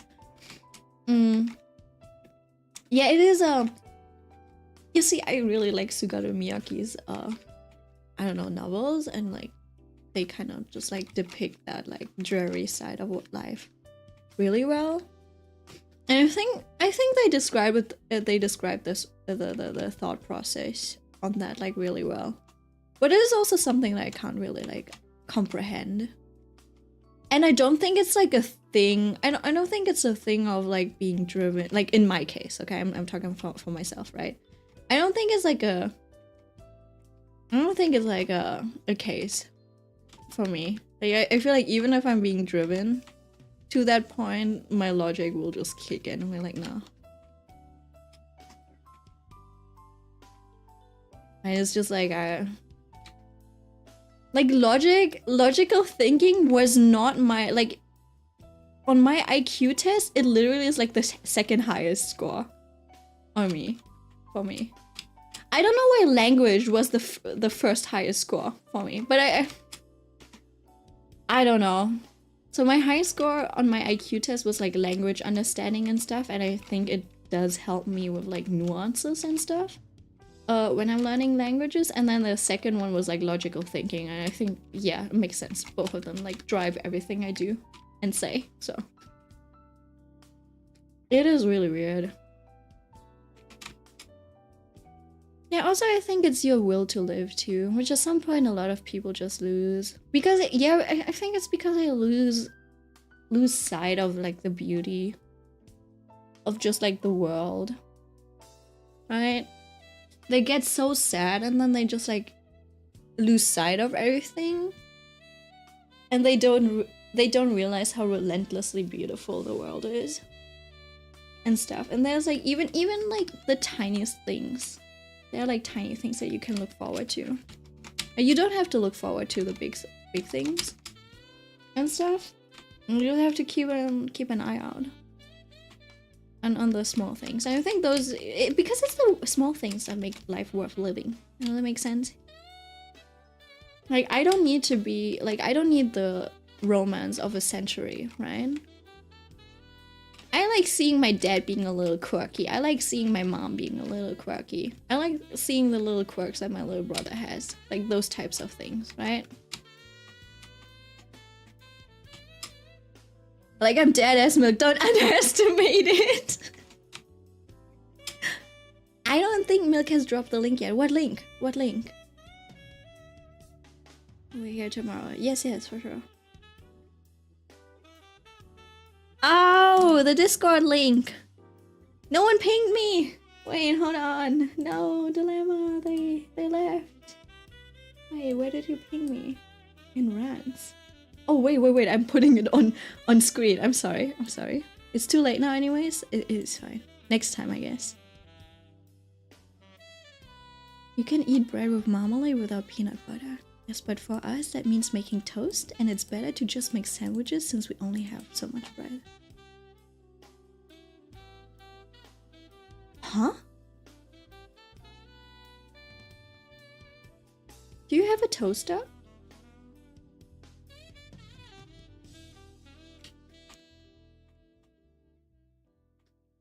Mitsuno, do you have a toaster?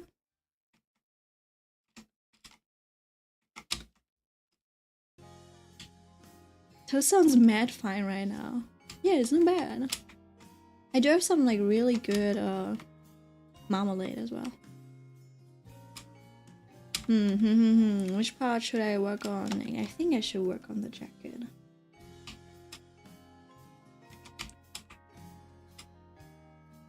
Wait, how is it almost 2 AM? I don't know if we have a toaster anymore. Okay, I see. Alright, Ren. See you. Good night. Sleep tight. If it gets really bad, I will confide in you guys. Probably.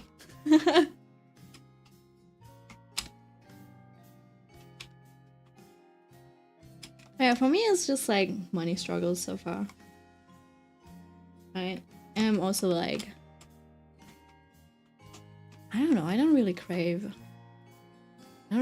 human connection. I do have like, I do know a person who's just like, she's like really miserable because she really loves human connection, and she's like trying everything to get that human connection and stuff, but she just like can't seem to get it. Right? And I'm not that type of person, so even on that department I'm like totally fine. Sometimes obviously you think about it, you're like, man, it would be nice to be in like a committed relationship, you know, to have a soulmate, you know, like that. But then, and then I'm like, but realistically speaking, that's not in it.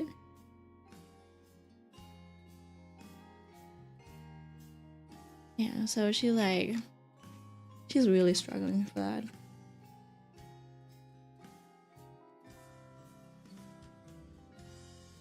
Yeah, our depression level maxed out. We can carry you. Redirect the depression to memes and humor if you can. Oh, I mean, I do that. No, but I'm the type of person to cry it out in one night, and then I'm like, all right. I had a good crying session. It's like taking a break, you know? Sometimes you cry your heart out. I'm like, well. But also it's like, I think I need more data on when that stuff happens. I'm like, is it like an underlying thing or is it hormones? You know, it might just be my menstrual cycle. It literally might just be my menstrual cycle, so I'm just like, oh. We'll just wait. Or maybe the moon's in retrograde. The planets are in retrograde or something. Oh wait, before I go. Yes. Speak. Ren. I just converted into narcissism. That works too, I guess.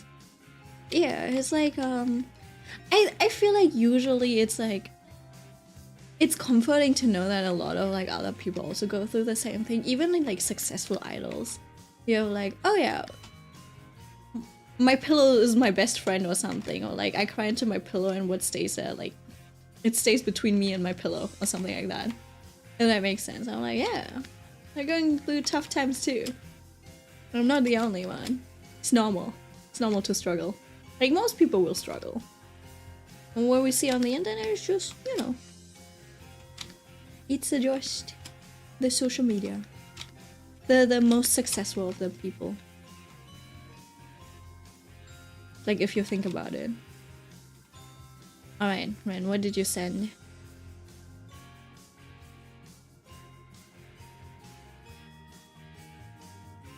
Where did you send it? You got censored, huh? Screenshot it, put it in the live talk, I will read it out.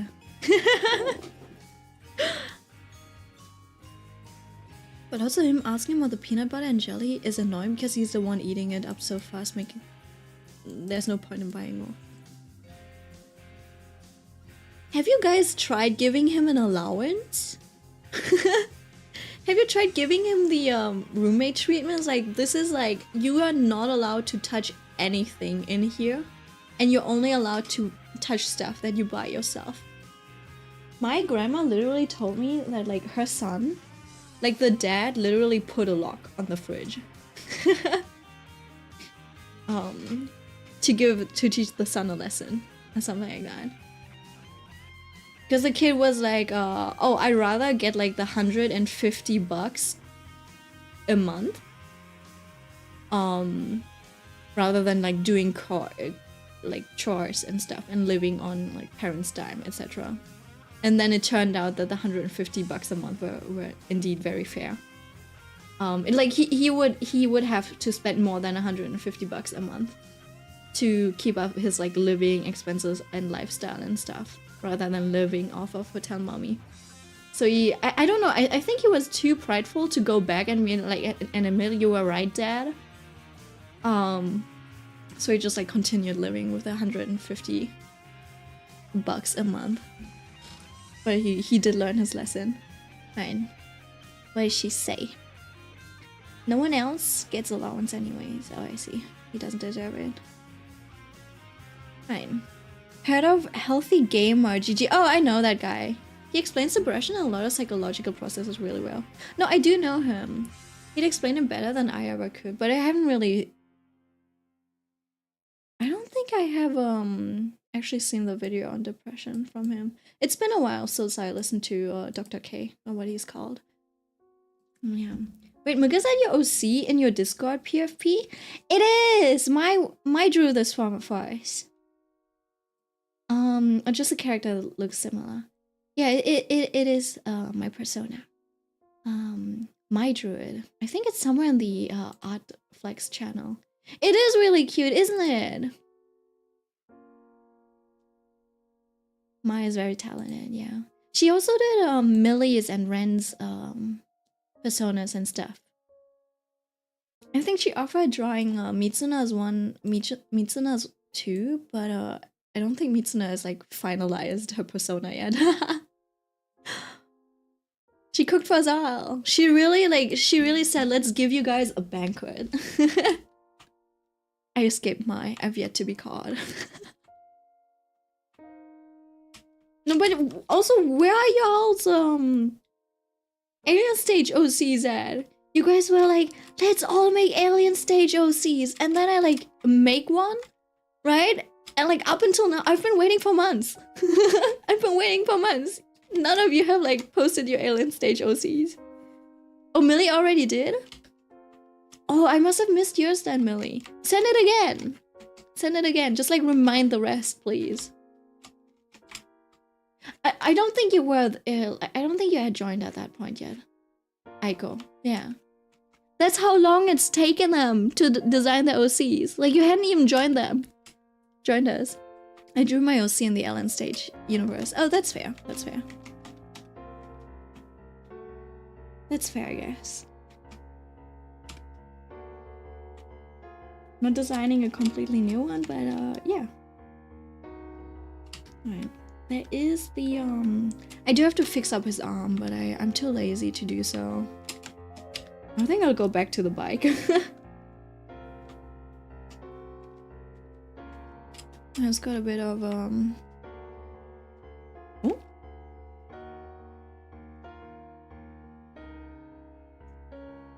I'll just give it a bit of like definition.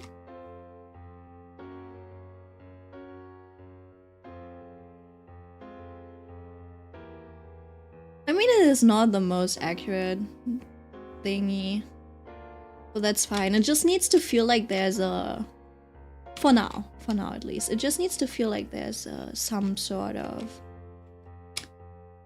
I don't know, reflection or something, and shine to it. It doesn't need to be too complicated. I'm also afraid that like the bike is way more detailed than the characters and stuff, but maybe I won't mind too much. I can probably up the It is a little weird that it it might be a bit weird that it is so shiny compared to the rest of the characters. Well, I can make them shinier somehow, I guess.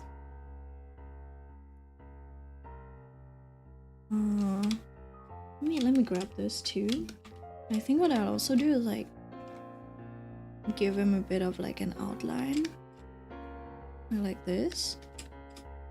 I just really like the colors somehow. It feels a bit like a gradient map. You can see that in his hair. But I feel like overall it's like not too bad. I picked most of the colors by hand, actually. I think I only put like a gradient, like a slight gradient. No, wait, no, that's a lie. I did use a gradient map. That's why it does feel like one.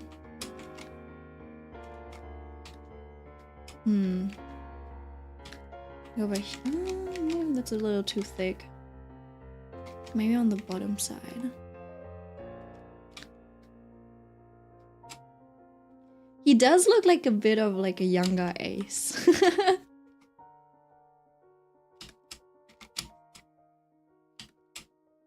Alright, hold on.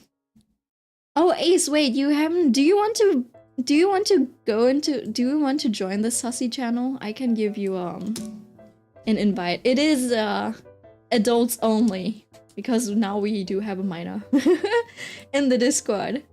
So if you want, I think I have to, Oh, yeah, wait, I need to give you a role. So if you want...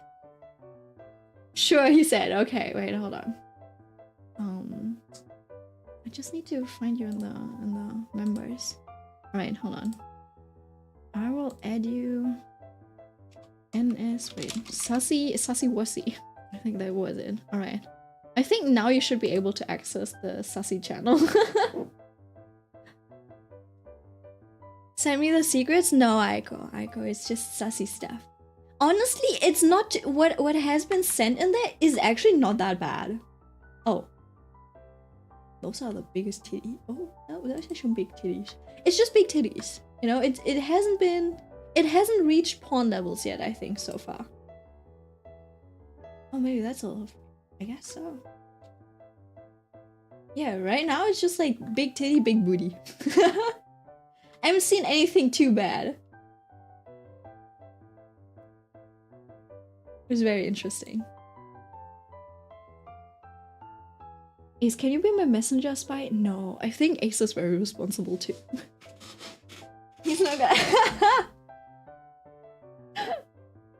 Ace! He literally just came in with this, like, this gift.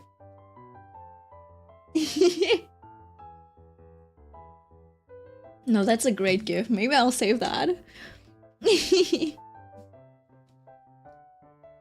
Like, you're... No, Is there like 15? You need to infiltrate somehow? No, no you won't.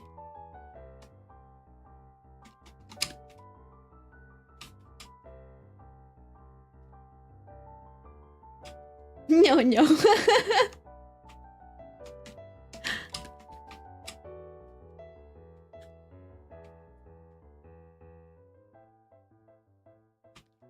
Big Brother Ace is not about to end his career.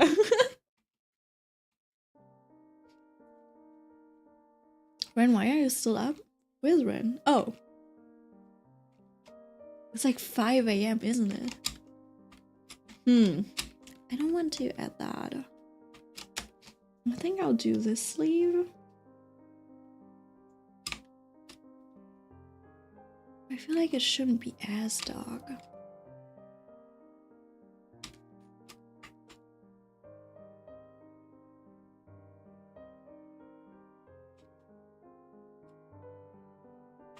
Wait, shouldn't this also be like a lighter color? Am I stupid? I might have forgotten something.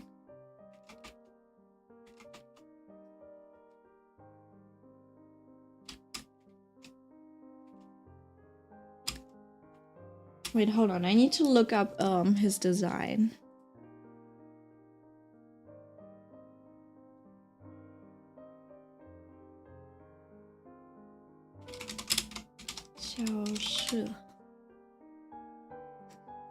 Wait, hold on. I love how this is like the second pick on him. Like a character profile. There's a beautiful illustration, but you can't even see him. And his crying face is literally the second image of him on his character profile. That's amazing. Yeah, I was looking for this jacket, but honestly, the jacket that I drew is like way off. It is very, very different. Why does he look so good in that jacket though? This one's really cute too. This outfit. I think it'll be closer to a college jacket. What I'm drawing him in. Should I give him buttons then? I guess it doesn't really matter then, as long as I can get like the colors close enough.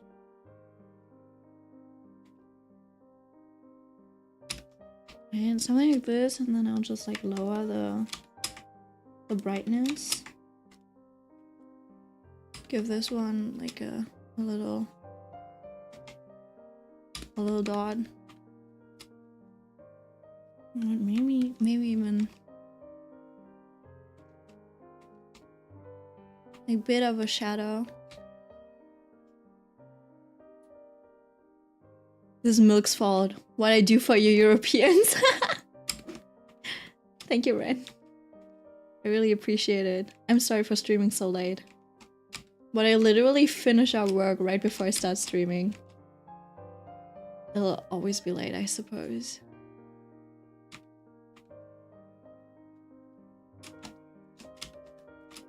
There's nothing I can do about it. Maybe you can just like move to Europe. Like join us over here on the timeline. Oh shit, it's almost 5 hours? What did we do all day? I feel like I haven't really made a lot of progress, even though it's like... I don't know. It's just rendering. I've just done 5 hours of rendering, I didn't even notice. And I haven't even finished any of the characters. Like, they still have no He still doesn't have any pants. I literally just did the faces in the hair, and it's not even difficult rendering. It's just like simple rendering too. Oh, I'm so cooked. No, you know what? I shouldn't do a lot of rendering. I should like keep it minimal and like, I don't know, minimal and efficient or something. For real, what am I doing?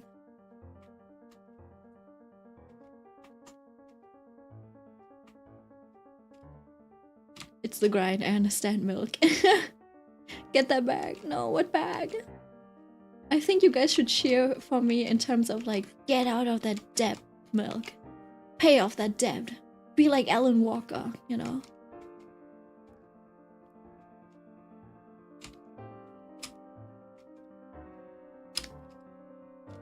Oh, that is nicer. That's like the right color now. I really hope they recalculate my fees for 2019. Because I think for 2019, my health insurance fees, I think they like calculated the max amount because my mom didn't like hand in the documents, which would mean that I would have had to pay like 800 something a month, which is like around 8,000, 9,000 euros, which is like, I don't know, like 10k USD for that year. So I just like got a bill like a year or two ago, like a year ago, which was like, hey, so you didn't hand in your stuff on time, so here's a bill for like 10k 10k euros that you still have to pay us. I'm like, god damn it. And then for other years as well. So yeah, my debt is mostly health insurance debt. Well, and then also probably like taxes. I couldn't pay yet, so it'll take me years. We'll see. I'm sorry, the American culture got me there. If anything, be more European, French. They have a good balance now. They supposedly have a good work-life balance. I don't know if they actually do, but they do apparently, from what I heard. Maybe.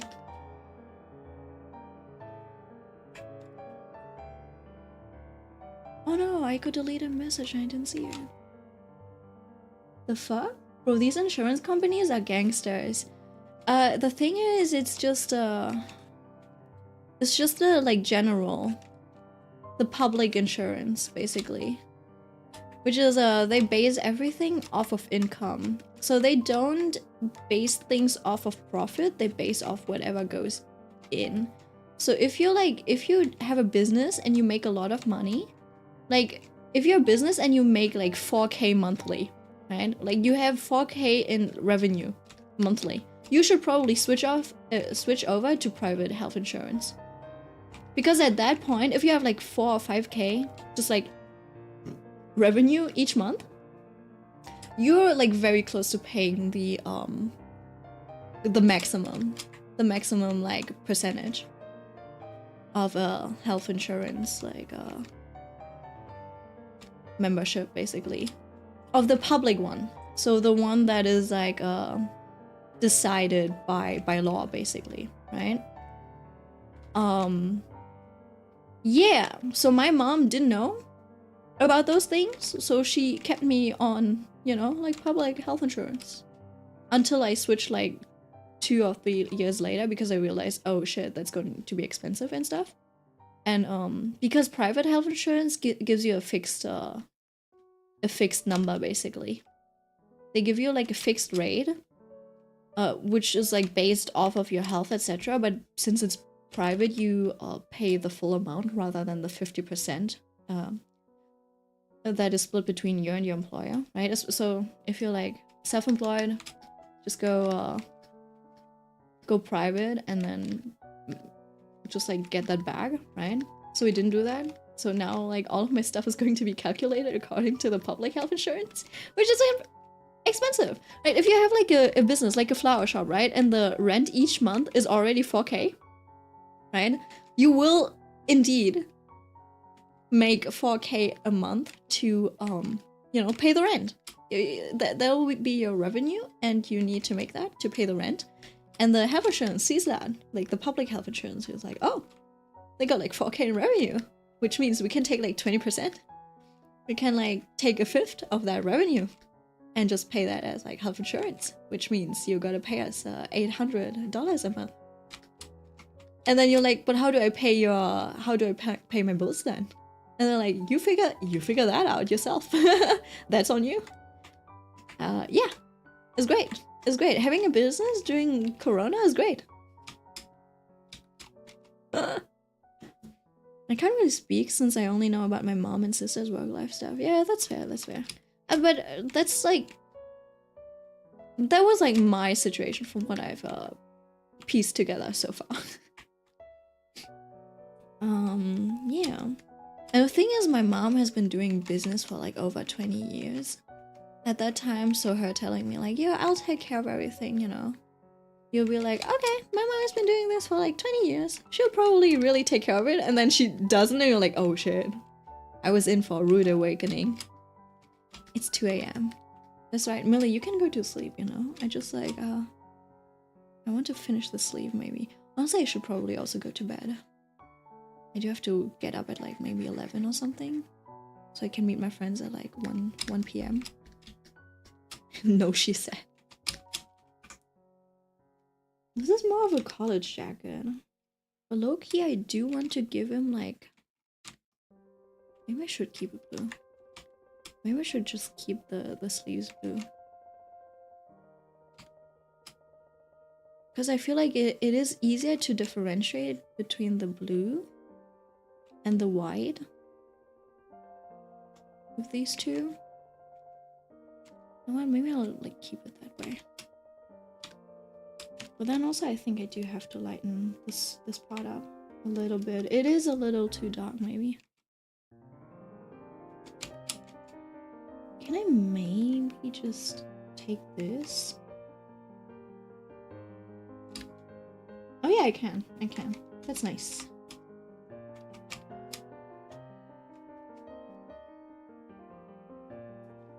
Okay, I'm going to sleep. Good night, Millie. I'll see you around. Sleep tight. Speaking of dreams, I told you guys about me napping shortly and having a dream about Ichigo choking me, right? Were you happy about it? I would expect you to be happy about it, no? I did not continue that dream, unfortunately. I was joking. Oh, you were joking. Oh, I'm sorry.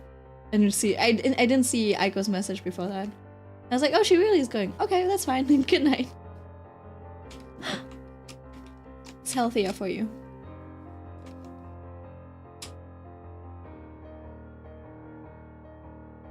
I think I want to soften up this part too. I'm not kicking you out, don't worry, Millie.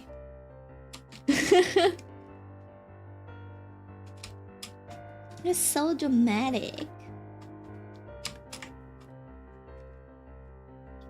He better be my dreams tonight. I need him. Okay, but like, should he choke you or should he not choke you? Save me, Ichigo. Ichigo, save me, save me.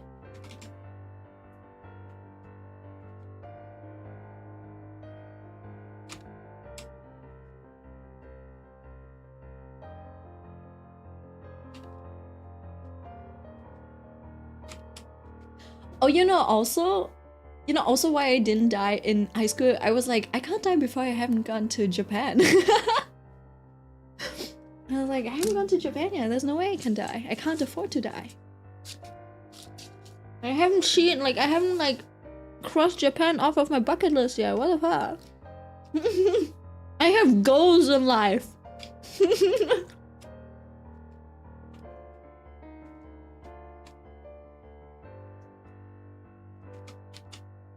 I was just thinking about it. I was like, I have so many things I want to do, low-key.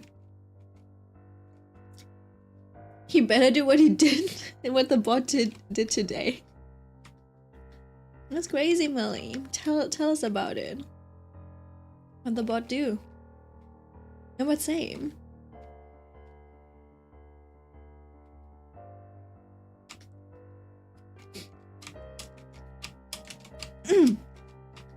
You drew it. Oh, that one. Oh, I see. He was just grabbing you, I guess. There's so many things we want to accomplish before dying. I don't even know about accomplishing, but I just want to, like, travel. You know? I don't know what accomplishments. I'm the type of person who just, like, fails. So, I don't need accomplishments. I just, need to see what I want to see. Do what I want to do. No. I don't think this angle is right. What if I... Oh, I think I know what it is. It should be like this. It should be a bit more rounded, so it kind of feels like it's actually like a circle. Kind of like this, maybe.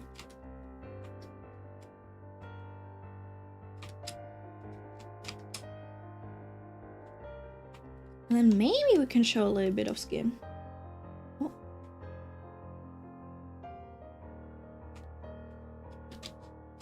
Going this way.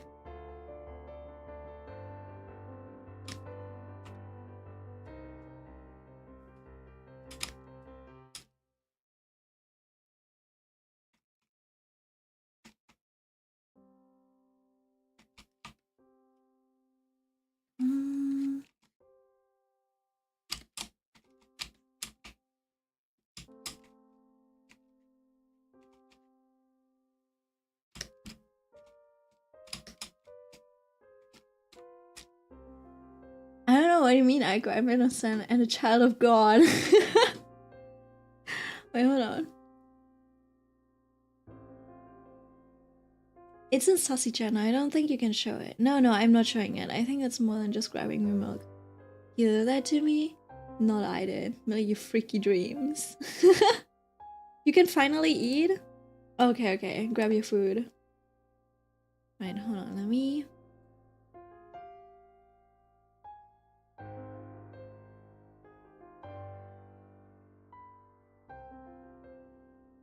I scroll up.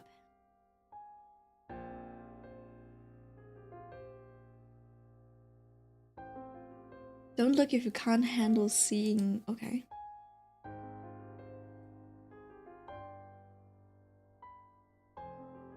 He's just grabbing you, isn't he?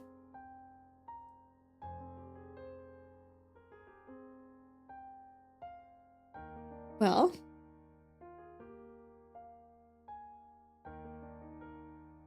Do I need to open it again? He's just grabbing you. Like, going up the shirt. Oh no, in the chat he made them cuts, not you. Oh. I mean, the way you drew it, you seem to like it, so maybe it's just a little kinky. If you have enough aftercare. Right? Isn't that really important? Right? Aftercare and stuff? Right? And now he's just like giving you a belly rub, so why not? Isn't it called knife play, literally? Like, there's people who literally do, like, play around with knives and stuff. I don't know if they actually cut each other. I haven't really looked into that. Because I'm not really into, like, kinky stuff. Right? Like, what use would I have with that knowledge? Right? Like, what would I do with that knowledge? I'm like, okay, great, now I know how to, I don't know, whip someone. Like, what would I do with that knowledge for real? I need that, like, I don't have that much storage in my brain. I will use my storage for something else. Like, I will save images of, I don't know, liars in my brain or something. Like, genuinely, I don't have any, like, use for that type of knowledge. That's also the reason why I keep forgetting about, like, Omega-verse stuff. And whatever, like, you call, yeah, whatever you, like, tell me about, like, fanfics and stuff. That's genuinely why I forget that stuff, because I'm like, what am I supposed to do with this piece of information? Oh man, if I ever get a boyfriend, he'll have such a bad time with me, because I'm like, what am I even gonna do with you? And he'll be like, give me the Guac Guac 3000. I'm like, no thanks. I will not put your hot dog in my mouth What do you mean? Like, you piss out of that thingy. Why would I put it in my mouth? Will you think too little of yourself? No, I'm like genuinely just like not interested in that kind of stuff. So I'm like, I wouldn't be able to provide a good experience, right? Because I've never done it. There's no way you as a first timer will give someone like who's an adult or something like that like a really good time. Unless something's fucked up with him, I go, okay? So if you go for a DILF, always be on the lookout, because like there's a reason for the DILFs going for you. Okay?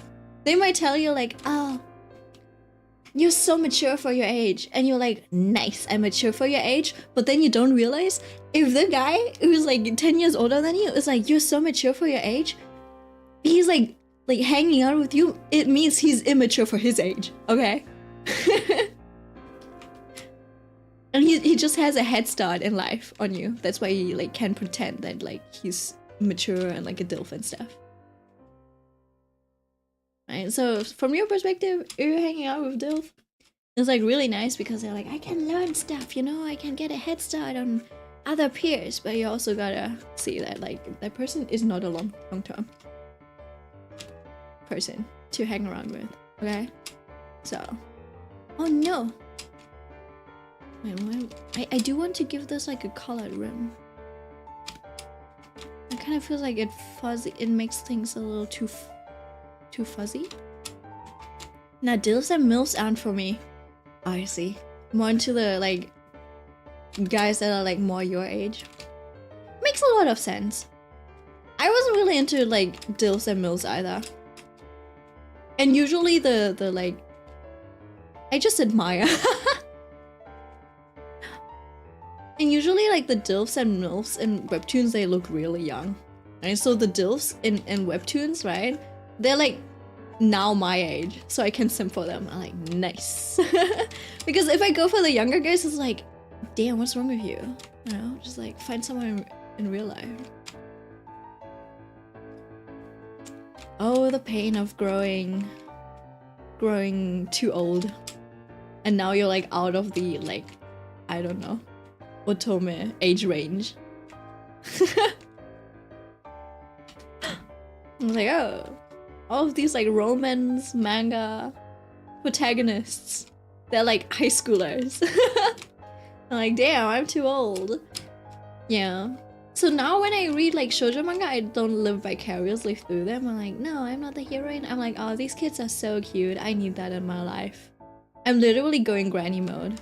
Just watching teenagers, you know, be cringy and loving to each other. I'm like, oh, that's cute. You guys do you. Grandma right here is gonna feed you and give you some advice. Let me know what happened. What happened, Millie? So I feel like in my heart I'm still like 17 or something. I don't feel like I've changed all that much from that age. Maybe 21. You in shambles? I just opened Instagram and see someone cooking butterflies. Oh no. No, there was like one time I was looking for some recipe. Like it was something silly. It was like a sandwich or something. I was looking for a sandwich recipe or something. And then like one of the first results that popped up was like fried rat. I'm like, what? Fried rat on like a stick. I'm like, what? Yeah, aren't they just made up of dust? What's that you eat? Yeah, I don't know, not a lot. You know, when I was a kid, I had this childhood friend, and she had like that phase where I think she was a little like, I don't know. I think I was a little scared because she was like, hey, let me show you something. See this butterfly? She just like grabs one of those like, lint rollers, and she just like hits that butterfly, and the butterfly is just dead. And I'm like, damn, okay. And then she like grabs the butterfly and brings it close to my face, and she's like, look at that, a butterfly. I'm like, no, I'm good. Big sis, I'm good. She's a very chill person, definitely very mature, and just a really like she's the big sister I never had, right?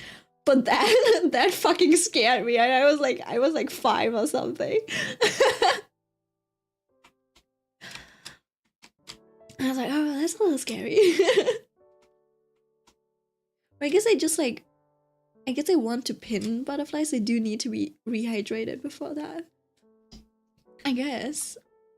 But boiling them like pasta, that's wild, yeah.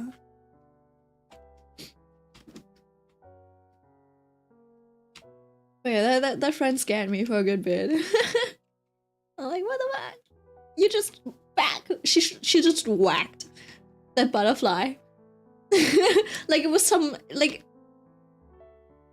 she didn't like she forgot that there was like the word butter in butterfly. She just like whacked it like it was like a fly without the butter. And I was like, damn, girl. And then I think I just like left and ran to my parents. I was like, Mom, Dad, save me. I don't know how to deal with this.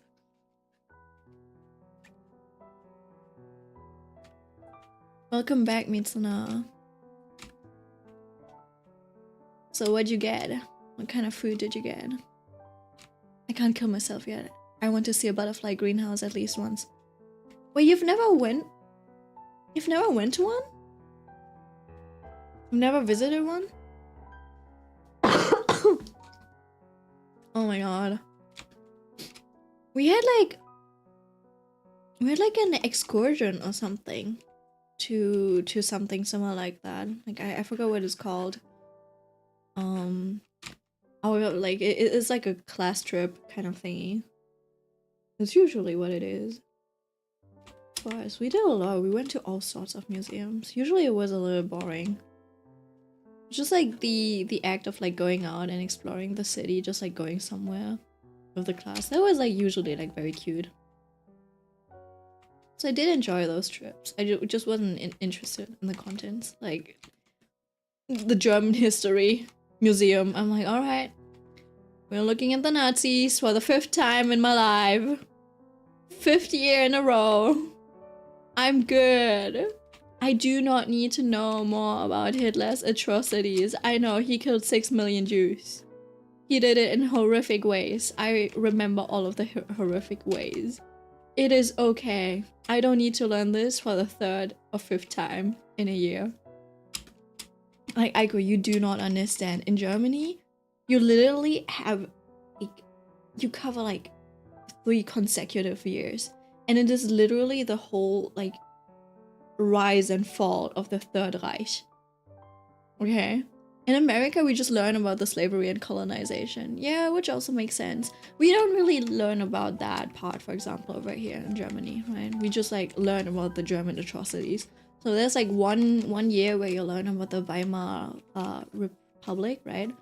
Which is, like, the first German democracy and, like, its weaknesses and stuff and, like, how Hitler came to its rise, and then you have like all of the wars. Oh no, it even started out, no, at first you have like the First World War, and then a year later you talk about the Weimarer Reich, and then you talk about like the Dritte Reich, not Weimarer Republik, and then you talk about the Drittes Reich, right, with Hitler's rise and shine and whatever, like all of the like Nazi stuff that they did.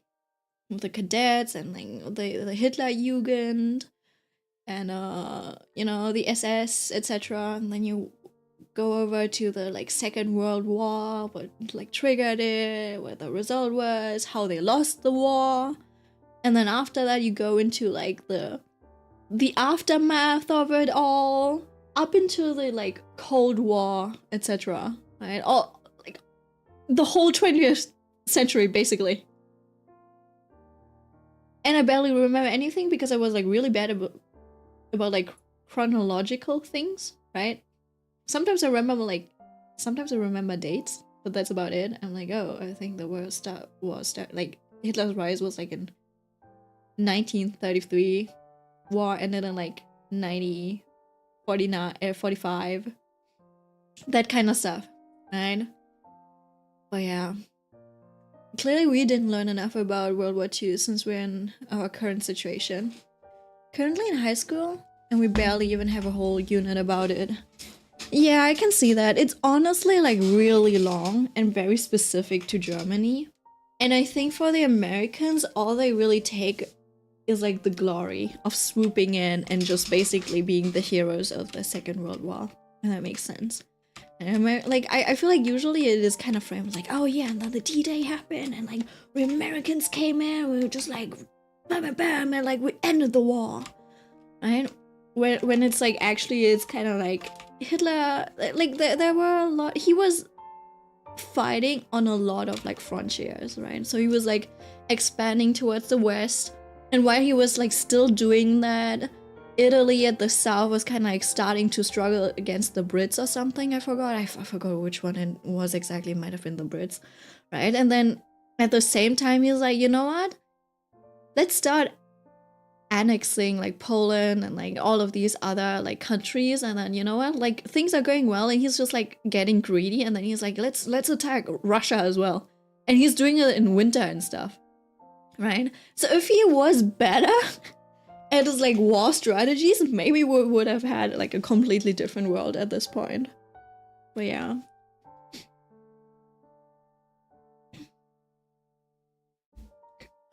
How is it February already, man? I don't know, girl. I wish I knew. I'm getting older soon now. Yeah, me too.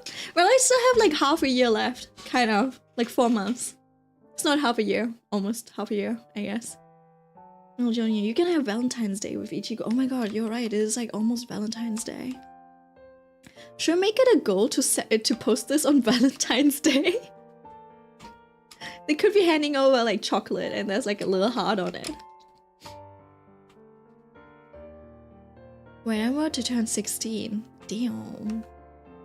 Damn, girl. 16 is a nice age though. Like you're starting to get a few like more privileges. Not enough to be like too rowdy, but it's like, it's a good age, not gonna lie. And usually I feel like the content and media you consume around this age is like really what's it called? It's just like really it really shapes you. It shapes you a little. It's not, I think that your 20s, like your early 20s also shape you a lot, right? Because like you go from high school to like a whole new environment, like college and stuff, and that is like a bit of a different experience, unless you like kind of behave the same, you know? Like if you just like treat it as another like extension of school and your education, I don't think it'll be too different. Right, but there's like a few growth spurts that you do, and I think one is like around your age, right? Around like 16, 17, 18, 19, around that age. And then you do another growth spurt somewhere in college, which starts at like, I don't know, like 19, 20, 21, 22, 23. Yeah. And I've started to reach the age where my like brain is fully developed. So I think I'll stay the same for a very long time from now on.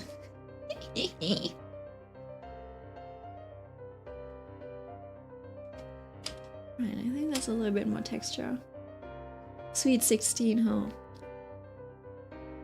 Watch my sister try to coax me into drinking alcohol with her again on my birthday. Yeah, I don't know, that's like a very like German and also like, I don't know, Russian thing to do.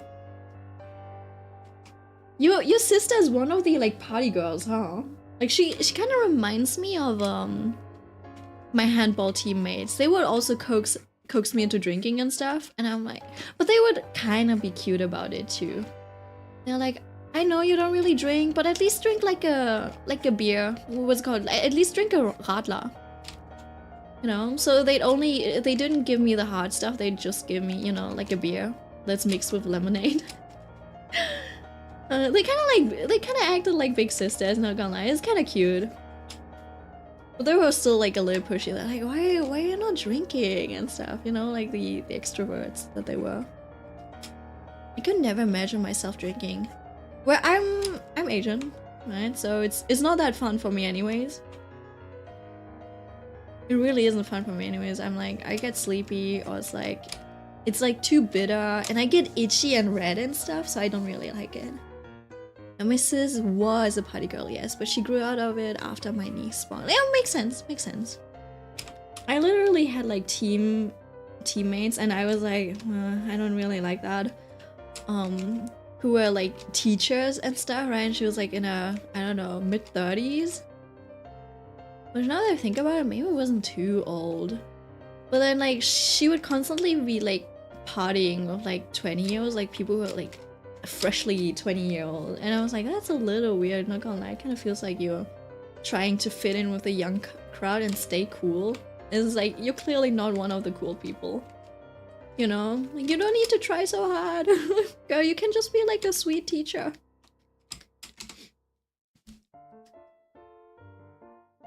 Yeah, no, alcohol is fun sometimes. Yeah, no, thanks. No, unfortunately, it's not for me. I don't think I have the gene that like makes you drunk. I literally get a headache from drinking.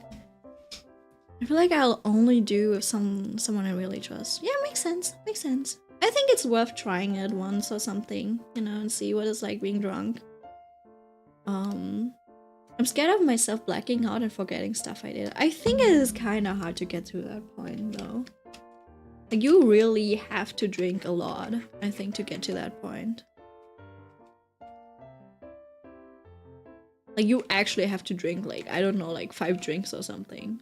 Like, hard liquor drinks and stuff. I get, like, so... Like, I had, like, 2 drinks once. And I got so dizzy and had, like, a headache and I felt like throwing up. I was like, nah, no thanks.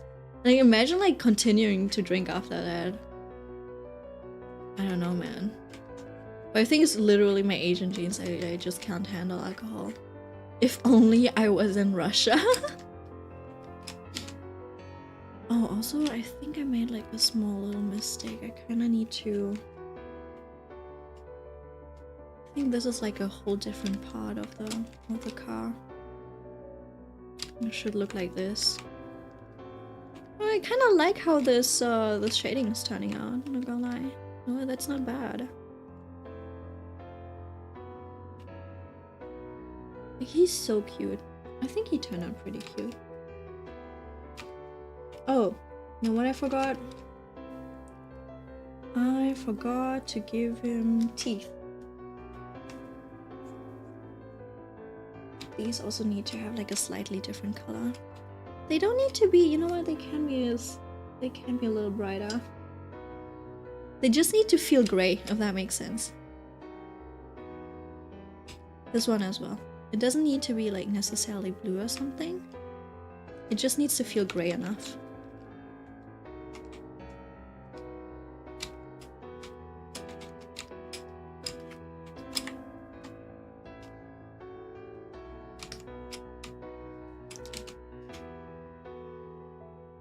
Personally, I can't do beer. Beer? Isn't beer like the easiest drink? I went straight to drinking 50% above liquor. Oh my god.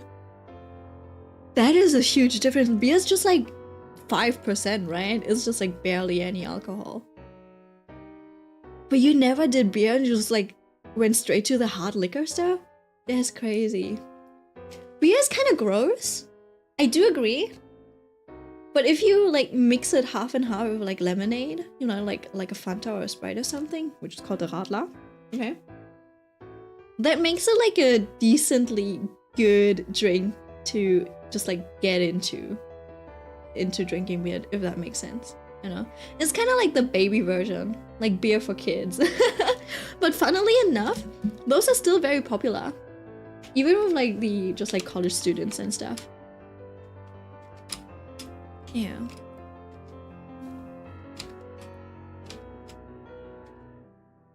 And I think most of like people my age, they like to have a drink. But they're not really into just like truly getting drunk and stuff anymore. Beer and Sprite? Never heard of that? Low-key sounds worse? It's actually... You've never had a Radler before? My mother gave me sips of vodka and Bacardi when it was like 3 to 4. That sounds very Asian, not gonna lie. In Vietnam too, It's like they will give a beer, like a can of beer, to like a 4-year-old. They're like, hey, wanna drink this? Vodka and Fanta or cola? I think that kind of sounds bad, yeah. My handball teammates would mix cola and Bacardi. And honestly, I think it tasted a little gross, not gonna lie. Vodka and soda is tasty though. I think if you do vodka and soda, it needs to be like a fruity soda. I don't think you can do vodka and Coke. Vodka and Coke is kind of weird. It needs to be something like citrusy. You know what is good though? I think soju is similar to vodka, right? If you mix like soju and a Yakult and Sprite, that one's actually good. I can drink that one. I'm usually really bad with drinks, but it's really hard for me to taste anything, any alcohol in that drink. I really like whiskey and vanilla Coke. Oh yeah, that is also like a very classic combination. Like a Jack Daniel's vanilla and Coke. Yeah. Right. You know what? I will challenge myself to draw the sleeve too, I guess. I really should be ending stream in a bit. We keep talking. We have so much to talk about today. Oh, Jaeger and root beer? Okay, I haven't tried that one. So I don't know about that one. But I don't think Jaeger is that popular over here. A Jägermeister, you know? People rarely buy it, I think. It's actually like the whiskeys. Oh, there's like one which is liquor 47 or something that you mix with milk. I did drink that one. I drank that one time too. It is really nice because it's like caramelly, but it's like you literally only can put you can only put a splash of liquor 47 or something into that milk. So usually when I drink it, it is so little liquor that people are like, you didn't even put anything in there. I'm like, that's fine. I don't drink. I just like the slightly caramelly taste. Right? You know, I'm just like fake drinking to fit into the society. Don't mind me. So yeah, it is like this golden syrup looking thingy. Hold on. Liquor 47. Liquor. Oh no, it's not 47, it's 43. Sorry about that. This one in milk is pretty nice because it's a little like caramelly. It is like very mellow because of the milk as well. Jaeger and root beer is sugar on top of sugar. I guess so, but I did hear that Jaeger's like, wasn't Jaeger very like herbal? You want Arizona now? Arizona tea? I guess that one's nice too. I don't think I've ever seen anyone make a drink of like Arizona tea before though. But I don't really drink out a lot, so. And usually when I do go out, people oftentimes have like the classics, like I don't know, like a margarita, like a daiquiri or something. Strawberry daiquiri. And kiss a gun? Really, what the fuck?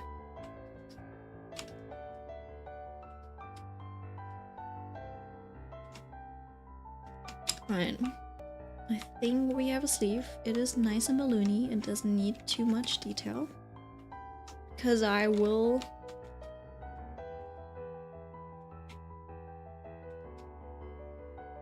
probably draw over it anyways. Because I have like a layer of hold on, let me do this. Because I do have a layer of another hand on top, which reaches over the bike, basically. The hood of the bike. I don't even know what to call it, but... Wait, where'd it go? Wait, did I delete it? I might have accidentally deleted it. Damn, I'm stupid. But basically his hand is supposed to be like somewhere over here. Right, it's like supposed to do this thingy, and then his hand is just like over here. Like that.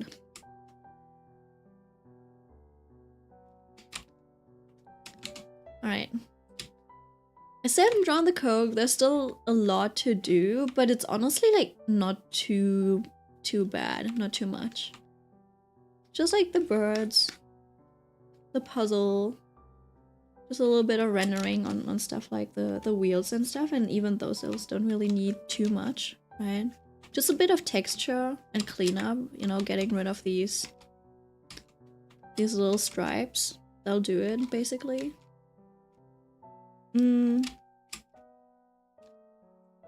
That is indeed merged in into this. Right? So I just gotta, you know, do a little bit of cleanup. Redo the gradients and stuff.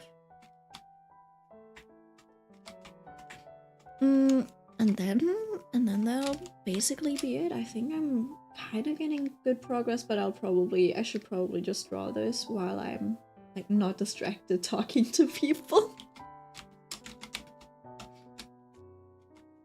And something like this, right? That's very cute, very demure, very mindful. Not too much texture, but enough texture. Alright, hold on, we'll take a look at these and we'll end it. We'll end it for today. We're almost at like 5.5 hours. What do you think? I think I like this one. I like the mood.